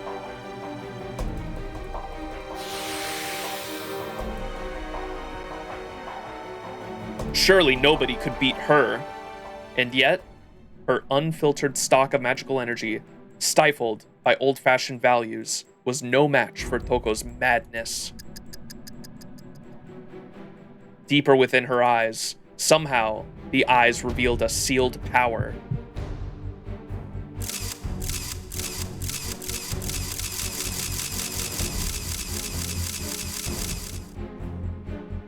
Inside the crystalline lens of the mage's left iris was a bottomless pit, a Klein cube. Alice winced in pain. The bindings grew in number. So many mystic eyes, thousands perhaps, all fixed on Alice. Pressure, so much pressure, endless, and Alice knew it. She saw, incredulously, she saw eyes growing within eyes. Touko had placed opposing mirrors inside of her own eyes, resulting in an infinite glare. It was the act of a madwoman, creating mystic eyes within mystic eyes. She could even control the resulting chaos caused by all the copies. Her insanity knew no bounds. No mage in their right mind would mass-produce so many mystics, the last escape of humankind, so indiscriminately. やれやれ、これもお気に召さないか。私なりにマインスターの真似事をしてみたつもりなんだが、うまくできているだろう。君の悪路のように希少な神秘で現実をねじ曲げるのではなく、量産した神秘で現実をねじ伏せる。物自体はただの魔眼だが、その段数には果てがない。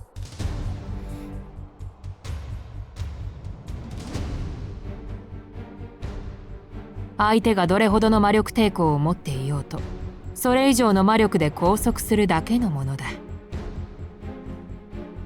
She wielded power without limit to disable her opponent. Once one was caught in them, they were chained to the concept of infinity. I was about to say, they mentioned the box and the what's his name? Who's the author of JJK? I wonder if they, because there's a lot of shit in JJK that's inspired by the Nasuverse. I wonder if this was too for fucking Gojo. Once one was caught in them, one was chained to the concept of infinity. Projection-type eyes had a fatal flaw. Their firepower and formula were insignificant compared to the great artillery of enchanted spells. But Touko had torn down the conventional wisdom with brute strength. If the gun was a pea shooter, she simply needed to bring more guns. A 9mm bullet would never destroy a fortress unless one threw a fortress mass of bullets at it. The principle was brutishly simple, but in the world of magecraft where concepts decided supremacy, Touko's iterative mystic eyes were the perfect weapon. They almost take the same concept as the Black Barrel and place it here in a way. Similar, at least. The target would be bound until she closed her eyes. In theory, at least, the effects were infinite.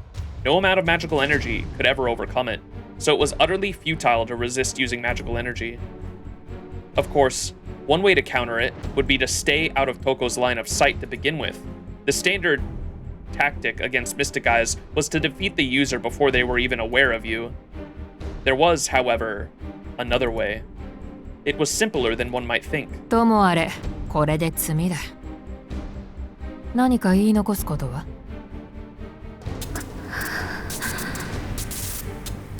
Alice could no longer see her enemy. Touko's infinite eyes had bound her. All she could make out was a sliver of the moonlight and a blue streak tracing its way towards her. 結構悔いのない人生で羨ましい。 She drew a rune in the air, unleashing a shockwave to tear flesh asunder. The gust became blades of air that shredded Alice's overcoat and minced.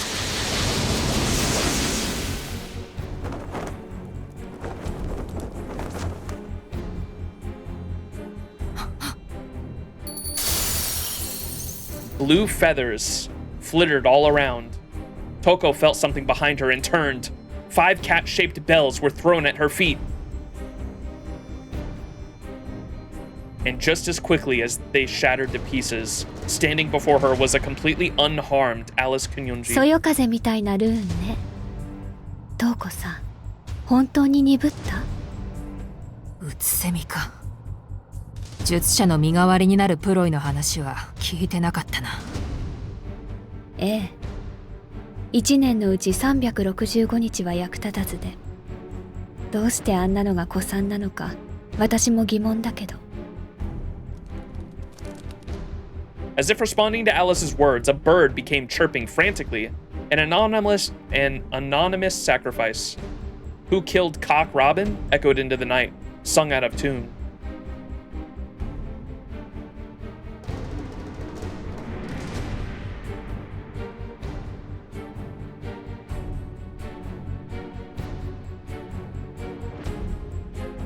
Okay, that's an old nurse. I was like, is that an old thing too?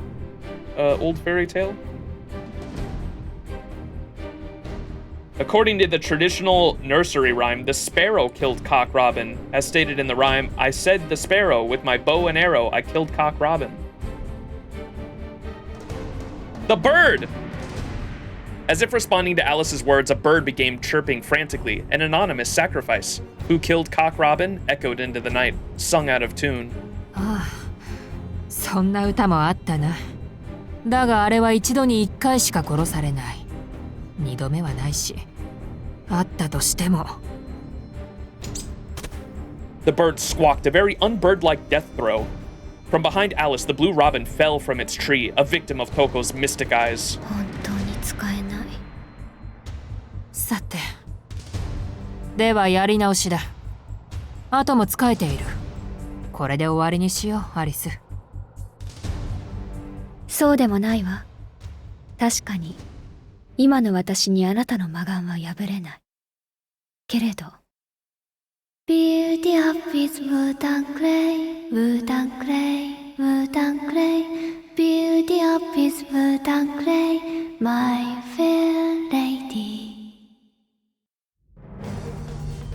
The song came from the depths of the earth, stirring a mighty quake to mark the birth of something gargantuan.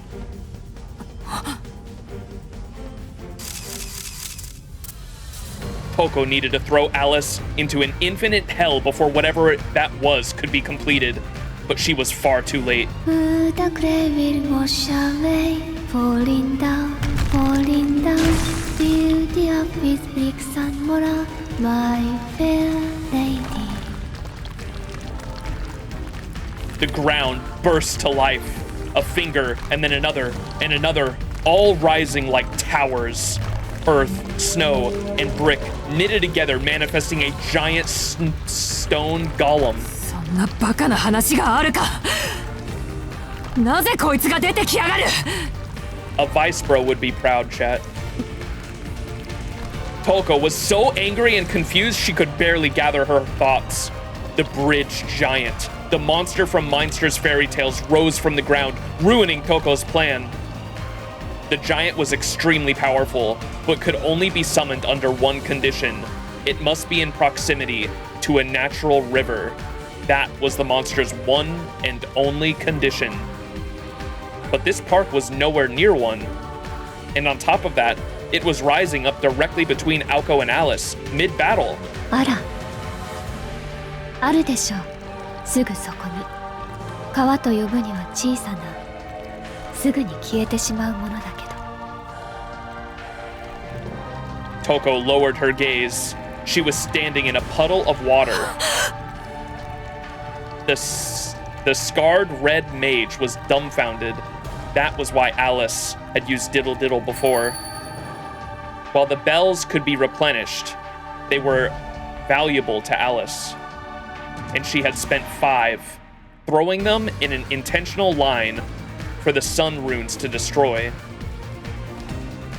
From there, a stream of melting snow.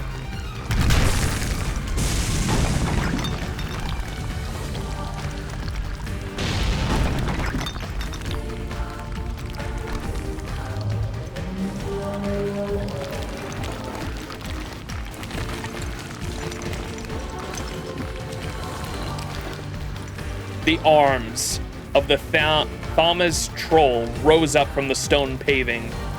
The monster's torso alone surpassed 80 feet, its form made entirely of stone. Previously, she had created one using the trees in the forest. However, Touko knew instantly the monster before her was at least twice as powerful. 止まれ!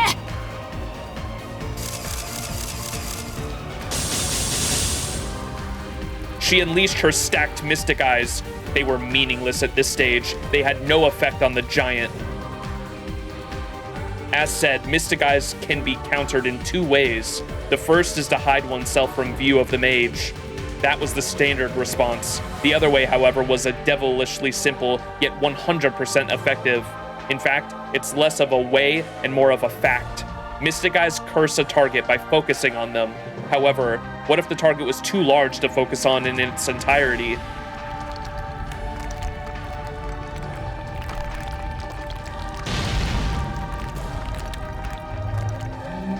The answer was, one could barely stop a single arm. The giant, unfazed, raising its right arm and swung it down to the ground, destroying thousands of runes.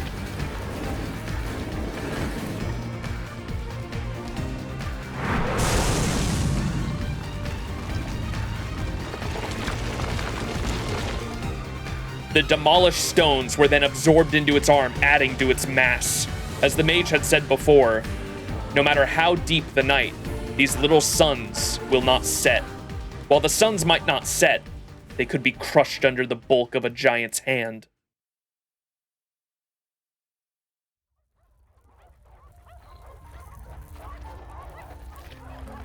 The victor of the battle was decided. Aoko Aozaki closed her eyes and prepared to escape. The stray dogs began to whine, fearful of the hulking figure before them. 参ったな。私ではマインスターには勝てなかったか。まあ、そのあたりは今後の課題としよう。呆れた。逃げられると思っているの？トウコさん。まさか。そこまで鈍ってはいないよ、アリス。第一、逃げるとしたら、それは私の方じゃないからね。There was no hint of bravado in Touko's tone. Even in the face of a titan, she had no means of harming. Her confidence was unshakable. The reason being... ま、前座は終わりだ。来い、ベオ。Theo. This was no longer a battle of skill. A fight for survival had begun. Snap went Touko's fingers. In response, a beautiful, high-pitched melody floated up towards the moon. It echoed all around them. The spiral howl dredged up an ancient, primal memory. Its source emerged from the shadows and landed next to the mage.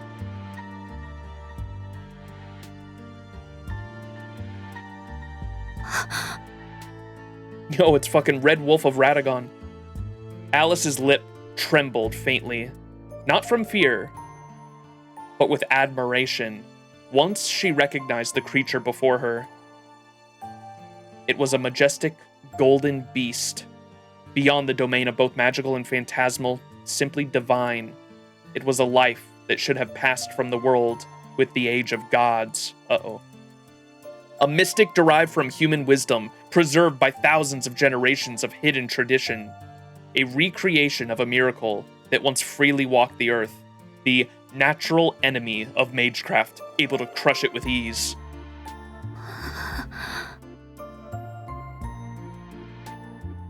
Quiet resignation settled over Alice's face. The golden beast charged.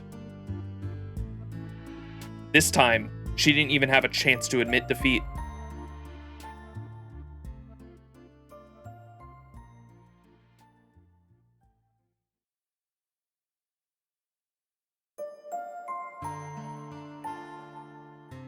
She could hear the beast's breathing in her ear. It seemed she had been unconscious for a short time. Alice opened her eyes and took a deep breath.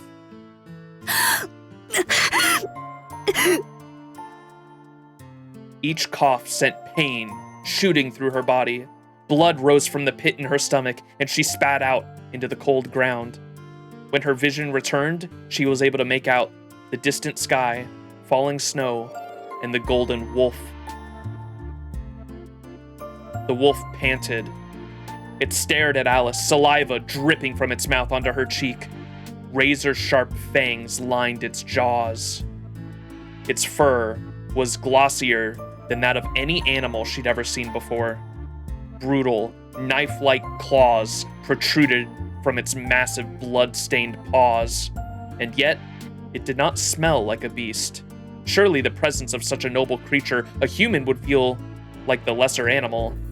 The battle between Alice and the wolf was over before it began. After destroying the troll, it baptized Alice with its wicked claws and giving her no time to escape. Its side swipe had torn into her abdomen like a sword, carving through her clothes and flesh all the way to her heart. Even so, not once did Alice make a sound.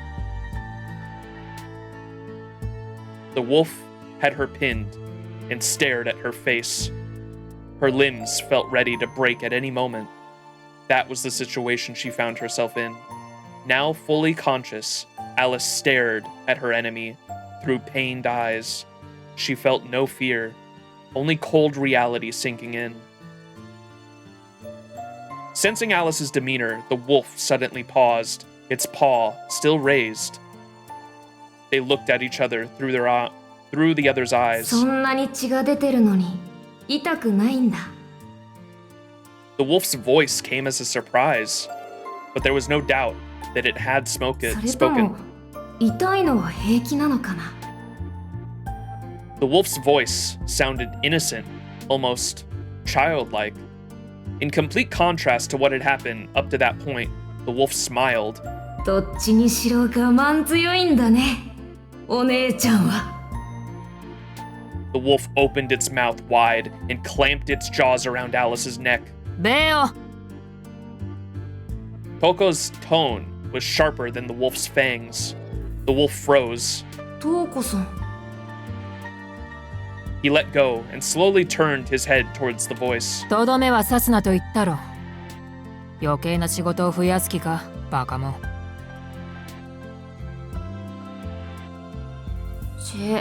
それはそれで楽しいのに。ああ、退屈。話に聞いた橋の巨人も結局は他の生き物と一緒だったし。The wolf backed away from Alice, as if no longer interested in its prey. To the golden beast, she was little more than an old chew toy. なんだ、もう意識が戻ったのか。心もタフなら体も大概だな。骨まで砕いてその程度の出血とは。マインスターの教育の賜物かい？ Barely clinging to life, Alice stared at Touko. but not a stare of hatred and defeat, but one of disbelief. Alice simply wondered why Touko had brought such a beast.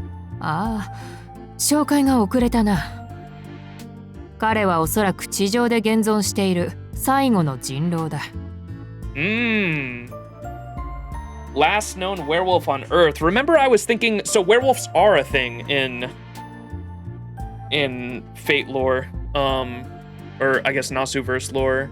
Because I had been wondering before, because like I know vampires are a thing with the dead apostles, so I couldn't remember if like vampires were a thing ever.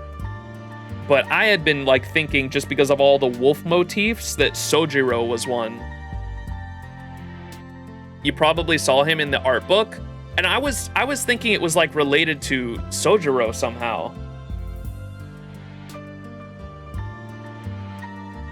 Huh. Because what if, you know how Soujuurou survived the wolf attack? I was thinking like, what if he got like bit by a werewolf and like he like unknowingly like became one? Hold up, this is gonna get really interesting, because regardless, Soujurou's past, him surviving the wolf attack, like he's gonna feel for Alice and wanna fight the wolf regardless, or his climactic character arc is gonna be thematic with his past and the wolf, right? But simultaneously, like, how crazy would it be if like he's a werewolf and he doesn't even realize it? You know what I mean? We'll see. This is the last known werewolf on Earth, she says. 北欧の奥地に生きる彼らの一族の中に現れた生粋の原種だよ。見ての通り、先祖返りなんて言葉じゃ表せない黄金の神秘でね。名前がなかったんで、わかりやすくベオウルフと呼んでいる。I called him Beowulf. What's the... I don't even know the legend of Beowulf, dude. He, in FGO, he,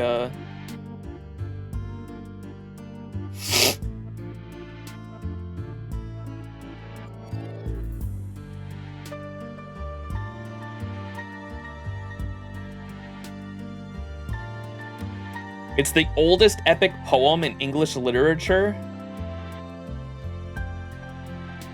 Comes from southern Sweden, around Denmark.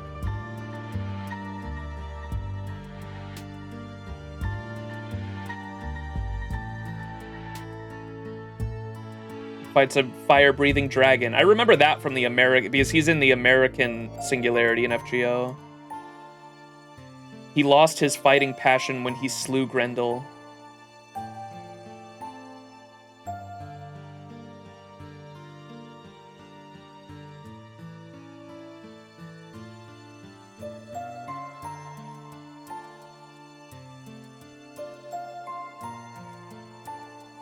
He killed Grendel completely naked, too. I never saw the Angelina Jolie movie. No, I did not.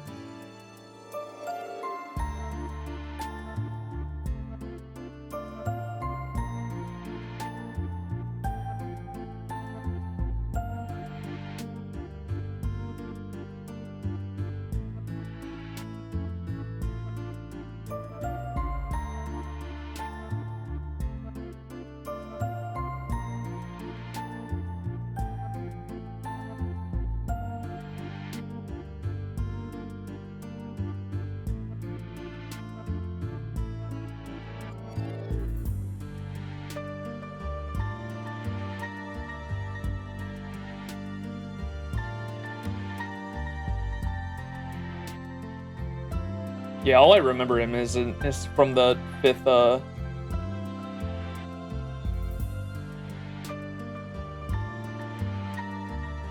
thing. I'm just remembering now too about Kadok. Kadok and Beast Magecraft. And I wonder if, because remember when he came to town, it was really interesting that Soujuurou mentioned magicians. He was like, "Are magicians a thing in the city?" And the VP was like, "No. What do you mean magician?" And it was just interesting that he knew the phrase magician anyway, coming from the mountains, right? And so I wonder if maybe he either has experience with or comes from a family of like beast magecraft too, because Kadok Caddock's family in FGO like practice Beast Magecraft, and that's the only time I've ever heard of Beast Magecraft before, but obviously it comes from somewhere, right? Beowulf also appears in LB1. That's right, I do remember that. Him with he was with what's his name, Billy the Kid, when they were like out doing shit during that story. As you can see, he's a golden mystic though, and it doesn't do him justice to say he merely resembles his ancestors. He didn't have a name, so I called him Beowulf. Pretty apt, right?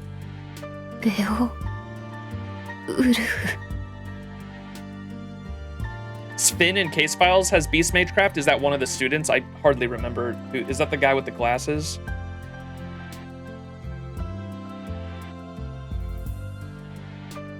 Sven? Or he's just one of the classmates.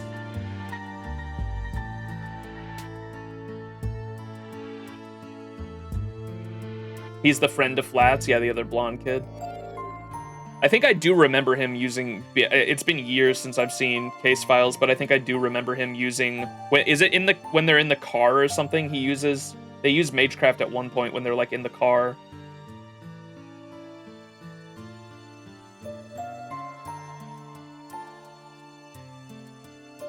It's the boy Flat calls Li Chin, meaning the dog in French. He was chasing a car, yeah. He like used Beast Magecraft on his feet to like fucking run like a dog. And Sven's a very big fan of Grey. I mean, me too. Alice's face was perplexed, even though she hadn't wavered when she was disemboweled. Beowulf, the name of the heroic giant slayer from a Danish legend. It came from an Old English, a combination of honeybee and wild beast, a bear, in other words. なんでそんなちぐはぐな名前を。いや、可愛いからに決まってるだろ。Perhaps because of the name, or perhaps because of the golden beast itself. Fighting the pain, Alice struggled to read Touko. In this respect, she was worse than Aoko. ついでに説明しておくと、周りの犬どもはベオが勝手に呼び寄せたものだ。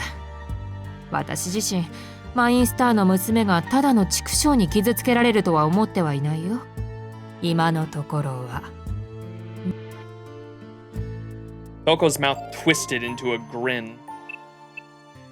今のところは。ね。ね。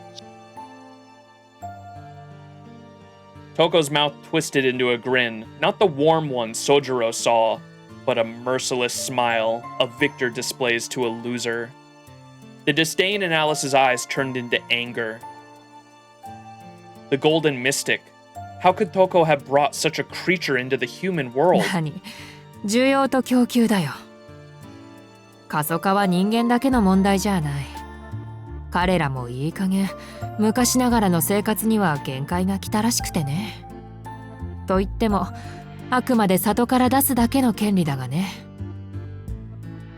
お察しの通り、私の髪はベオとの契約に使い切った。自分の髪を使って分身を作るより、強大な怪物を縛り付けた方がよっぽど健全。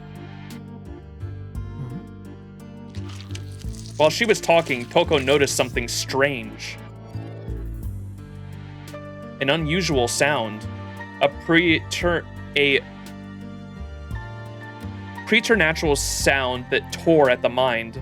A sound that should not have existed. Ooh. And it was coming from the girl's open abdomen. もう復元が始まったか。いや、というより。何この匂い。トウコさん、なんかワクワクすること起きてない？ Curious, Beowulf moved closer, like a puppy examining a new toy. 見るな、あっちに行っていろ、ベオ。正気を失っても知らんぞ。Touko shooed the mud away with her hand. Beowulf lowered his head, meekly, and withdrew. 教育方針を間違ったかな。まったく。乙女の腹を見ようなんて恥を知れ、恥を。トウコさんだって見てるじゃない。バカ。私は乙女だからいいんだ。If Aoko had been there, she would have blasted them away for their impudence, just as she did against Flat Snark. まあ、しかしむごいな。こんなになるまで放っておくとは。マインスターは人の親とは言えまいよ。With her gloved hand, Touko ran her fingers along the wound on Alice's abdomen. A flash of pain ran through Alice's body. Alice had held in her screams, but she finally let out a long breath. She turned her face away, in pain or shame. ほら、もう肌も復元している。骨格、血管はおろか、内臓にまで施されたおびただしいまでの刻印だ。生後、肉体に魔術回路を付加することは諸刃の剣だ。呪文と自分を一体化させることにより栄唱の手間を省き、術者に多大な利点をもたらす魔術刻印。しかしそれは多ければ多いほど苦痛を伴う。青崎の刻印は腕一本分。まあ君に比べれば少ない方だな。The magic crests Touko referred to were the inheritance of the Aozaki family, passed down by the ancestors. They can only be inherited. Aoko had received the ones that were meant for Touko. しかし、それも良し悪しだな。右腕に刻印をした青子の痛みは、残る人間の体と神秘となった右腕とが反発する程度だ。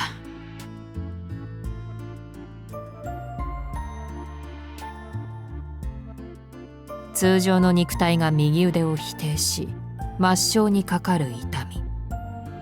Ooh. The pain Aoko feels in her right arm is the reminder of her human body reacting to being changed into a mystic. Her mundane body rejects her right arm, and that pain is the cost of its deletion. So every time she uses it, is that the true magic in it? It completely deletes her right arm and replaces it? Or something like that? 精神的にも肉体的にも生じる幻痛は現在にも似て拭い去ることはできない。It causes both physical and mental phantom pain, like phantom touch, like some original sin that can never be wiped away. だが、ここまで来ると痛みも何もあるまい。When you've come this far, though, pain becomes trivial. そもそも生きている実感はあるのか？ It makes it difficult to know if you're really alive, or still human, right? 自分が人間だとまだ信じている？ I took the words out of my mouth. ああ、本当に。お互い非凡な死を持つと苦労するね、アリス。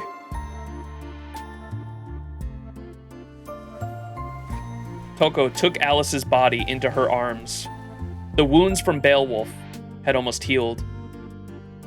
Even so, her breathing was shallow, likely due to the pain. Touko gently held the girl's face in her hand. マインスターには恩がある。それに、私の相手はあくまで青子一人だ。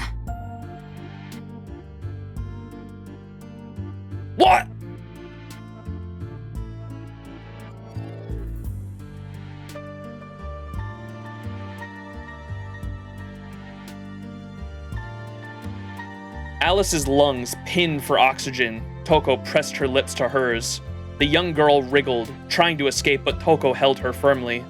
Beneath the blue moon, the two remained frozen. Then, the sound of swallowing. Is it poison or some shit? Something solid slid down Alice's throat, and with that, she went limp, and her arm fell. After setting Alice down on the side, Touko stood up. 今のは七かまどに手を加えた私の特製品だ。そう簡単に解毒はできない。魔力を流せば体の中で暴発する仕組みになっているから気をつけなさい。The fuck is Rowan?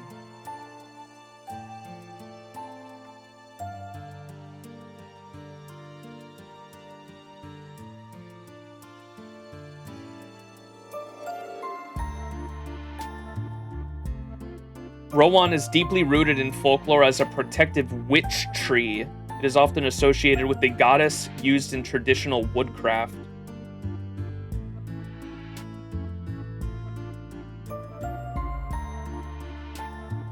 Historically, it's believed to protect against witchcraft and evil. So it counteracts her healing, I assume.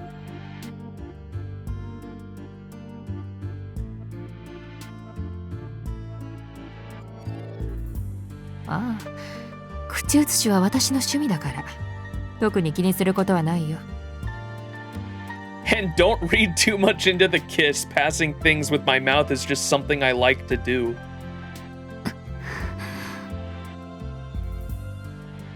As she desperately clung to consciousness, Alice looked up to Touko from the ground. The disgrace from the kiss was greater than the pain she felt in her body. Touko began walking away, her golden wolf in tow. Neither looked back to see Alice's hateful glare. そうそう、一つ言い忘れていた。ベオが呼び寄せた野犬たちだけどね。公園の外にまだ山ほどいるんだが、困ったことに彼らは本来何を口にするべきかを思い出している。ベオの野生に刺激されたんだろう。獣はより強い獣に従うものだからな。In a roundabout way, Touko had already read Alice her last rites. In nature, it was common for the weak that could no longer move to offer their bodies up to feed the strong. じゃあ、私は行くよ。歩くことも満足にできないだろうが、無事に帰れるといいね。With a twisted grin, the mage headed into the darkness. As her footsteps faded, the sound of growls grew louder.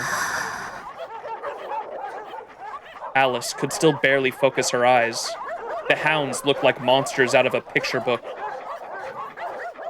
Alice took a deep breath, her consciousness slipping away. The sky was blue, the trees were tall, the park was a graveyard. In the corner of her eye, though, Alice could just about make out a solitary phone booth. The phone rang. It was the second time Soujuurou had heard its voice echo through the cold foyer. Only a few minutes had passed since Alice had called. He wondered what she could want this time. The call persisted, determined not to leave him to his thoughts. はい、クオンジですが。あら、その声は宗十郎くん？ A cheery voice. Soujuurou had been expecting Alice. It was Aoko Aozaki. Somehow, Soujuurou was not surprised. そうですけど、トウコさん、暇なんですか？ He checked the time. He thought it was about midnight by now. No matter what the situation, Soujuurou always kept his cool. He could hear Touko trying to suppress a laugh. After taking a while to compose herself, she started talking again. ごめんなさい。ちょっとツボ入っちゃったみたい。で、質問の返しね。これがあんまり暇じゃないな。私も今日で終わらせる予定だから忙しいんだ。偶然ですね。青崎もそんなことを言ってました。やっぱり？そうね。こういう時は本当に姉妹だなって思うわ。昔からエンジンかけるタイミングだけは一緒だったから、あのことは。ところで、青崎はやめてって言ったでしょ。私も青崎だからくすぐったいのよね。そう言われるの。Soujuurou realized she was probably right. Aozaki's words made more sense now. まあそんなわけだから、長話をする気はないんだ。単刀直入に聞くけど。It almost sounded like she was worried about her sister's whereabouts. But the cool-headed Soujuurou had not forgotten Touko was their enemy. Keeping Aoko and Alice in mind, he decided to be evasive. さあ、なんて答えてほしいんですか、トウコさんとしては。The question shifted the tone of the conversation drastically. Soujuurou could hear Touko muttering to herself in annoyance. Soujuurou was proving more quick-witted than she had anticipated. A change of tack was required. そうね。君には何も答えてほしくないっていうのが正解かな。第一印象で君を無視するのは良くない気がしてたけど、やっぱり私は宗十郎くんを手にかけたくはないみたい。君はこのまま無関係でいてちょうだいね。Her warning came from the heart. Soujuurou responded flatly, once again not giving any sign either way. It seemed she wanted him to stay out of this too. Even Soujuurou could tell the girls were being kind in their own way. But who asked for their kindness? じゃあ、さよならね。私は君が思ってるほど暇じゃないから。でも、最後に一つだけ。君を試すようで悪いんだけど、伝えておかないと一生恨まれそうだし。なんで、そうならないように、責任の半分を君に押し付けちゃおうかな。Touko giggled, a laugh to show she had him in the palm of her hand from the beginning. さっきクオンジさんに会ってきたの。彼女から電話があったでしょ。Her tone had not changed. She sounded as cordial as before. Even so, as soon as Soujuurou heard Alice's name, a chill ran up his spine. 彼女、今ひどい状態なんだ。満足に歩けないどころか、体中の刻印が活性化して破裂寸前。宗十郎くんが骨折の痛みを知ってるなら、うまい例えようがあるんだけどね。まあ、ともかくだ。いつ気を失ってもおかしくない状態なんだけど、災難なことに怖い野犬に囲まれてるみたいなの。個人的な意見だけど、10分もあれば骨しか残らない結末になるでしょうね。She spoke as if she was telling a joke. If it was a joke, it was in bad taste. However, Soujuurou knew this was anything but. She was telling the truth. He had not heard of dogs attacking anyone in town, but the noise he heard a while back on the phone with Alice suddenly made sense. Dogs, a pack of them, no doubt about it, they were surrounding the prey. Why had he not cottoned on sooner? Squeezing the receiver in his hand, Soujuurou cursed himself. Alice had been calling for help. Even when backed into a corner, she had not wanted to involve Soujuurou. Still, she needed help. The way she said his name so lightly. He spoke abruptly. Even though he knew Touko was the enemy, he was confident she would answer him. That was the reason she called. 教えてあげてもいいけど、そうした瞬間に、君は私の敵になるのよ。Soujuurou realized what was happening. He was being tested. By ignoring Alice, he would be confirming that he did not want to get involved. But if he decided to save her... それで、場所は? Soujuurou ignored Touko's question. Of course he was not prepared to become her enemy, but he was even less prepared to let Alice die. He had lost his ability to think sensibly. Not that he was particularly good about that to begin with. Still, he would not waste any time in deliberation. He would simply go with his instincts. It was one of them. It was one of the few times he had felt pride since coming down from the mountains. そう。ちょっと残念だな。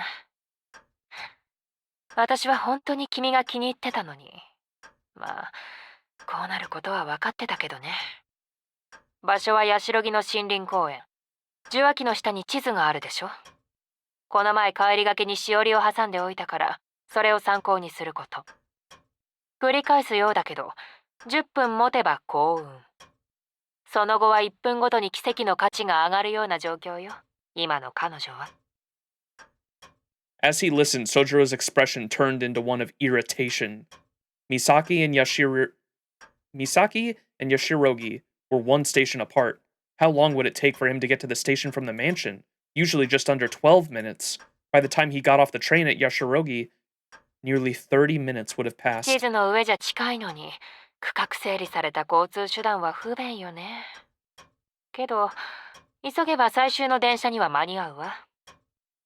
どっちにしたって、後悔のないようにね。The line went dead. Soujuurou, not Touko, hung up the phone. He memorized the map and made his way to the front door. With no time to grab his coat, he ran out into the snowy winter night with the clothes he had on. All that remained in the hall was the discarded map. It showed Misaki City. It was about 10 miles from the mansion to the nature park. 5 if you went to a straight line, but the streets were not that forgiving. 4 inches on the map, but so much farther in reality. For the first time, Soujuurou cursed the town.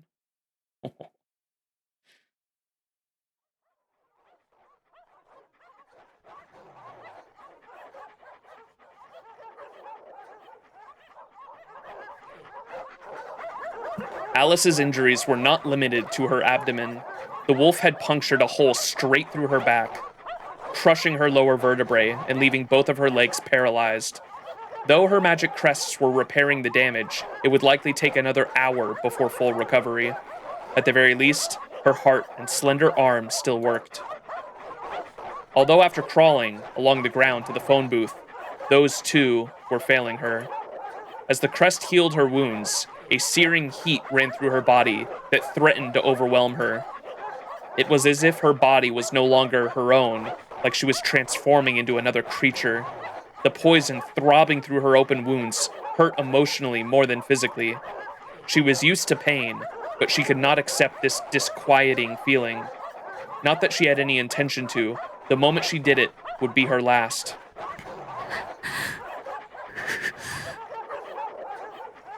Alice wrestled with the discomfort in her abdomen and her magic crests, and with her consciousness holding on by a thread, she took the phone in her hand.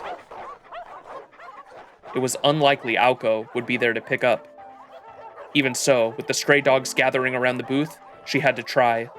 It was Soujuurou who picked up. Alice knew she was better off just hanging up, but his name slipped out of her mouth. After pausing and fighting with herself for some time, an image of the innocent boy came to mind, and she hung up. Her instincts had won out. She could not let him get involved. And not just because he was an innocent bystander, it was more than that. To Alice, Soujuurou appeared that day because he was merely in the wrong place at the wrong time.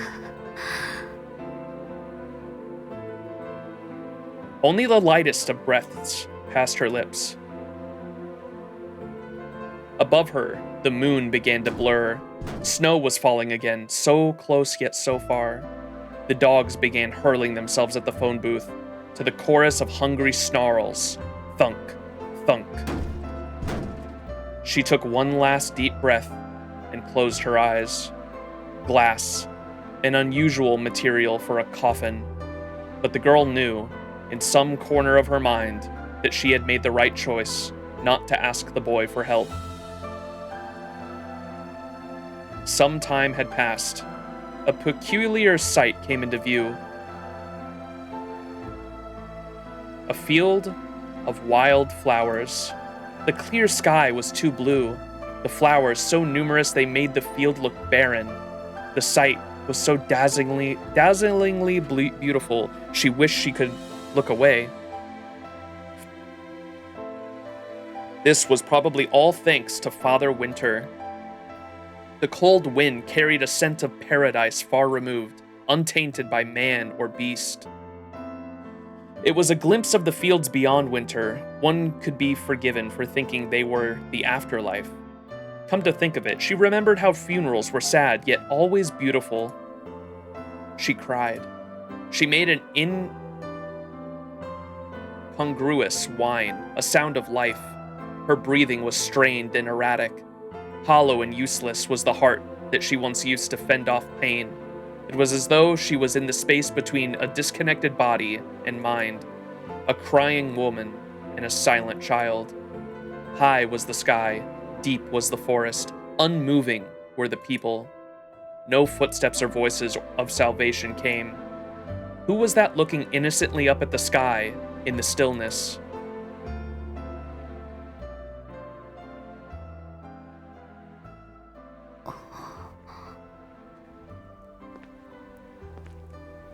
When she came to, Alice was going up a familiar hill. The cold night air had all but frozen her hands and feet. She shook, as you would expect from someone whose abdomen had been torn apart. Shizuki. She could barely comprehend what was being carried, that she was being carried slowly up Shironuzuka. Soujuurou had Alice on his back, and was silently ascending the slope. His calm eyes seemed to be suffering from the bitter cold. He did not seem to be dressed for this time of year, not even a coat. His exposed neck and hands were ice ど cold. うしてここにいるの？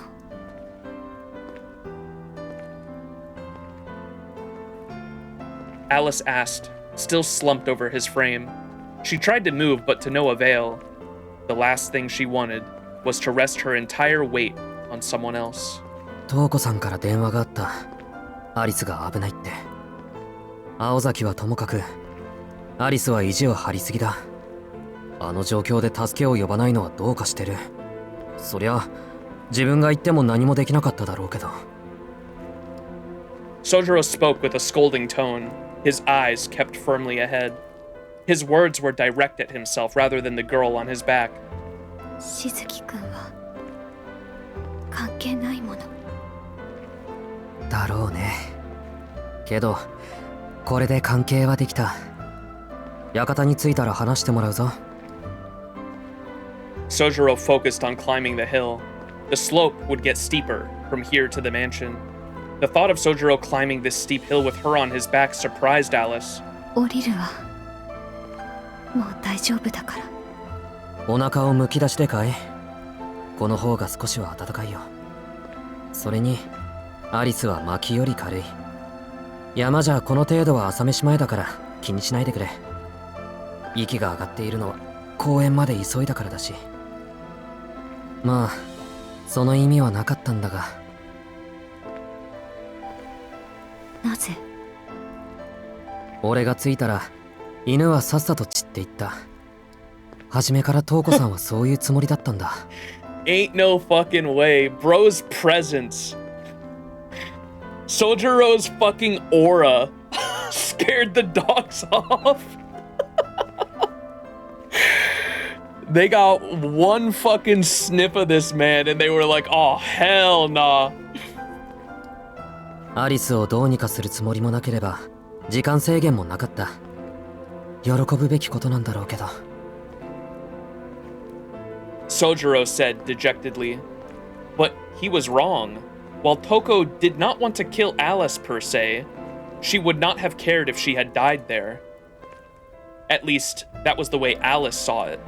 She did not know how long it took Soujuurou to get to the park, but if he had not come, the phone booth would have collapsed, and she would be dead. Alice did her best to suppress her thoughts and feelings. She felt silly at the thought of correcting him, and it would matter little anyway. The thought of her trying to thank him was more painful than her open wounds. もしかして公園からずっと？仕方ないだろう。電車終わってたんだから。タクシーを使えばよかったんだけど、あいにく持ち合わせがなくて。ほんと、今日ほどお金の不便さを思い知った日はない。For the first time today, Soujuurou let out a sigh. There was no point in taking a break. He had already traveled close to 6 miles like this. Perhaps the fatigue was finally getting to him. Soujuurou was more upset with his own weakness than the difficulty of the trek. でもそれを言うならお金の大切さじゃん。使えるものがあるのにお金がないだけで使えないんだから、それって不便って言わないか？ Ooh.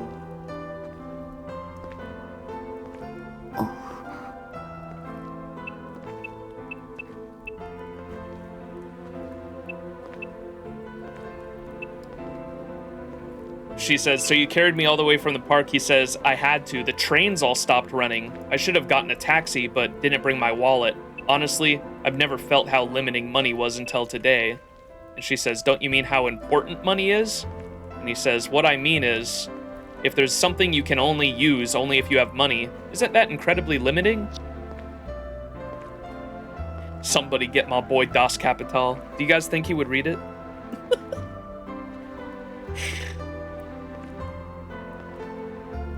The innocence of his question made Alice briefly forget her pain. She too felt distance from the real world. But compared to the boy carrying her, she felt like a regular citizen. 何かあなたらしいわ。Alice smiled to herself. As Alice rested her head, something soft touched her cheek. The collar Aoko had given him. 館に着いたら着替えるんだ。お腹の血も拭って。落ち着いたら今で話そう。トウコさんに言わせれば、俺もこれで敵らしいから。With those words hanging in the air, they reached the top of the hill. The gate in the woods stood before them. Beyond it, illuminated by the pale moonlight, stood the mansion. Looking up at it, the girl felt a little disappointed. A natural reaction, yet she could not place where her sadness was coming from. Once they entered the mansion, Alice slid off of Soujurou's back and walked towards the west wing. The west wing was her domain. However, after only a few steps, she collapsed on the floor. Alice! Soujuurou rushed over to her, but she raised her hand. Her gesture told him he was not to come any closer. He stopped in his tracks, a concerned look on his face. Her pale skin gleamed with sweat, her expression uncharacteristically strained. 平気。部屋に戻るぐらいの力は戻ったわ。服を繕ってくるから。すぐに戻ってくるから。そうしたら。The pained look in Alice's eyes told Soujuurou they would talk later. He knew he could not stop her. Soujuurou reminded himself that she was the one in pain and not him. それじゃあ、戻ってきたら話を聞かせてくれ。Alice took a deep breath before slowly disappearing down the corridor. An uneventful 5 minutes had passed. Alice returned wearing a fresh set of black clothes, but her complexion remained pallid. With a small sigh, she carefully leaned against a pillar in the foyer and slid down it until she was sitting. アリス、傷が痛むなら無理せず横になった方がいい。Soujuurou sat across from her on the cold floor. 傷はもう痛まないわ。横になる必要もない。この体の異常は七かまどを飲まされたせいだから。じゃあ、せめて毛布とか。いいから、気遣いはしないで。ここなら寒さも関係ないから。She seemed to be telling the truth. Soujuurou remembered Aoko telling him that as long as Alice is inside the mansion, she would be comfortable. うん。あったかいのならいい。それで、七かまどっていうのは薬草の一種よ。7回かまどで焼いても燃え残ることから付けられた名前で、効用は魔除け。普通の人には良くない程度だけど、私や青子には少し厄介ね。体内での魔力生成そのものに抵抗されてしまうから手の打ちようがない。毒と思っていいのか。いえ、本来は薬草よ。今は傷を治すために魔力を使っているから苦しいけど、傷が完治すればおとなしくなるわ。マジ単純な話。七かまどを消化するまで私は役には立たないだけ。Someone get her some what's the stuff that makes you poop? Why can't I think of the medicine? Laxatives, yeah. Someone get her a laxative ASAP.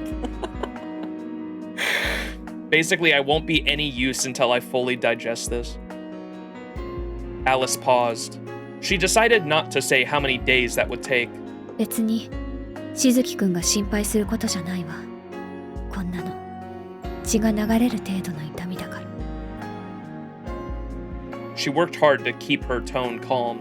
Aoko had barely blinked when she was stuck in the back. Aoko had barely blinked when she was struck in the back, so mages must have an unusually high pain threshold. Soujuurou was surprised and bewildered by what she said. If wounds didn't count as long as the pain wasn't too bad, then nothing would hurt except an injury that killed you. わかった。話をするのは明日にしよう。今日はとにかく体を休めてほしい。明日になってもいいんだ、それでも。アリスはもっと体を大事にしてくれ。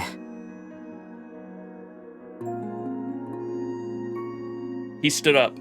部屋まで送るよ。それとも、今で休むか？西館には入ったことはないから、アリスの部屋もわからないし。ここでいいわ。青子を待たなくちゃいけないから。Alice looked up at the skylight. The moonlight illuminated her pained face. The foyer looked like it belonged to a run-down castle. Only the moon and Alice seemed more vivid than reality. Where did her strength come from? Soujuurou stared at her. Without understanding the significance of Alice's gaze, he turned his gaze to the night sky, powerless as it was.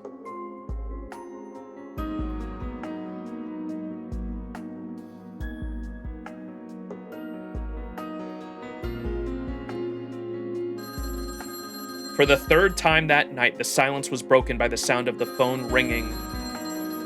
Before Soujuurou could move, a thin shadow bolted across the foyer. By the time he realized it, the weakened Alice had already taken the receiver in her hand. 青子。 It was the first time Soujuurou had heard Alice sound concerned.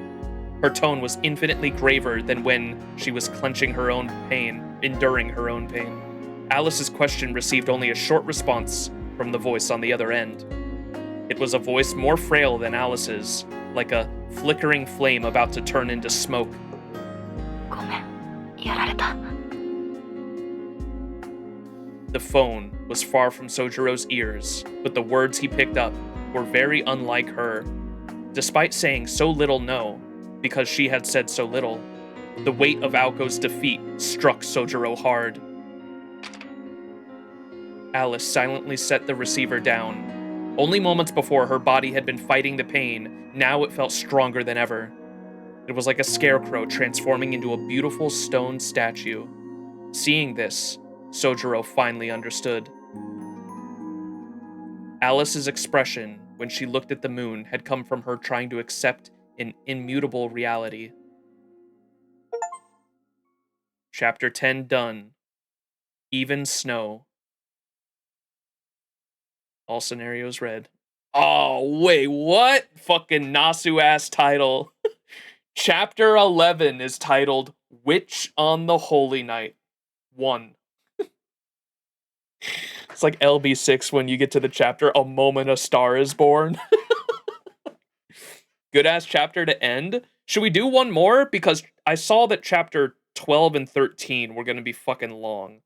I was planning on doing one more, because this should be chapter 11, and I don't think chapter 11's that long. What do y'all think, for those who know the story?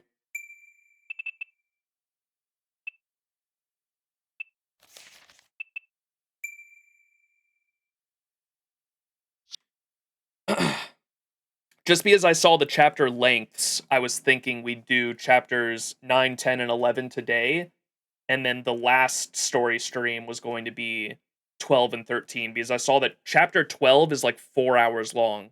Chapter 12 is a long one, and then 13's not that long. It's like an hour and a half to 2 hours. But because chapter 12 was so fucking long, I figured we'd do 12 and 13 together for the final story stream. 11 and 12 go hand in hand? Really? Okay. The thing is, it's kind of one of those things where it ends and then you don't want it to end. Okay, but depending on either here, we can stop here or at 12. Makes sense?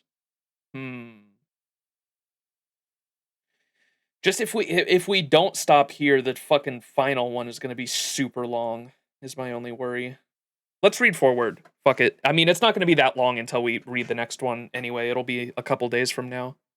So let's just read chapter 11. It might be a weird place to stop, but I don't want the final stream to be like fucking 10 plus hours long.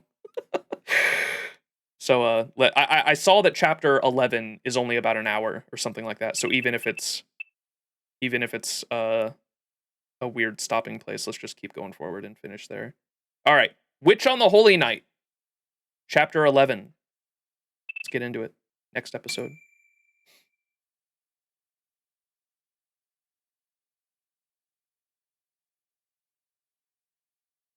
Oh shit.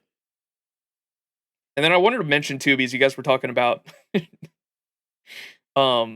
preferring Alice and Soujuurou over Aoko. Soujuurou, I feel like I might be the only motherfucker that reads this that kind of just sees them all as like a found family and friends rather than they obviously definitely have underlying feelings for each other that I will not disagree with, but like in terms of like relationship status, I kind of just like that they're all just kind of pals, or I like that dynamic.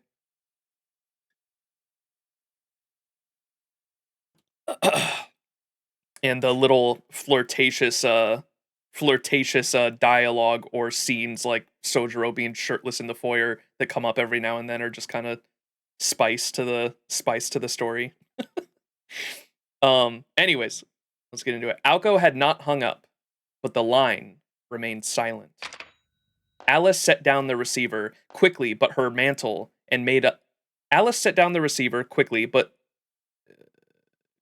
on her mantle and made for the entrance, moving her injured body by sheer willpower alone. Along the way, she paused, turning to Soujuurou, and looked directly at him. 青子に何かあったんだな。 Aoko's in trouble, isn't she? He says. Alice hesitated for a moment. Before pushing aside her anxiety and grabbing his hand. しずきくん、一緒に来て。待ってくれ。一緒にってどこに？間教会まで。青子の方は営利神父にお願いするしかないから。To the church? 間教会って病院の横にある。そう。知っているのなら問題ないわね。Alice left the mansion and made her way down the tree-lined path. She was clearly determined, but the look in her eyes betrayed her pain. I was about to say, can we get a Yorokode shonen in chat? アリス、連絡をするなら電話は？ Soujuurou asked Alice, whose grip on his hand was light but unyielding. 教会の人にならもう知らせた。もしかして病院のことを言っているなら、それこそ無駄よ。ハイヤーなんて言うけど、空を飛ぶわけでもないし。今は助けを呼ぶより、助けに行かないと間に合わない。The church already know... Wait, what? Shouldn't we call them ahead? Soujuurou asked Alice, whose grip on his hand was light but unyielding. The church already knows, and if you're talking about the hospital, no need. It's quicker for us to go and help than call for a car. They can't fly. Alice had thought of everything. She turned to the mansion and lightly snapped her fingers. In response, a window opened, and countless starlings took flight. 1番隊は索敵。2番隊と3番隊は現場に向かって応急処置を。在庫切れになってもいいわ。It's her spies. These were the things that were what Soujuurou heard that one night when he heard a bunch of flapping. He said, because it sounded like it was a bunch of birds, not just one, right? So it wasn't the little sparrow. まだ生きているなら、青子の心臓を止めないで。Alice commanded the birds firmly. しずきくんは裏庭から青子の自転車を持ってきて。A bicycle? Soujuurou let his discomfort at the thought of that thing. The custom-made red bicycle. When he was cleaning the incinerator, Aoko had verbally assaulted him for even scratching it. いいけど、どうするつもりなんだ、アリスは。ここにいるより、教会にいた方がしずきくんは安全よ。それに、私も急がないといけない。I was gonna say, I figured the reason she wanted to bring 二人乗りできる。I figured the reason she wanted to bring Soujuurou was because she understood that when he said, because he saved her, he was now definitely involved in this to the point where Touko would have no qualms with killing him and would kill him on sight. She said, "You are my enemy now," right? And Alice, knowing that, I figured she just wanted him to come along so she could keep an eye on him. But now she plans to dump him off at the church because the church is supposed to be like a safe zone, as we know from Fate Stay Night, right? From mages. Mm. While Soujuurou had seen people riding tandem and was confident he could imitate them, he wasn't quite certain he could trust a bicycle with his life. Moreover, its frame was so light, He was unsure it could support both of their weights. 二人乗りってことは、アリスが後ろに乗るのか？できないならいいわ。Alice turned away as if to snub him, and then began walking. Unfortunately for Soujuurou, he was now on her bad side. いや、そういう意味じゃないんだ。アリスとはイメージが合わなかったから。Ignoring his pleas, she continued briskly towards the woods. There was no way she was going to ride that bike now. Sensing her stubborn streak, he desperately called out to her. 待った。今のはこっちが悪かった。すぐに持ってくるから、怒るのはつけにしておいてくれ。Alice stopped. As soon as he saw her stop, he hurried to the rear courtyard, grabbed the key from where it was hanging, and used it to unlock Aoko's bicycle. By the time Soujuurou brought it to the front of the mansion, Alice was continuing towards the アリス forest. の性格、なんとなくつかめてきたな。Muttering to himself, he straddled the bike. He rested his foot on the pedal. It felt light, but sturdy. Confident the bike could support his weight and Alice's, he began pedaling. アリス！ She turned as he called out for her, before shooting him a piercing glare. 行こう。後ろの荷台に乗ってくれ。でもクッションがないから痛いと思う。辛かったら言ってくれ。止めるから。私は大丈夫よ。しずきくんが嫌じゃなければの話だけど。He had hit the nail on the head. Alice definitely held a grudge over the smallest things. そういうことなら問題ないよ。アリスが後ろにいてくれるのは嬉しい。それで、行き先は間境界でいいんだな。Unabashed and undaunted, he plowed on. His tone seemed to ease Alice's mood. She nodded calmly and took a seat on the luggage rack above the rear tire. 手を回すけど、私が触れても平気。ん？大丈夫だよ。体力があるのはさっき証明しただろ。Alice silently wrapped her arms around Soujuurou. Once she had held on tightly enough, he gripped the handlebars. よかった。He said quietly. 何が良かったの？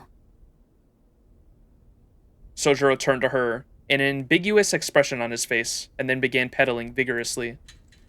He let go of the brakes and the bicycle hurtled down Shiron Nozuka's steep incline. Whoa! Surprised by the sudden speed, Alice gasped and clutched Soujuurou even tighter.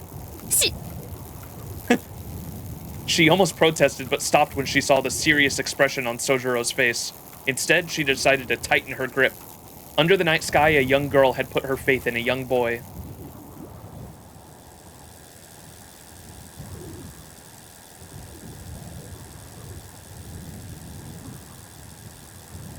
Faster than a roller coaster, the bicycle hurtled towards Misaki Station. Around the station, there was no sight of cars or people.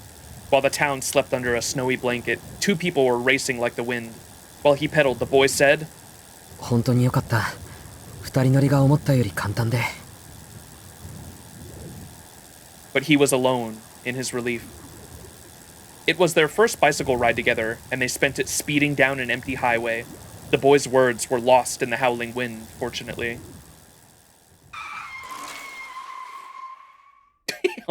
In spite of the late hour, there were still lights on in the church. Originally, the only light at this time of night came from the entrance to the sleepless hospital, ever vigilant and ready to receive patients. However, this was a quiet town with little nightlife.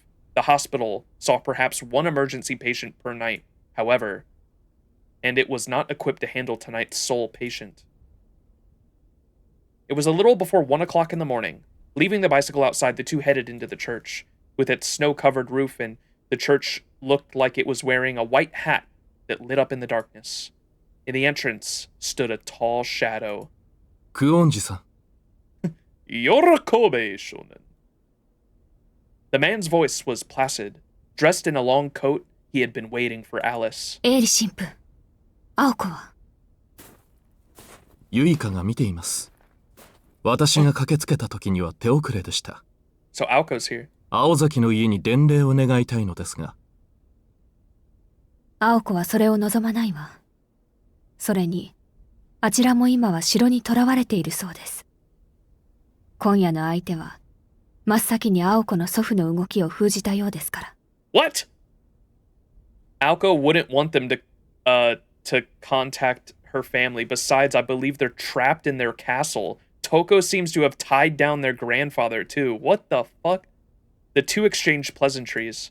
Soujuurou did not move from the foot of the stairs. おや、そちらは。Though the father seemed calm, his words had an edge to them. As if to protect Soujuurou from his gaze, Alice stepped between them.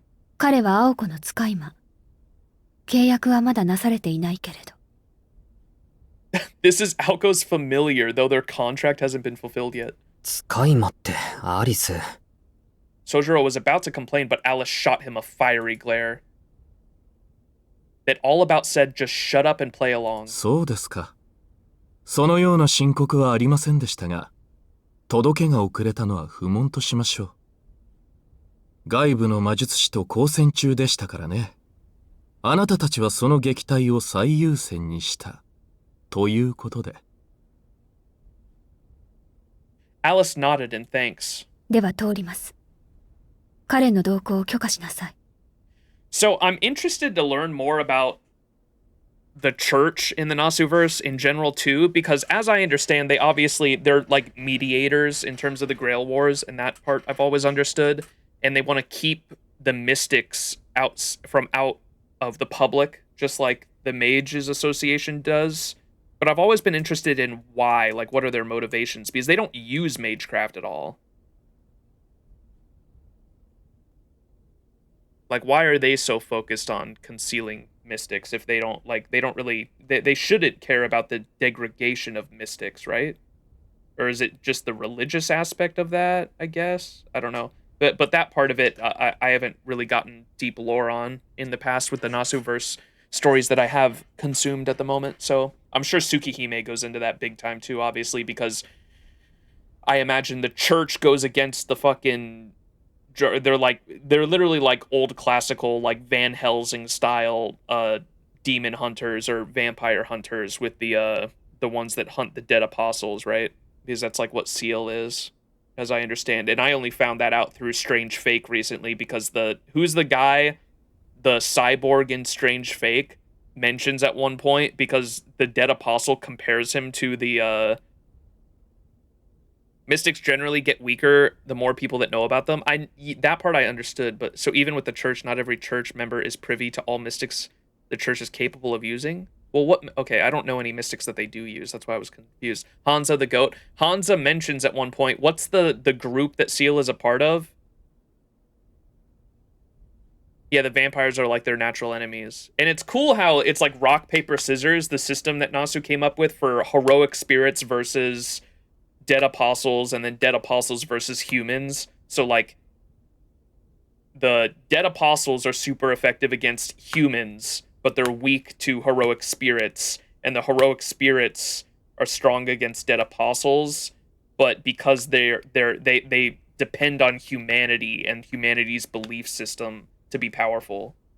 And so it's cool, the little rock, paper, scissors they have there. The burial agency, yeah. So I had never heard that before, and I had to look it up, and that's how I found out Seal was a part of it. But I had always known she was like part of the church just because of some of the animations and shit I had seen, but I didn't know she was part of that until Strange Fake. I had to look it up. But yeah, when the dead apostle mentions to Hansa, the guy in Strange Fake, he's like, you're part of the burial agency or something like that, aren't you? And he gets so pissed off because he like looks up to the burial agency, and he's like, how dare you compare me to them? He's a little bit of a fanboy, Seal and the burial agency, I assume. And after learning that, I was like, oh, the rivalry between Seal and Arkwid makes perfect sense now, because they're like literally natural rivals, right? Burial agency are like a whole different level. Oh, gotcha. So they're like vampire hunters, but like generational fucking ass kickers. Generational fucking generational what's the span of 100 years? Century defining vampire ass kickers, I assume. Generational vamp haters. There we go. All right, but anyways, that's enough of me yapping about the church. So we're going into the church. ご自由に。私はこれより朝廷に向かいます。管理者が変わるのなら、両教会への資料を用意しなければいけませんので。He is most welcome into the church. I will begin preparations for mediation. If a change of administrators is imminent, I have to prepare documents for both parties. ああ、留守中は律香に任せてありますから、必要なものがあれば彼女に。Ritsuka Fujimaru. The church is there to stand in for humanity being a lot weaker in the Tsukihime world compared to the Fate world. Gotcha. I do remember someone saying that because like the dead apostles like aren't as big of a deal in the Fate universe. I do remember that detail. It's the Alaya versus Gaia shit, right? Like in one universe or in one timeline, the Alaya's more powerful, and in the other one, Gaia's more powerful. 6-7. As if passing the baton, Father Eri exited the church. Soujuurou took 2 full steps back to give him a wide berth. Ooh. The priest had a dignified air about him. To put it bluntly, he was strikingly beautiful. Straight nose, glistening lips, not a single imperfection on his mildly effeminate face. But that only went as far as his appearance. His manner lacked any hint of softness or grace. Just by looking at him, you could tell he was dependable, like a tempered steel, despite being somewhat unapproachable. The priest disappeared silently into the night, the darkness of his coat overpowering the moonlight. In awe, Soujuurou watched him leave. なんか、仙人みたいな人だな。 He's like some kind of sage from the folk tales. In his own way, Soujuurou was expressing affection. For some reason, Father Eri's distant tone made him feel nostalgic. Ooh. Soujuurou backstory? Alice gave Soujuurou a deathly stare. 気を許さないで。彼は教会の人間よ。私たちを監視する側だけど、今回は彼の手を借りるしかなかっただけ。許されるなら、真っ先に消えてほしい人間だから。Her curse ringing in the air, Alice placed her hand on the doors to the chapel. They were twice her height, and who knows how heavy. It did not look like she could open any of them. It did not look like she could open them anytime soon. Soujuurou climbed the stairs 3 at a time and helped Alice push the towering doors inward. The dim light of the chapel brought with it a familiar scent of burning oil. The Celestia... What is that word?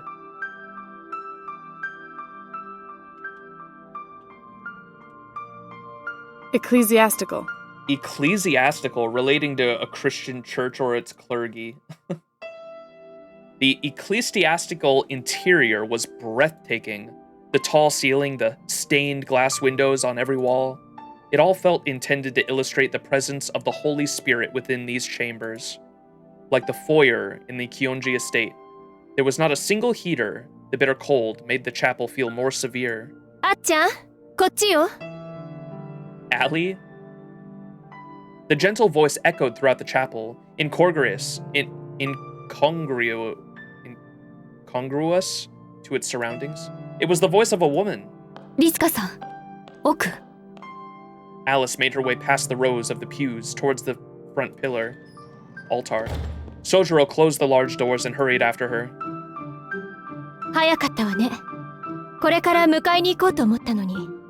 Shisho? You got here fast. I was thinking of coming to see you. 使える足があったから。後ろの彼。足って、あれ？あなた。お。 Soujuurou showed himself, surprising the woman. They stared intently at each other, wondering what the other was doing here. 知り合い？ああ、うん。まずいことに知り合い。宗十郎さん、引っ越したって話だけど、もしかしてあっちゃんのところに下宿してるの？ Soujuurou nodded. Alice turned visibly sour at this unexpected development. どういうこと？しずきくん、律香さんとはどういう関係？関係って、そうね。お魚屋さんでしょっちゅう割引してもらったり、荷物持ちを頼んでみたり、たまにお茶飲んだりする主婦の友みたいな。He's like every housewife's best friend. 意味がわかりません。律香さん結婚していないでしょう。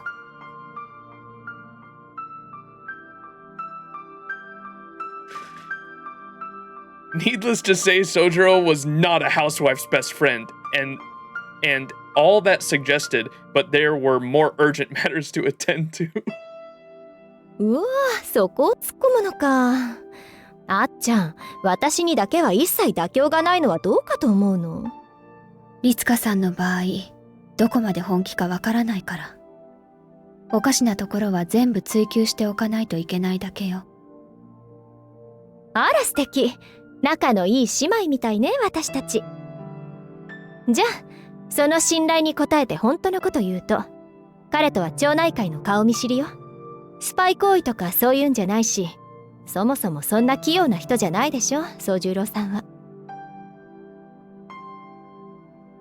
本当？ Alice stared straight at Soujuurou to let him know she was mad at him for hiding this from her. 本当だ。魚屋でバイトしてる時に知り合った人だ。前に親切にしてもらったんで、お礼にイワシを一匹サービスしたら、それ以来ごひいきに。そうそう。商店街で買い物してれば、嫌でも宗十郎さんとは顔見知りになるわ。あっちゃんも怒るぐらいなら買い物に来ればいいのに。密かな商店街のアイドルです、彼。アイドルとは人気者という意味で、値切りやすいかもって意味じゃないような。His apparent popularity would have to be questioned another time. Collecting herself, Alice focused on the door in the recesses of the 律 church. 香さんの事情は知りませんが、彼は青子の連れです。その他に説明はいりますか？ああ、やっぱりそういうことなのね。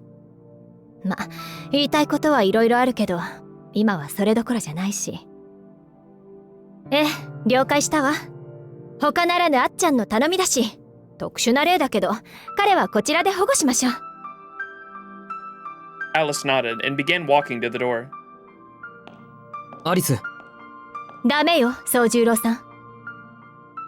As Soujuurou was about to follow Alice, Ritsuka stepped in his way. あなたは言ってはいけません。彼女たちに任せなさい。She asserted bluntly. Meanwhile, Alice had reached the door and entered further into the chapel. 言ってはいけないって。どうし…あなたのためよ。青子の容体は普通の人が見ていいものじゃない。気分を悪くするだけ。Uh-oh. それとも、嫌な思いをしてもいいくらい、青子が心配なのかしら？ Soujuurou was not able to give an immediate answer. It had finally hit him just how bad of a state Aoko must be in. Based on Alice's condition when he found her, he intuited that Aoko's injuries must be even worse. He tried to imagine her expression in that state, but could not. 青崎相手に心配なんかしません。Literally, he had never been one to worry about her before. Not truly. でも、会いに行くのね。はい。He answered her reflexively. Ritsuka sighed at the boy's naivety, but nonetheless stepped aside. どうぞ、行ってらっしゃい。アリスさんが使ったドアから入って4番目の部屋よ。今一番取り込んでる頃だから、ゆいちゃんの邪魔だけはしないように。Soujuurou thanked her and went after Alice, leaving Ritsuka, Sus, the self-proclaimed everybody's friendly neighbor, alone. さて、ゆいかあたりなら止めるんでしょうけど。ま、私は宗十郎さんの味方だし、傷つく男の子とか大好物だし。Someone's gotta be in Soujurou's corner. I have a soft spot for broken boys. 少々スパルタと自覚しておりますが、これも親切な姉心と思って、宗十郎さんには後悔していただきましょう。She spoke with force, but her words echoed aimlessly around the chapel. With a sigh, she shrugged her shoulders and made the sign of the cross in a rather unpoised manner. The sound of Soujurou's footsteps grew fainter. His lack of hesitation had left a pain in her heart, and not because he did not look back at her, but because he was choosing to ignore the primal fear inside of him. Ooh.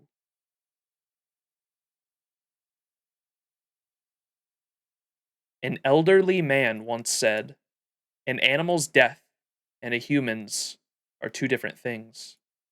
You may think they are the same, but they are different to their core. Our heads have known the difference since the dawn of man. An animal's corpse, be it a pig's or a deer's, is different.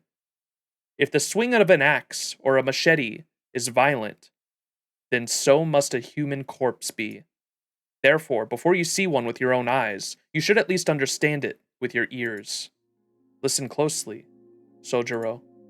When a person dies, blood flows like a crimson river. It's too much to bear. Perhaps because he was not used to the stone path beneath his feet, Soujurou's mind wandered back to the words he'd heard as a child. The instant he opened the door, there was a palpable change in the air. The room was small, with only a simple bed and a small wooden dresser. And there, on the bed, was lying on her side. Tending to her was the woman he'd just seen in the chapel, Ritsuka. No, she only looked a lot like her. Wait, I thought they were the same person. Her eyes were closed and her garments covered in blood. He had met her only once before. Yuka Sus, a nun at the church. She was doing something to... Yuka held a pair of scissors and some thread.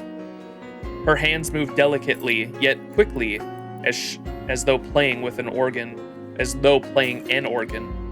Her movements were precise, as if flawlessly reading a sheet of music.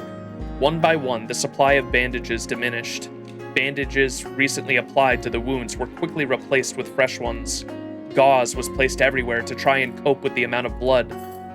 Once white cloth was now dyed red and discarded. The dressings, scattered around the floor, resembled roses. In a wilted rose garden, the nun played her organ. The scene looked unlike any reality Soujuurou knew. It was clear why the air had changed. There was a savage odor in the room. Even though he was experiencing it for the first time, he knew what it was. The smell burned his lungs. He could not bring himself to look at the bed. Fighting his feelings, his eyes refused to move there. He noticed Alice next to the bed. Ever expressionless, she looked like a statue next to a grave, except she was trembling ever so slightly. It could have been from fear, anxiety, rage, or a combination of the three. Before her lay a life on the verge of death. But whose life? It was difficult to tell with only a glance. Some sort of puppet covered in bandages, perhaps. Her hair should be beautiful, but it fell flat, disheveled despite her short breaths, her chest convulsed, up, down, up, down. Facetious though the thought was, Soujuurou recalled the rodeo machine on the roof of the department store. Ah, the painkillers and anesthesia could not have been working. New bandages were soaked crimson in seconds. Her fingernails bit into the sheets. Her face twisted in agony. Anesthesia would not be enough. So if she was still alive, she must be conscious too. It worried him that no one seemed to be concerned about this. In this state, she would surely lose her mind before her life. In short, the boy never wanted to see anything like this ever again. Bed sheets should be white, not red.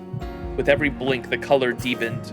Soujuurou was finally forced to accept that the bleeding mess in the center of it was her. He felt blood surging into his veins. The squeaking of the bed, the snip of the scissors, the gasps of agony, it all faded. All he could hear was his own pounding heartbeat.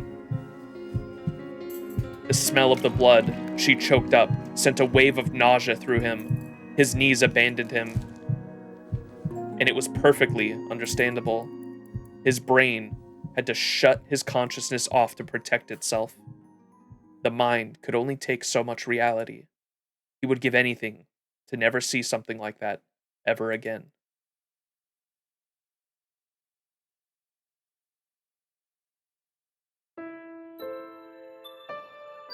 Soujuurou backstory time? そうか。青子ちゃんは全部わかっているんだね。Aoko backstory time.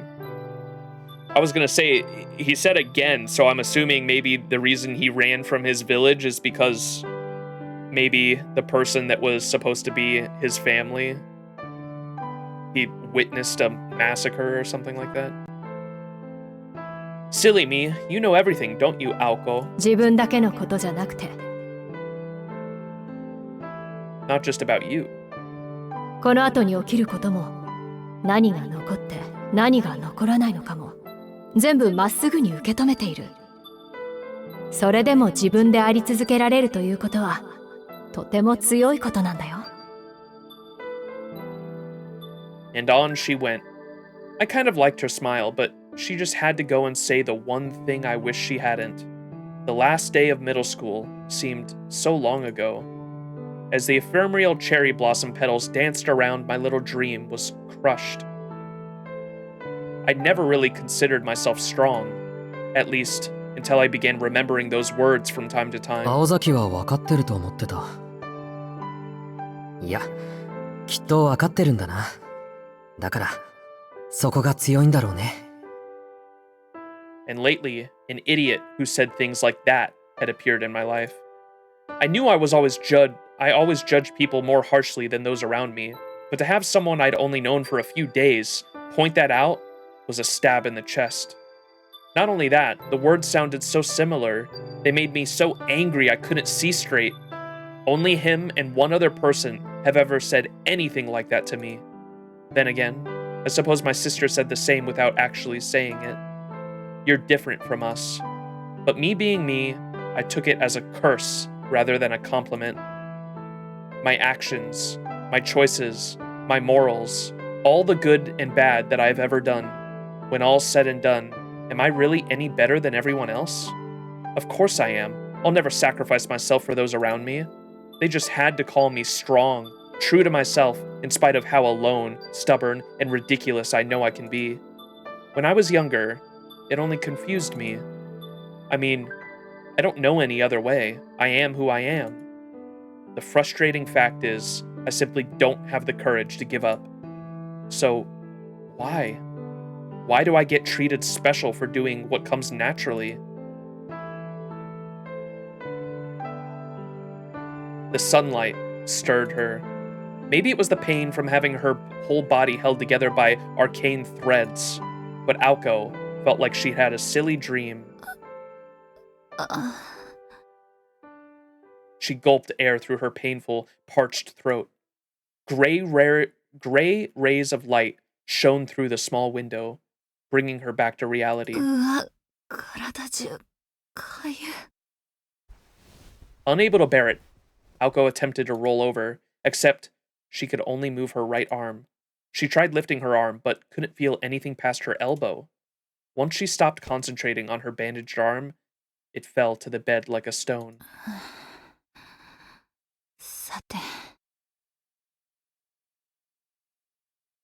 Aoko took in her surroundings, moving only her eyes.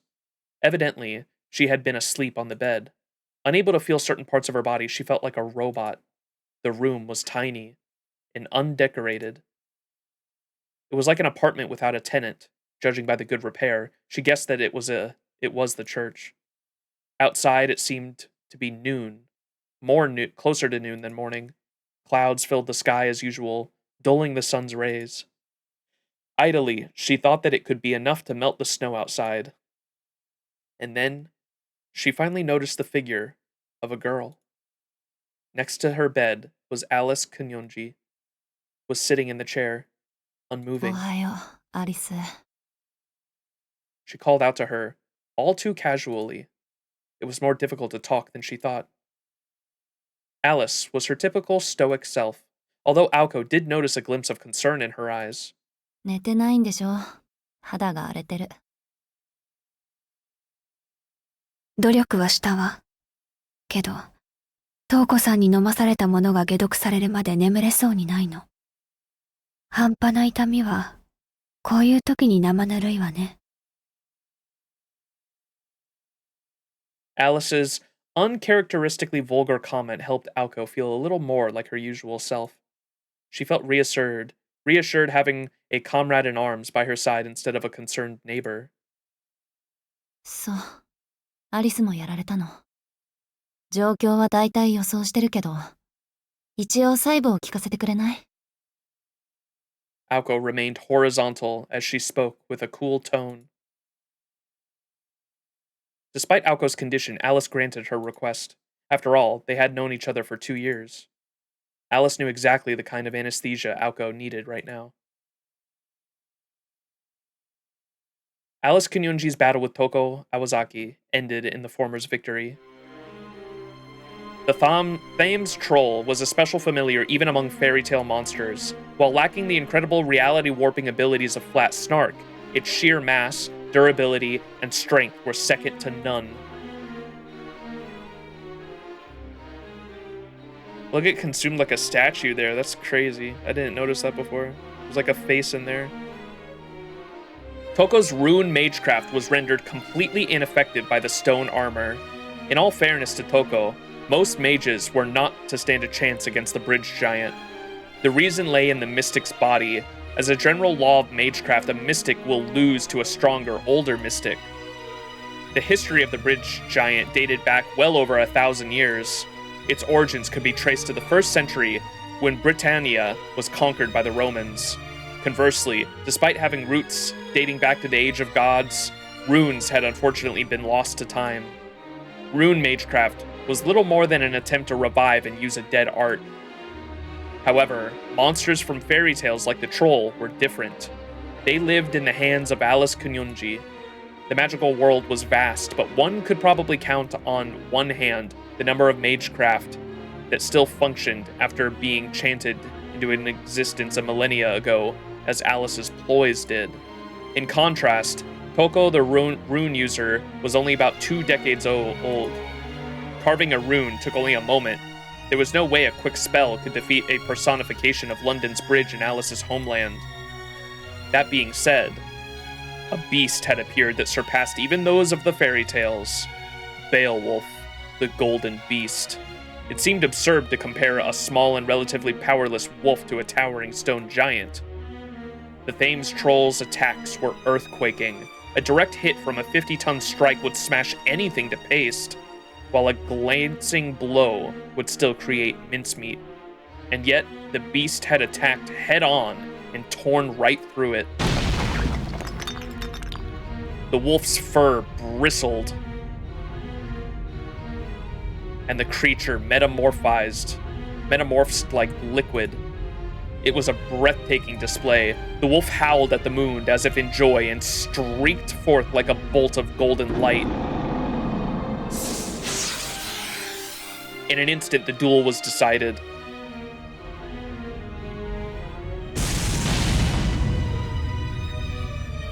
The radiant spear of a wolf flew straight through the giant's chest and sank its teeth into its heart. The troll exploded.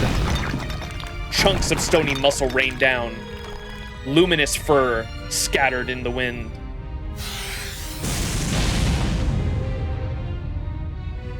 Two mystics dispersed without a trace and returned from whence they came. The curtain fell on the battle straight out of mythology. There, among the rubble of the fairy tale monster, was the golden wolf standing like a flame. What came after could barely be described as a battle. It was more like the slaughter of a defeated pawn. The wolf leaped on Alice, disemboweling her with ease. Its claws cut through the protective wards on Alice's coat like a hot knife through butter. the golden wolf. This wolf, which understood human speech, could only be the magical creature known as the werewolf. Werewolves were the forest people of Western Europe, with origins far more ancient than the fabricated vampire legends of the continent. However, none were known to have golden coats. It was said that the most elite werewolf bloodlines boasted silver fur. Silver werewolves were pack leaders, and werewolves of that caliber were considered phantasmal rather than merely magical creatures. But a golden werewolf was superior even to that, and so transcended human knowledge.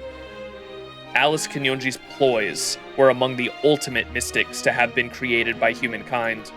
Therefore, the golden wolf could only have been a mystic born of the planet. When a celestial body has been active for millions, even billions of years, occasionally a miraculous droplet of creation spills over into our current world. This mystic had to be over 3,000 years old. A human mage. No, any mage living in the current magical paradigm would be helpless against this golden wolf. Not even in theory would they ever stand a chance of defeating it. Which meant that this werewolf was Aoko and Alice's worst nightmare. Basically an elemental, So- yeah. I was about to compare it to like the Fae, essentially. Like how that read to me.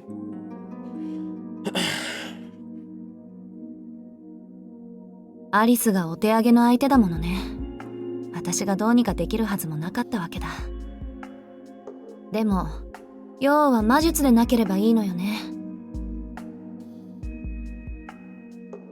テムズの動力は魔力だけど、テムズのパンチは純粋な衝撃でしょ。当たりさえすればぺしゃんこじゃないの。残念だけど Bro, I'm telling you, I'm gonna lose my mind. It definitely seems like with Soujurou's backstory with the wolves and all that, like it's definitely hyping up that he's gonna be the thing that counters this for them. But I'm gonna lose my mind if bro turns into a fucking werewolf. Imagine, so can we get that, you know, the what's the meme of the wolf tearing off the shirt? It's fucking shit. The wolf contain. I need Soujuurou to go wolf mode, man. Wolfing.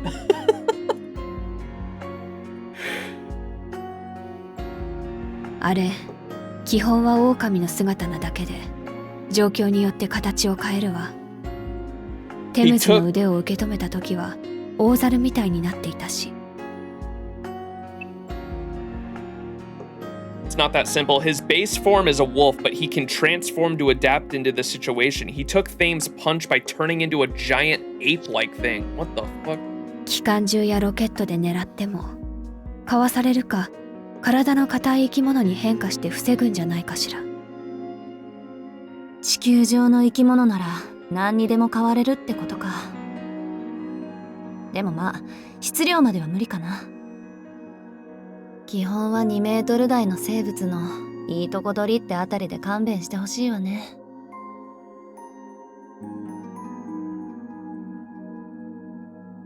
He could transform into any living creature? What about his mask? Can't he change that? He can't change that, can he? Why'd he have to be well over 6 feet tall on top of all of his other strengths? ねえ、すごく関係ないけど、深海の生き物に変わられたらちょっと怖いと思わない？ Aoko narrowed her eyes as she bemoaned this creature's existence.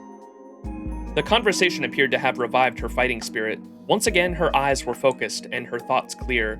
Aoko was back to her usual self. で、その後はアリス、うまく逃げられたの？いいえ、私もあの狼にやられたわ。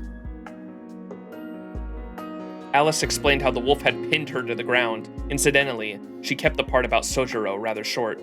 Alice herself was not entirely sure why she felt it necessary to leave out most of that information. アリスが相手をした後、休む間もなく私のところに来たわけか。初めから昨日で決着をつけるつもりだったんだ、兄貴。姉妹かな。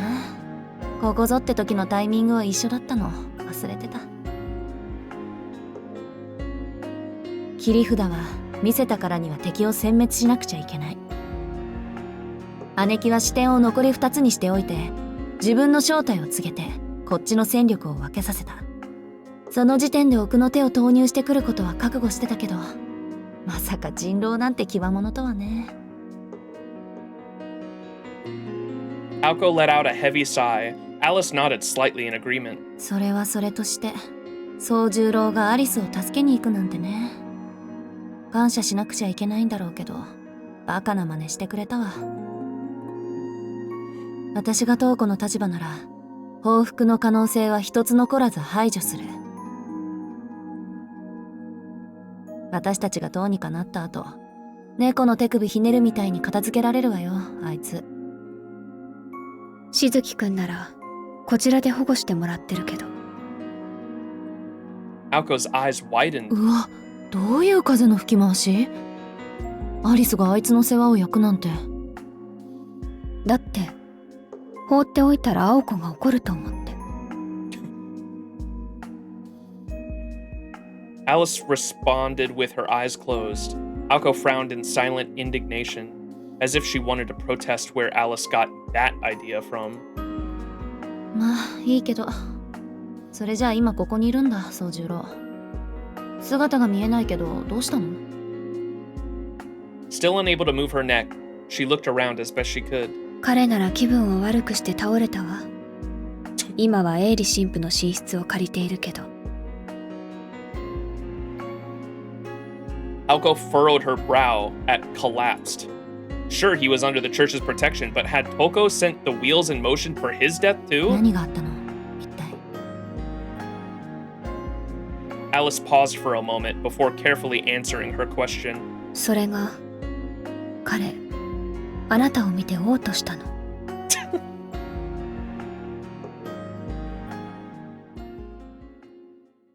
She had decided to be blunt. Aoko was taken back. For several seconds, dim sunlight streaked through the window. Once she had found her voice again, she muttered, いいけど、ひどい侮辱よね、それって。Perhaps amused or perhaps exhausted from staying up all night, Alice cracked a tiny giggle. 何よ、そんなにおかしい、アリス。さあ、どうかしらね。けど、しずきくんにも言い分はあるでしょう。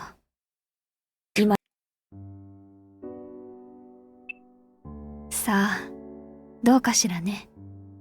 けど、しずきくんにも言い分はあるでしょう。今のあなた、とても見られたものじゃないわ。Aoko appraised her physical state. She was dressed in a hospital gown. Bandages covered the majority of her body. Her right leg was in a plaster cast. Since she could move her right arm, she brought her bandaged fingers up to her throat. そっか、思い出した。あのガキ、まず私の首元に噛みついたんだっけ。すごかったわよ、首が噛み砕かれるのって。ゴキーンって音が頭の中に響いて、気持ち悪いったらなかったわ。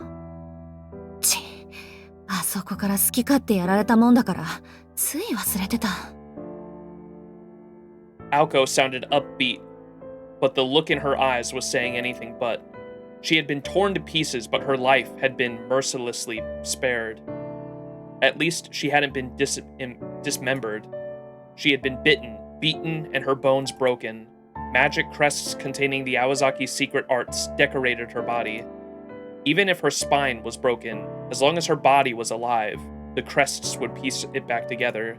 Despite the crests easing the pain a little, she still hurt enough to want to kill that wolf 100 times over.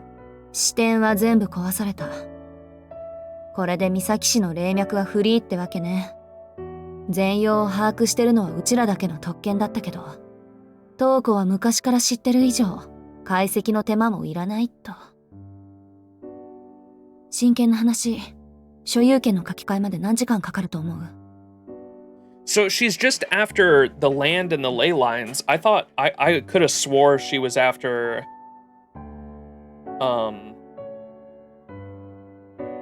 Aoko's magical circuits to be able to like access whatever like true magic was in them, but I guess she just wanted the land. 瞳子さんなら2日かからないでしょうね。支店の修復は土地そのものに任せるしかない。支店のプロテクトが治る頃にはこの町はもう彼女のものよ。明日の夜明けとともに破産する我が身とはね。それでアリスの方はどうなの？思考魔術だけなら少しは。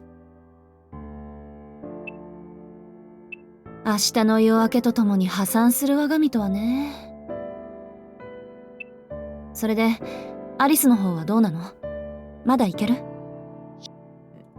あとは小道具に頼ることになるでしょうね。ああ、お話にならないか。Aoko went silent again, staring straight at the ceiling. Alice knew all too well what that look meant. それでもやるんでしょ、青子は。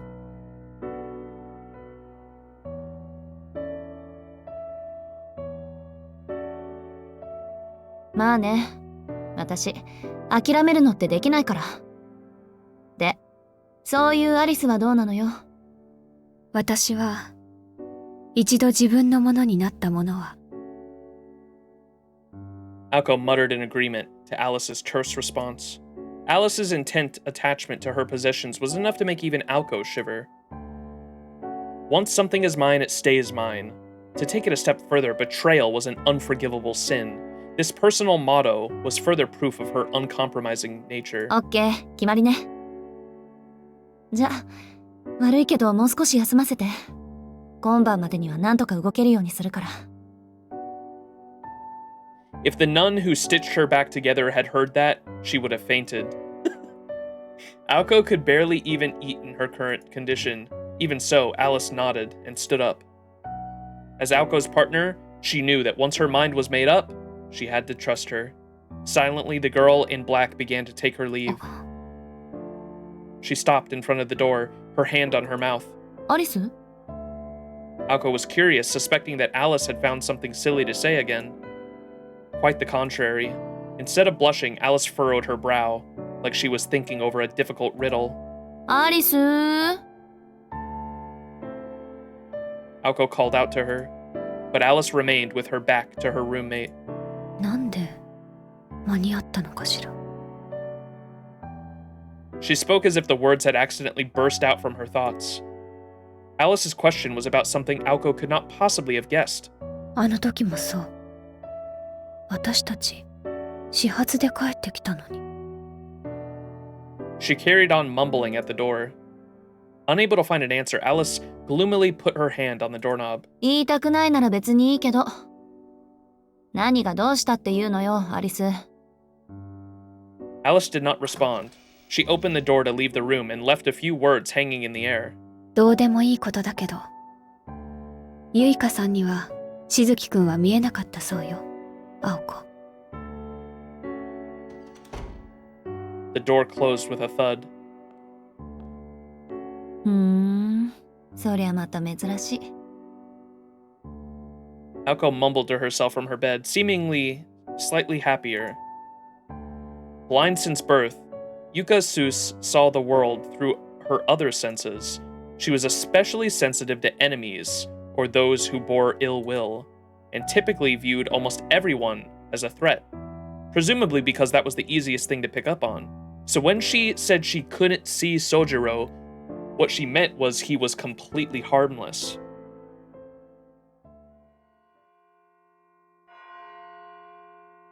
And then, that harmless individual decided to pay the small sick room a visit. Soujuurou looked like a stiff breeze could knock him over. It made Aoko wonder who the real patient 何 was. しに来たの、あんた。Though Aoko could barely move, she was still able to give him a cold shoulder. His expression gaunt, Soujuurou grunted something or other before beginning to speak more coherently. アリスが客間で眠ったから礼拝堂にいたんだけど、人が集まりだしたんで、こっちに逃げてきた。あ、礼拝の時間か。クリスマスだってのによくやるわ。It was indeed Christmas, but regular Mass was on Christmas Eve. The ones gathering in the chapel must have been truly devout followers. Tourists were rare in Misaki, after all. So much so that almost no one visited the area this time of year. The worshippers must have been locals. それで別にどうってことないでしょ。探せば顔見知りもいるんじゃない？ Aoko was as distant as ever. She clearly had not forgotten the fact that he had vomited when he saw her, and a hint of spite leaked into her tone. Then again, いや、ちょうどいい機会だから、いろいろと聞きたくなって、少し話をしていいかな。since Aoko was always in a bad mood, Soujuurou did not pick up on anything out of the ordinary. She wanted to tell him to go drink some water because he looked ready to collapse, but he didn't seem aware of his own condition. And to be fair to him, Alice did say Aoko was in bad shape. Given how accustomed to blood Soujuurou was, it was no wonder he had fainted. Unaccustomed he was to blood, sorry. ああ、そうか。話なんてまだ無理だな。すまない。出直してくる。Soujuurou seemed to have misunderstood Aoko being deep in thought as not having enough stamina to speak. Naturally, this did not sit well with Aoko. 待ちなさいよ。話だけなら別に構わないわ。やる気持て余してるし、暇つぶしがてらに相手してあげるわよ。ま、退屈しのぎにしてはちょっとグレード下がるけど、この際贅沢言ってられないし。Soujuurou sensed this was going to be rough, but took a seat on the chair next to the bed. 何が聞きたいの？ Aoko spoke energetically in an attempt to distract from her weakened appearance. Naturally, she knew she was fooling no one. やっぱり青崎は強いな。安心した。Soujuurou said, nodding in admiration. Aoko shot him an unimpressed look in response to his unwanted praise. あんたってほんと間が悪いわ。ん？いいわよ、別に。私の夢の話だから、そっちが気に病むことは。She glowered, remembering. Come to think of it, almost everyone in her dream was here in the church, turning her dour expression into an irritated one. やめやめ、こんなつまんない話。聞きたいことがあるなら手っ取り早く済ませちゃってよ、宗十郎。よかった。じゃあ、まず今の状況を聞かせてくれないか。東子さんの話じゃ、俺も無関係じゃないそうだし。Soujuurou spoke calmly, making Aoko wonder if he really understood the gravity of this situation. He was Toko's enemy now. He was defenseless and needed protection. Neither Aoko nor Alice could help him, and the church could withdraw their sanctuary at any moment. He had picked a side, and that had turned him from an innocent bystander into a target. The answer he sought was as simple as that. He knew the facts. He was not a mage, and was therefore powerless. それでもアリスは助けられたわけだし。Aoko did owe him for that. To say thanks, she decided to at least give him the whole story up until now. よし、今までの経緯も含めて軽く説明してみましょうか。私も何か得るものがあるかもしれないし。Aoko composed herself before beginning her explanation. The battle began at the end of November. A lot had happened since then, including meeting Soujuurou. 事の起こりは1ヶ月前。三崎市に貼られた結界の端っこが何者かに消されたのが発端だった。私が跡継ぎになってから5度目の三崎市を狙う敵の登場ってわけ。今回の敵は私たちとは直接戦わず、まず土地を奪うところから始めたわ。今までのやつは私たちを半人前と舐めていたから、大抵は真正面から仕掛けてきて、勝手にアリスの猟犬の餌食になったんだけど、町の結界には2種類あって、侵入者を見つけるものと土地の力を有効利用するものがあるの。敵が壊したのは土地の結界の方で、これが全部壊されると、私やアリスは土地の所有権を失ってしまう。土地のないはぐれ魔術師と同じになっちゃうのよ。もちろんそうならないように侵入者をあぶり出すための結界があるんだけど、こっちには何の反応もなかった。ま、当然よね。今回の敵は私の姉貴青崎東子その人だったんだから。青崎の結界は同族である姉貴を敵とみなさなかった。あるいは姉貴は結界の抜け道、構造の資格をついたのかもしれない。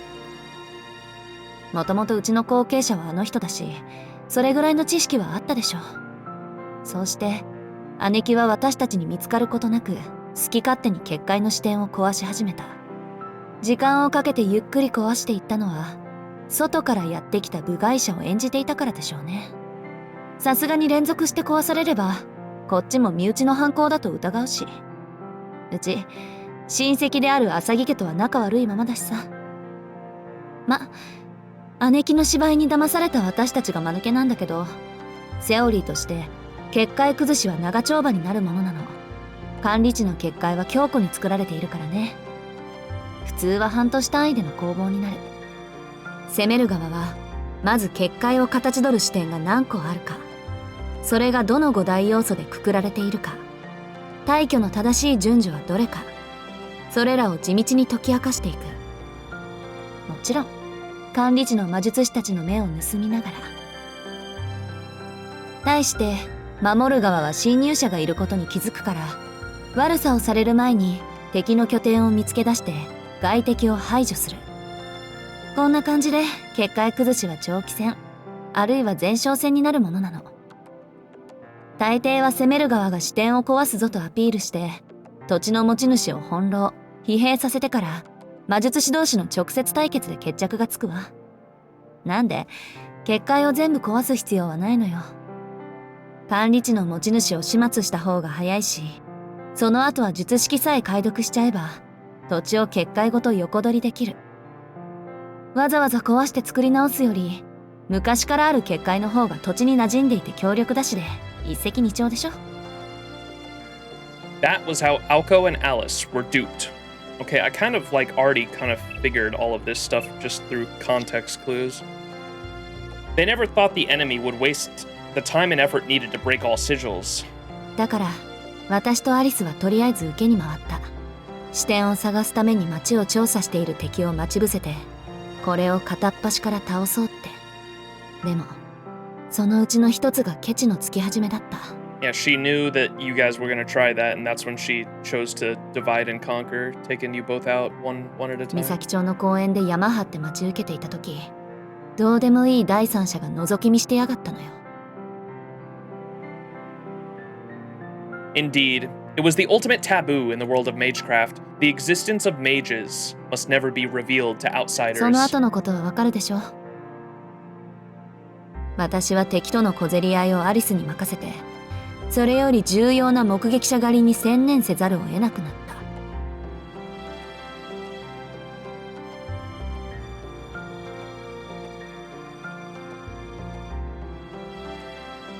言っとくけど、これはあんたのことだからね。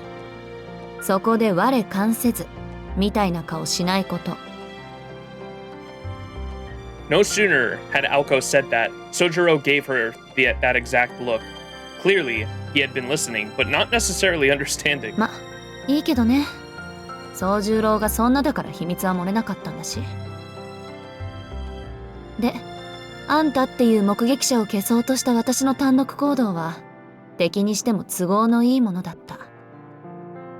強敵であるアリスがいないんだから、敵はこれを機会に私を始末しようと、特注品の人形を差し向けた。と思っていたけど、あれはただの嫌がらせね、間違いなく。そうでなきゃ、私そっくりの人形なんて派遣するかっての。Soujuurou nodded, thinking back to the Aoko replica. あれのことは忘れてちょうだい。まあ、そこから先はあんたもうすうす知ってるでしょ。私とアリスは敵との戦いに専念することになって、毎日のように捜査の手を空振って。大体の経緯はこんなところよ。She stared down at her body, as if recalling what had happened would help her accept her current state. Under the sheet, magical energy steadily flowed through her partially bandaged body. 青崎、これまでの君たちの話は分かった。けど、肝心の今の状況はどうなっているんだ？ Soujurou's specific concern was the reason Aoko was lying there. More than anything, he just wanted to know what had happened to her the night before. バカね。状況も何も完全に私たちの負けじゃない。Judging by her tone, she would have raised both hands sarcastically in celebration if she could. 負けた？そう。事実は正しく受け止めなくっちゃね。5つの視点が全部壊された時点で勝負はついたの。管理地の所有権は宙ぶらりで、明日にはトーコの手に渡るでしょう。で、それを阻止したいこっちは、私もアリスもこのありさま。もう立場は逆転したから、これから私たちは挑戦者。つまり、はぐれ魔術師ってことよ。Which meant that Aoko, Alice, and Soujuurou only had a few more days with which to utilize the church's services. Ida Church was not only an arm of the Mages Association, but also a branch of the Holy Church that monitored heresy. Aoko and Alice were owners of Misaki City's spiritual lands, but they belonged to neither of these organizations. The only reason the church helped them at all was because they were the land's administrators. Once those rights were lost, the church would have no reason to provide any further aid. エリ神父はコウモリだから私を助けてくれたけど、ユイカさんは教会の代行者だから、傷が塞がったなら明日にでも出ていけって言ってくる。教会にとっちゃ魔術師なんてもともと排除すべき商売敵だからね。バカリツカはま、泣きつけば力にはなってくれるでしょうけど。Soujuurou understood little of what Aoko was talking about. そうじゃなくて、青崎。昨日の夜、何があったんだ？ Soujuurou pressed her, and Aoko really wished he had not. 見てわからない。惨敗なんてものじゃないわ。喉に食いつかれる。体中好き放題噛まれまくる。挙句に右のももなんてなくなってたそうよ。ま、アリスのチョコレートのおかげで出血死は免れたけど。She knocked on the cast around her leg. Aoko spoke casually, but was trying to hide how much she wanted revenge for being humiliated. In contrast, Soujuurou felt empty. The little color he had in his face began to fade. Was he repulsed by the terrible situation? Or were his instincts telling him to flee? Regardless, he appeared very human. なんでそこで固まる？あ、そっか。私を見て吐き出しちゃうぐらいナイーブなんだっけ、宗十郎ってば。大丈夫よ、今はくっついてるから。ユイカさんは治療専門だし、私だってただやられてたわけじゃないし。復元は青崎の得意分野だから、あれくらい問題ないわ。She gave him a reassuring look, but his expression was unchanged. Aoko had expected him to worry, but this level of concern made it hard for even her to berate him. Feeling embarrassed, she started talking again. けど姉切ったら、どうやってあんなのを手なずけたんだろう。金の狼なんて伝説の中にしかいないと思ってた。He's gonna know it, doesn't he? Watch him say he knows what she's talking about. 神代の神秘であるあいつには、千年クラスの魔術じゃないと太刀打ちできない。かといって、殴り合いでどうにかできる相手じゃないし。As images of the night before entered Aoko's mind, she bit her lip in anguish. 金の狼。Conversely, the bizarre phrase snapped Soujuurou out of his state of shock. そう、黄金の人狼。金狼って言った方がいいのかな。狼男って言ってもわからないわよね。人間と狼のいいとこ取りみたいなやつと思えばいいわ。野獣というより魔獣の類よ。普通の人狼なら対抗手段はあるんだけど、トーコが連れてるのは黄金の毛並みをした怪物でさ。あれは原初の人狼の血統で、魔獣を通り越して幻獣の域に達している。聖域の相手には、そいつらを上回る神秘、積み重ねた時間とか魔術の奥義じゃないと無効化されるのよ。魔術は万能だけど、この年月の差だけは覆せない。ま、人間の魔術師にとっては天敵みたいな自然災害ね。Her words indicated more admiration than hatred. The way she'd whispered about the wolf. Strangely, it made sense to Soujuurou. 何？いや、要するに青崎たちじゃかなわない相手なんだな。なんてひどいやつだ。アリスはお腹が裂かれてた。青崎は傷ついてないところはないぐらいだ。子供なのに。いや、子供だから加減がないのか。Soujurou's face was a ghostly pale as he muttered nervously. Aoko merely nodded in agreement. What does he mean, kid? How could a kid actually... I guess it's because he's a kid that he doesn't know how to hold back? Is he talking about the werewolf? How does he know? Wait a second. ほんと。人の体を何だと思っているのかしらね。あのお子さん。なぬ？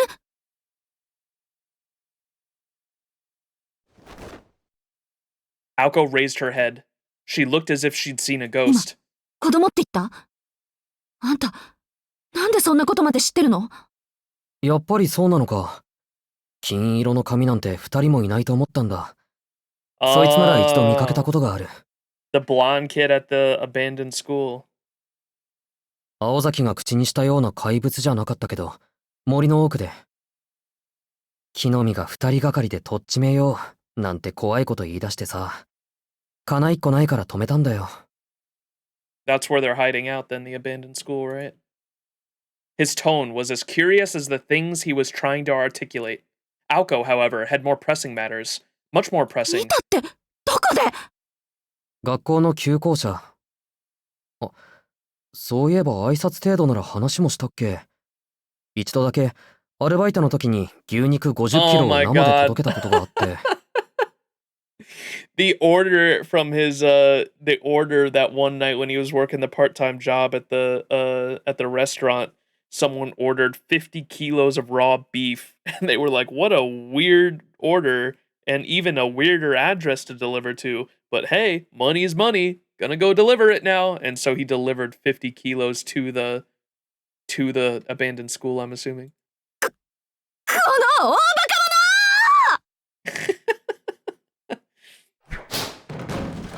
Oh!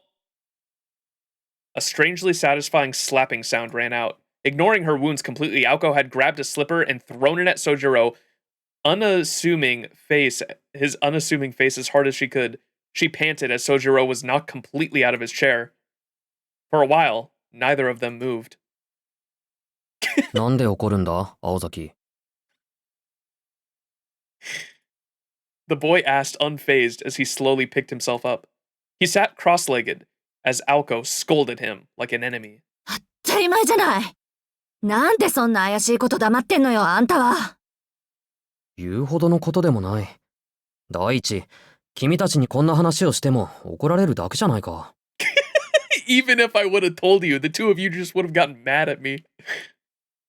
Aoko knew he was right, and so she swallowed her words. She imagined themselves at dinner. ところで今日、牛肉の山を担いで届けたんだ。一匹丸ごと。いや、あるところにはあるものだね。お金と食欲。If he had actually said that, Aoko and Alice's responses would have been less than cordial. それはそうだけど。本当に金髪の子供が旧校舎にいたの？それが青崎の言う人狼かどうか自信はないけど、少なくとも町中の料理店が入れ替わりでおかしな注文を届けてるのは事実だ。駅前の大デートなんてお得意様だって。確かに食事のたびにあいつを外に出してちゃ目立つだろうけど。She did not want to believe it, but the child had to be the werewolf. Could Touko really have been so careless as to hide him in plain sight? It didn't matter at this point. With the werewolf's habitat revealed, Touko's base had been revealed too. To take over the bounded field, she needed an inconspicuous place to store materials. Misaki High School's old school building was the perfect place.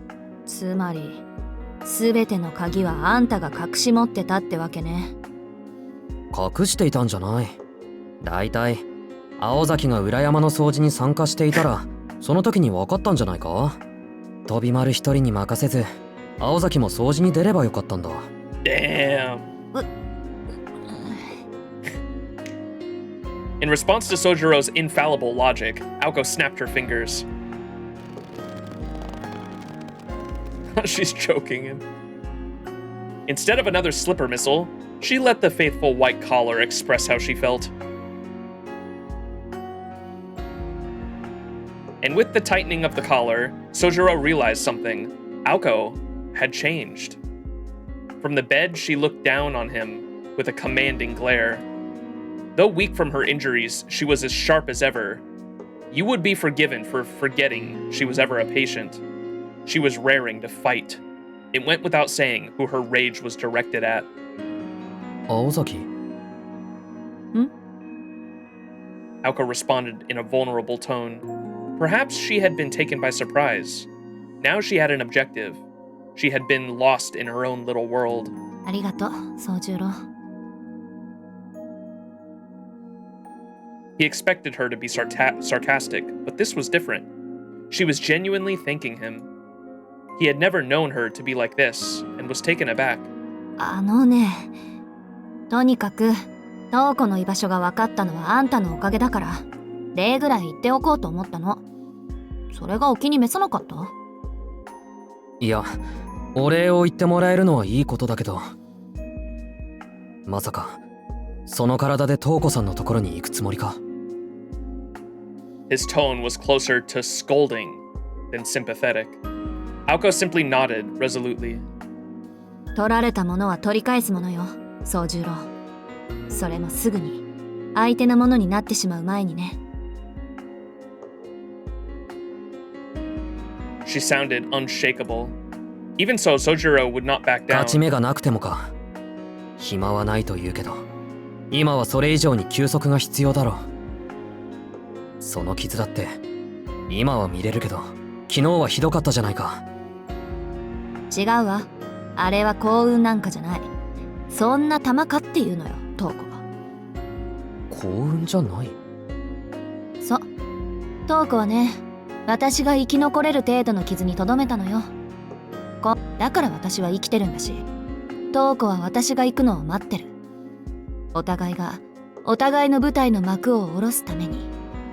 そうでなければここまで待った意味がないでしょ。いやだけどあんたの言葉を借りるならね。 Irritation tainted Aoko's words. From the side, she looked terrifyingly serious. She was ready to fight to the death. Touko had given her little choice. Soujuurou could understand neither sister. 殺すために生かしたっていうのか、トウコさんは。青崎はそれが分かっているのに行こうとしている。そうよ。勝負はついたけど、まだ私たちの話は終わっていないもの。確かに全開してから行った方がいいに決まってる。けど、そうしている間にトウコは岬の深部にたどり着く。そうなったら、私の最後の切り札さえ使えなくなる。自分にできることを自分からなくしてしまうのは。Though the pain in her azure eyes was not as deep as the pain of death, it spoke of the regret she would feel if she did not do everything possible while blood still flowed through her veins. 納得いったのなら黙ってて。いい？これは私の戦い。あんたには何の責任も関わりもない私の人生なの。座して死を待つなんてまっぴらごめんよ。勝つ気があるならいつまでもベッドで寝てるわけにはいかないでしょ。 Oops. Soujuurou was dumbstruck. Aoko could never let anyone else get involved. Whether that was because she cared or cared less, he couldn't tell. What he did understand, though, was if he wanted to stop her, he would have to do so with his bare hands. And he knew better than to try that. Even so, he had to ask one last question. If he did not, he would not be able to live with himself after leaving this room. わからないな。青崎はなんでそこまでするのか。俺には想像もできない。君を縛っているのは義務と強制。どっちなんだろうね。There was a sadness in his eyes. However, Aoko was unmoved by them. らしくなく難しいこと聞いてくるのね。いいわ。口にしても仕方のないことだけど答えてあげる。その2つはね、常に私を圧迫してるものだと思う。けど勘違いはしないで。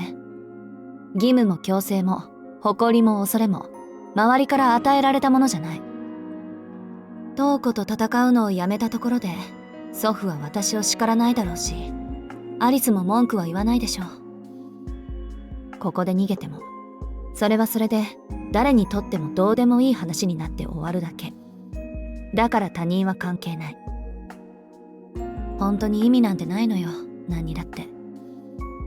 でも私はトウコから逃げたりしない。これはただのここにいるっていう存在証明なの。私は単に意味がないからこそできることは全部やるって決めただけなんだから。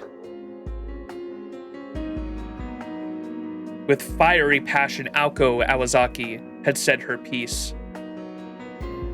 Soujuurou was left with a pang in his chest. He did not know why, but her words angered him. Then again, at the same time, her self-confidence had him in wonder. Even though she said that her life had no meaning, her stubbornness gave meaning to everything. じゃあ、それが、たとえ。Without thinking, he started to ask another question. Maybe he wanted to change her mind. Maybe he just wanted to hear her answer. たとえ他の誰も見ていなかったとしても。It came out as a murmur. Indeed, if no one was watching, no one could know that she had fled. This was the situation Aoko was in. Even so, she shot him down instantly. あら、見てるわよ。少なくとも私自身がね。Her expression brightened, possibly because she had been surprised at having to state the obvious. Soujuurou was wide-eyed in shock, however, but Aoko remained nonchalant. 知らないの、宗十郎。生きてく上で一番の観客っていうのはね、他ならぬ自分自身なのよ。だから。Soujuurou did not respond to her somewhat exasperated tone, but simply rose to his feet. He looked defeated, which was not like him at all. 宗十郎？すまない。君が素晴らしいことを言っているのはわかるんだ。けど、俺にはわからない。He meekly walked towards the door. As he placed his hand on the doorknob, he paused. For a few seconds he fought with himself, desperately trying to think of something to say. No words came forth, however, and so he opened the door, which swung with a strange creak, and he left the room. After watching him go, Aoko turned her gaze towards the window. It was nearly evening. A thin veil of darkness was threatening to descend on the town outside.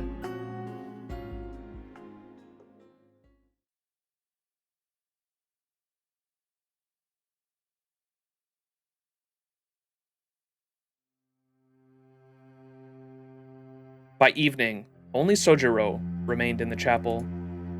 He sat alone at the end of a pew, slouching helplessly like a guilty believer ready to confess. The chilly air seeped through the walls, turning breath to mist. The frigid air stole the heat from the body without mercy. Soujuurou looked around at the chapel's tall ceiling and spacious hall. The room made the air feel colder somehow. Unsure of what to do with himself, he stared into space. His thoughts were entirely unfocused. First and foremost, he could not understand what the buzzing sensation was in his chest. Time passed, and no answers came. To onlookers, he must have seemed in deep thought or in a deep sleep, like he would turn to stone if left be. Either way, He clearly looked down. The problem was his lack of awareness. Not that he was aware of it, of course. おや、夜間の礼拝とは感心です。Soujuurou raised his head and turned to where the voice had come from. Stood before the altar was a man from last night, dressed in priestly garbs. How long had he been standing there? Sound reverberated dryly throughout the chapel hall. Soujuurou did not have the strength to stand, let alone leave. He just stared at the approaching も shadow. っとも、この教会に精霊なんていませんけどね。ここ、座りますがよろしいですか？ The priest pointed at Soujuurou's pew. Without waiting for an answer, he took a seat at the opposite end. 改めて挨拶を。私は文塚エイリ。この教会の何なんでしょうかね。書類の上では持ち主になるんでしょうか。エイリ神父と呼んでください。あなたは静木宗十郎くんですか。なるほど。確かに結花には見えない。Father Airy spoke in a gentle but uninvested tone. He was a thorough egoist. Soujuurou knew all too well about people who spoke this way. The individual who cared for him when he came down from the mountain was one of them.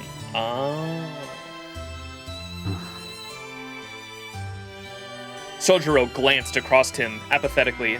Father Airy seemed unfazed by the lack of direction to the conversation. 少し君と話がしたいのですが、よろしいでしょうか。Soujuurou responded with a nod.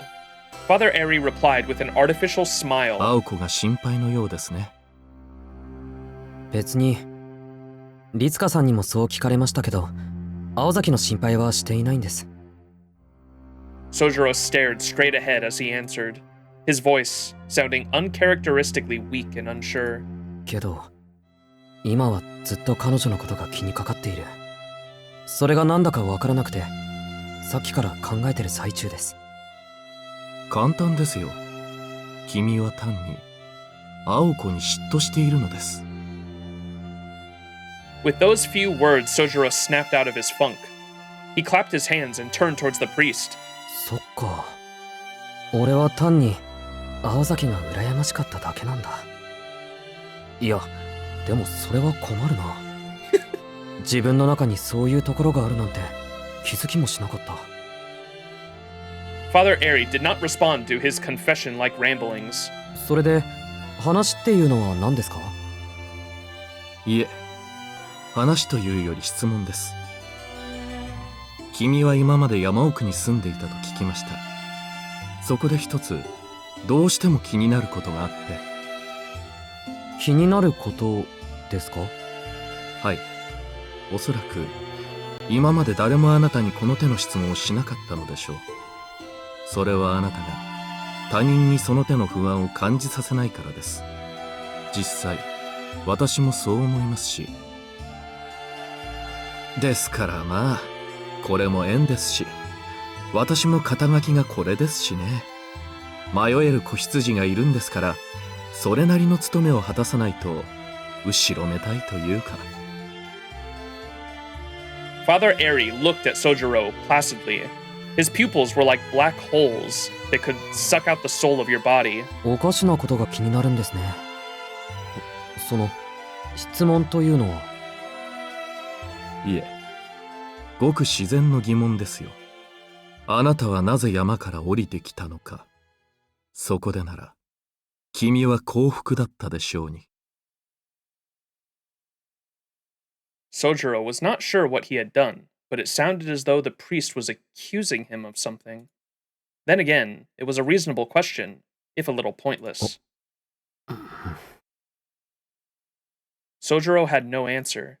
Father Airy ignored the sullen boy and continued. 山での生活がいかに厳しいものかは、私も人並みには知っています。若い頃、ちょっとした手違いで遭難したこともありますしね。山での生活はこの上なく簡素です。何しろ生きること以外に時間を割く余裕がない。楽しむために生きるのではなく、生きるためにただ生きる。生活は必要最小限をさらに切り詰めたものとなっていく。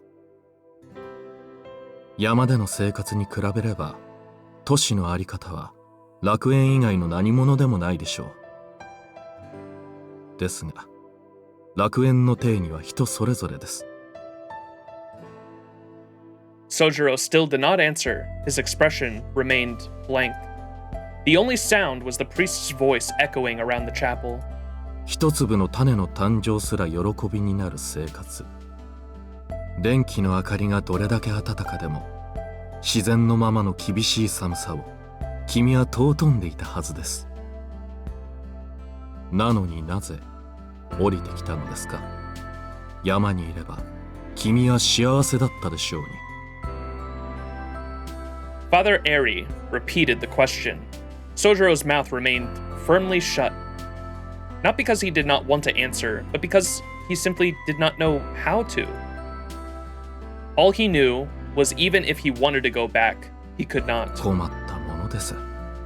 そこをはっきりさせないことにはいつまでも救いがない。故郷を捨てた理由もわからないのに旅先の土地を愛することなんてまっとうな人間にはできませんよ。これは忠告ですが、すべてを無条件に肯定したところで幸福になれるとは限りません。あなたはもう少し自分の心を許してあげないと。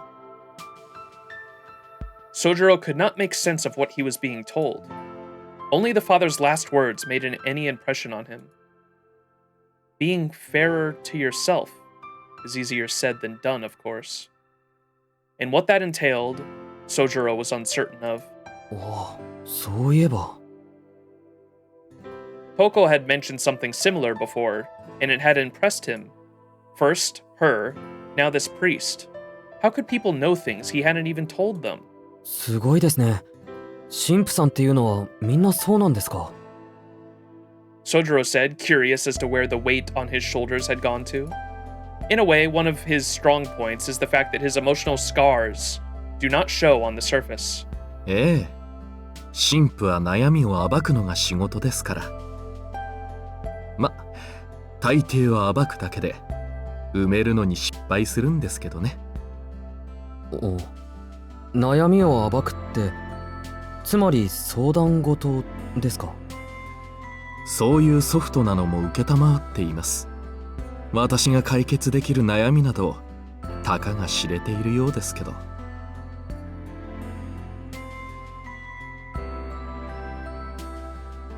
The priest shrugged, looking a little disconcerted.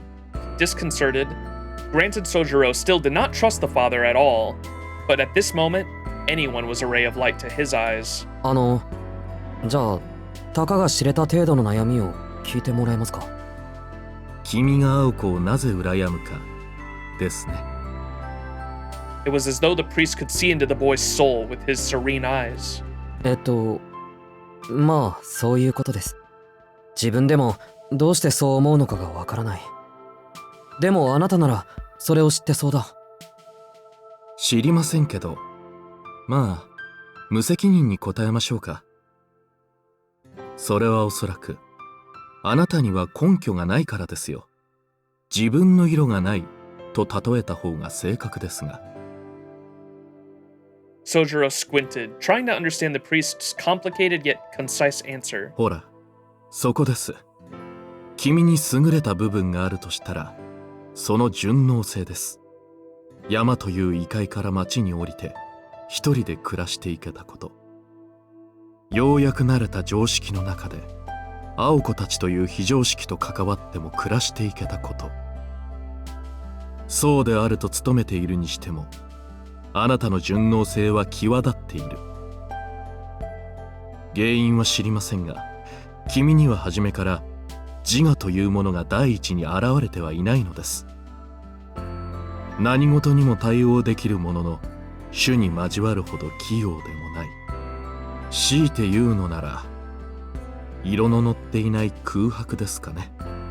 風景に溶け込む自然さは素晴らしい人徳ですが、自我がないということは居場所がないということですから、いいことばかりじゃありません。ユイカにまで見えないというのは予想以上でしたが、姿なき精霊すら捉えるあれが見えなかったのですから、君の無欲ぶりも筋金入りだ。As if amused by something, Father Airy grinned. However, Soujuurou understood neither the meaning of his smile nor his words. 憶測に過ぎませんが、青子はあなたを見て反感を覚えたと思いますよ。自分のないあなたは自己を押し通してきた彼女にとって認めがたいものだったでしょうから。そして同時にあなたは青子に自分ではどうしても手に入れられないものを見てしまった。言葉にするとくだらない表現になりますが、そういうことです。先ほどは嫉妬と言いましたが、それは訂正しましょう。君は青子に、いや、いいです。言葉にするのはそれこそ野暮だ。 What was he gonna say, chat? Father Airy smiled gently. It was a fresh-faced grin that belied his age. Whenever it came to Aoko, he seemed to forget his role as a priest. But that was irrelevant to Soujuurou. 神父さん、それで結局自分は青子のどこら辺に憧れてるんですか？ Soujuurou responded to Father, rambling by being direct. Some would say the priest had been direct himself, but this was Soujuurou, and he needed things spelled out. 今のでもわからないと。参りましたね。こういうことは言葉を尽くすほど実感が湧かないものですが、まあ私も神父と呼ばれる身です。少し切り口を変えて代弁してみましょう。あなたは青子の過去を知っていますか？詳しくは知りません。高校デビューとかおかしな言葉を口にしてましたけど。全く知らないということですね。いいでしょう。ではしずきくん、虐待のない例え話ですが、君は突然自殺しろと言われて従えますか？自殺ですか？そう、自殺です。神父である私が口にしていいことではありませんが、まあ私は格好だけなのでいいでしょう。青子はね、近いことを求められたのです。15歳の時に。彼女がそれまで積み重ねてきた努力も希望も過去も未来も全て捨てること。どうです？それは自己の抹消。未来の死と同じだと思いませんか？His words fit what Aoko had said about her past. Until middle school, she led a normal life. Then, out of the blue, she became the family heiress in place of her sister. Becoming a magician meant casting aside the life she had known. She had to leave behind her ambitions and prospects and live the life of a mage, something she barely knew anything about. Her life up to that point had taught her that everything from then on would bring her misery. Aoko's grandfather was not the forceful type. Your sister has failed. Now it's your turn, he said. Did Aoko resist? Soujuurou could not begin to imagine. All he knew is that she could not be happy with the hand she was dealt. Even if the life of a magician was attractive, to believe the possibility that Aoko could give up her lifestyle to that point was not known to her at all. Aoko Aozaki put her all into everything. She had probably achieved a lot in those 15 years. Her achievements and prospects were no doubt enough to make anyone jealous. But did she have the conviction to throw those away and go back to square one? And square one did not come close to the reality of it. The future she had envisioned for so long would have been obliterated. 青子はどうしたんですか？いやー、これがもう全くの頑固者でして、立ち会った私でさえどうかと思うぐらい簡単にうなずきました。震える指を懸命に握り込んで、やってやろうじゃないと見栄を切ってね。彼女は祖父の期待や青崎の責任感からではなく、逃げることを嫌って魔術師の道を取ったんですよ。拒むことは逃げではないのでしょうが、青子にはそう思えたんでしょう。逃避という行為はこれまでの自分の時間を否定することになると、今までの自分を嘘にしてしまうのなら、今までの生活に別れを告げることを青子は選んだのです。まあ極端ではありますが、あれは前に進むためなら全てを捨てられる人間なんです。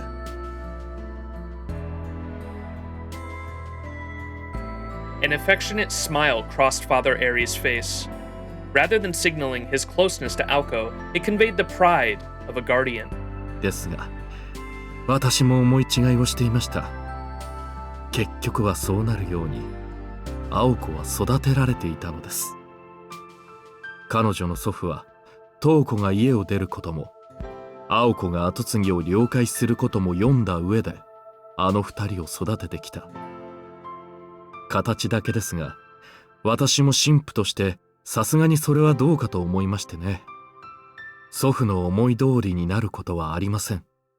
なんなら私とメキシコあたりに逃げませんかと。しかしまあ、躊躇なく振られました。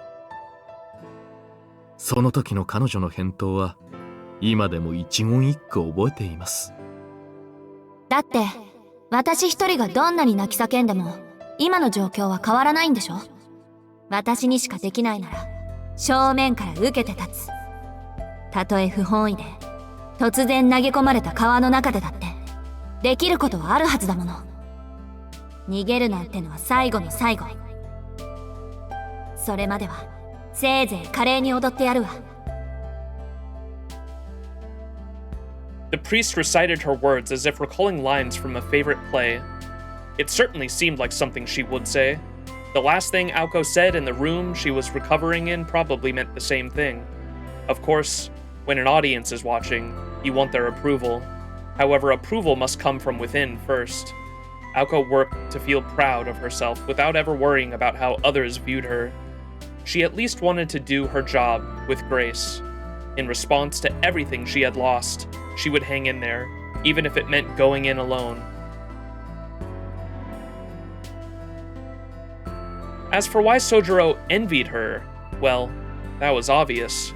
To Soujuurou, she lived her life with her head held high. He was a boy who accepted everything, but had nothing. She was a girl who threw it all away, but never lost a thing.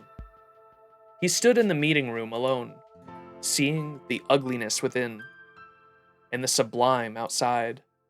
Looking back, he finally realized what was eating away at him. もういいでしょう。君は青子の養子に感じ入ったのではなく、青崎青子という生き方に感じ入ったのです。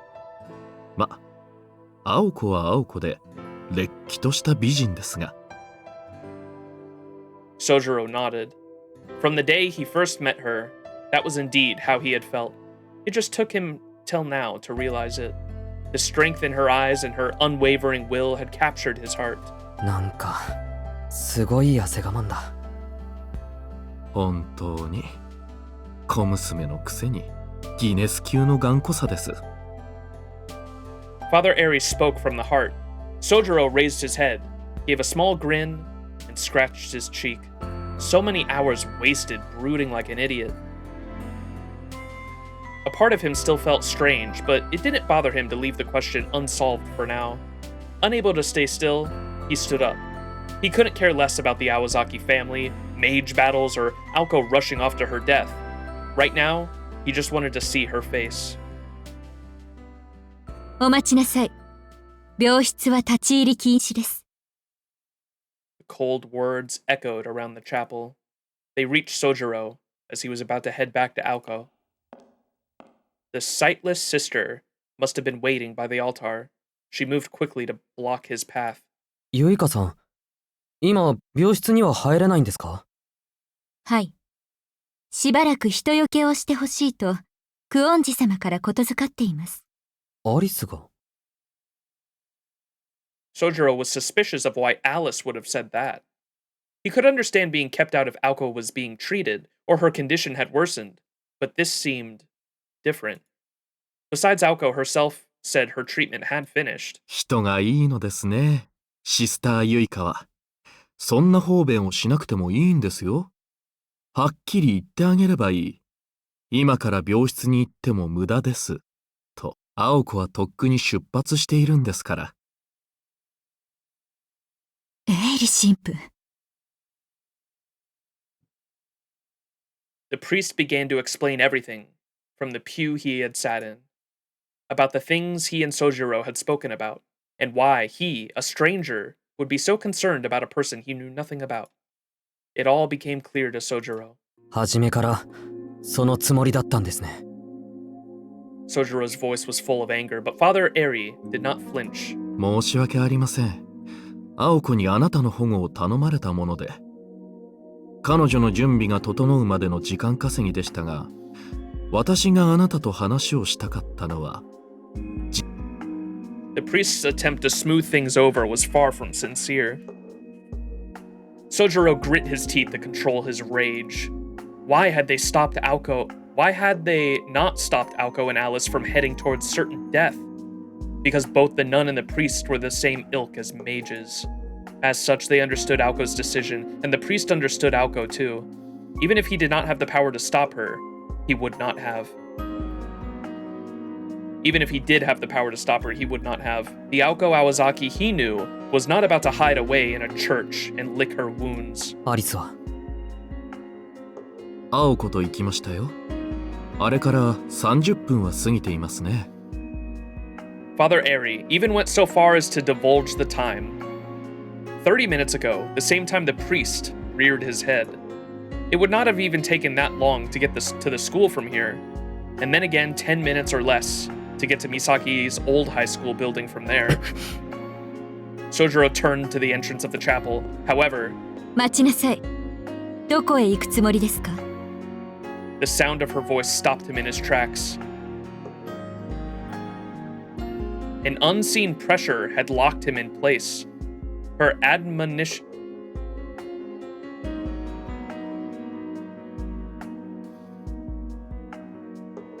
Admonition? Admonition. Authoritative counsel or warning? Her admonition seemed to carry a spellbinding power, stopping the foolhardy boy where he stood. あなたは魔術師同士の争いを知りません。何の助力にもならないばかりか、彼女たちの足かせになるだけです。彼女たちが命を落とすのは彼女たちの業によるもの。望むままに傷つけ合えばいいでしょう。あなたのような何の咎もない若者が教示に立ち会うことはありません。She spoke with quiet anger. Her contempt was not directed at Aoko or Alice, though, but Soujuurou for being so eager to waste his life. 何かしら希望があるのなら私も止めはしません。ですがこの件は別です。あなたが言っても彼女たちが助かることはありません。She was right. It would be pointless of him to go. At the amusement park, he had been useless in the end. Now they faced something even worse. He couldn't even imagine how he might contribute this time. 言っておきますが、青崎青子は祖父に護身術を教え込まれています。魔術以外でもあなたより腕は立つ。その彼女もあの使い魔が相手では勝負にならない。Soujuurou's physical strength, his only edge, meant nothing here. If he went now, he would only get in their way. Yuka was correct. And yet... でも行かないと。青子には返さなくちゃいけない借りがあります。He spoke calmly, but firmly. Though almost moved, the sister frowned slightly. She felt bad for him, but her warning was for his own good. If he would not listen to reason, then she would have to make him sleep. She raised a finger of binding at Soujuurou. それを言うなら、返したい借りがある。ですよ、宗十郎君。それとシスターユイカ、教会内での魔術は控えてくださいね。使うのなら秘跡に留めてもらわないと私の査定に響きます。まったくおとなしそうに見えて律香君より短気なんですから、あなたは。エイリ神父、しかし行かせてあげればいいじゃないですか。それともあなたはやはり青子たちに退場してほしいと？その問題と彼の献身は別の話です。改めなさい、しずきさん。あなたが言っても何もできはしないのですから。 The truth of the statement cut Soujuurou deep. But despite everything that was being said, his mind was made up. It always had been. Even if he was not certain, he at least would not hesitate. He had always followed his instincts to the end, no matter where they took him. 分かっています。でも行かないと。ここにいたら本当に何もできない。His heart burned in his chest. While he listened to the priest talk, he could only think of seeing Aoko. He was not worried. He did not want to help. He just wanted to see her. He would figure out what came next once he got there.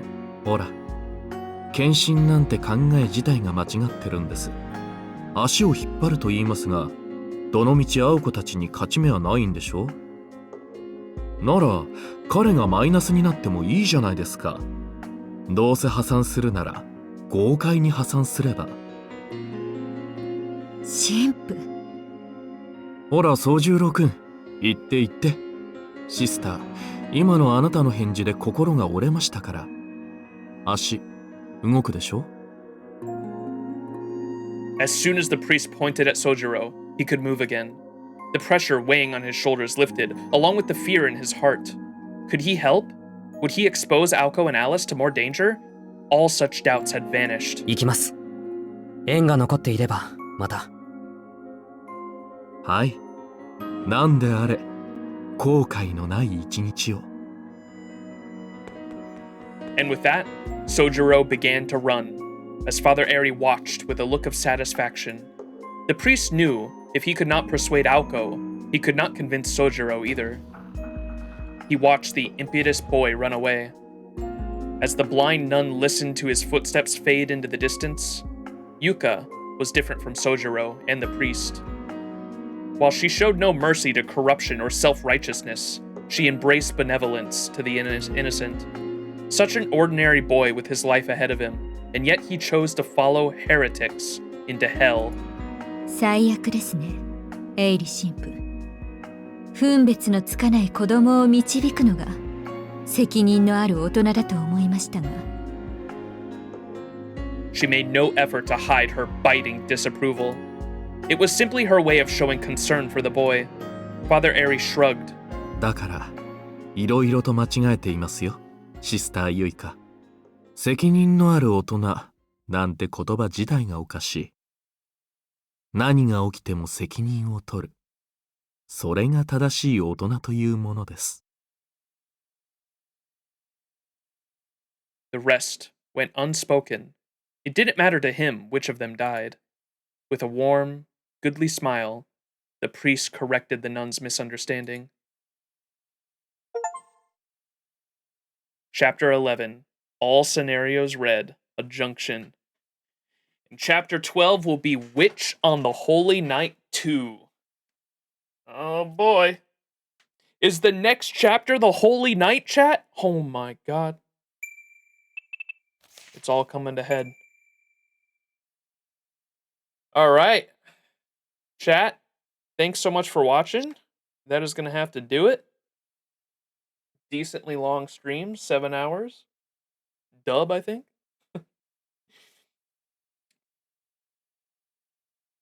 Ugh.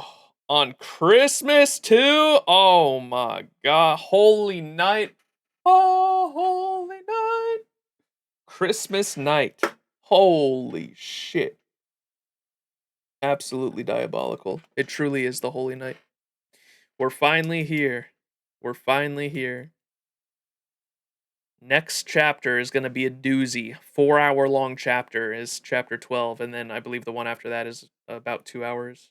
So next stream should be 6-7 hours long as well. I'm glad we did that last chapter. That seems like a perfect place to end it. And we're going to finish up the rest of the story next chapter, and we will, like I said, we'll have one more where we go over some, like, let's check out the archive here. We have where are those side books? This thing, we got to read that, and then I believe there's a extra chapter once the actual story's over as well. There's like a 14th extra chapter, as I've been made aware. Next stream's gonna be hype. I am very excited for it. I don't have an exact day for it. We might do it Friday morning.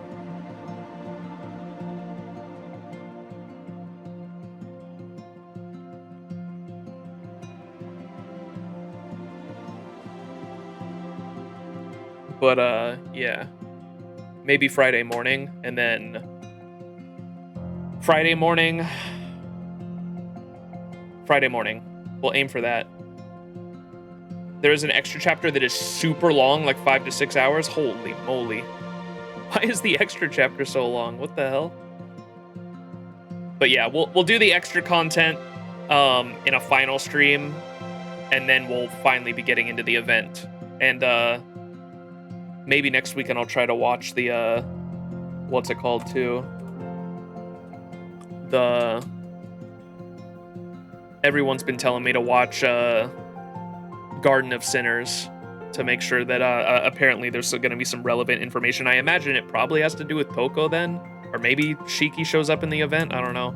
But people have told me to check out Garden of Sinners as well before the collab event, so I might try to do that as well before we get into it. But we'll probably get into the collab event during its last week, I think.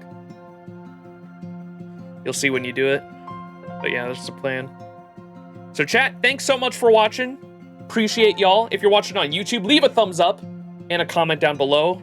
Likes and comments help push the video out there into the algorithm for other people to watch, because it's engagement, and engagement helps my videos out a lot. So if you would like to support the channel but you can't think of a comment, you can leave the comment. Holy moly, it's a holy night. Holy moly, that witch is in a holy night. Something like that. I don't know. Come up with a joke. You guys are more creative than me. But yeah, that's gonna have to do it for the video. The VOD watchers, appreciate you hanging out. Bye YouTube. Chat, say bye YouTube. Leave a thumbs up. YouTube VOD watchers, leave a comment down below. I would really appreciate it. And yeah, I will see you all in the next stream. Chat, bye everybody. Love y'all. And I will catch y'all in the next stream. But until then, have a good one, everybody. Love y'all. Peace out. Happy Easter. Have a good one. Bye-bye.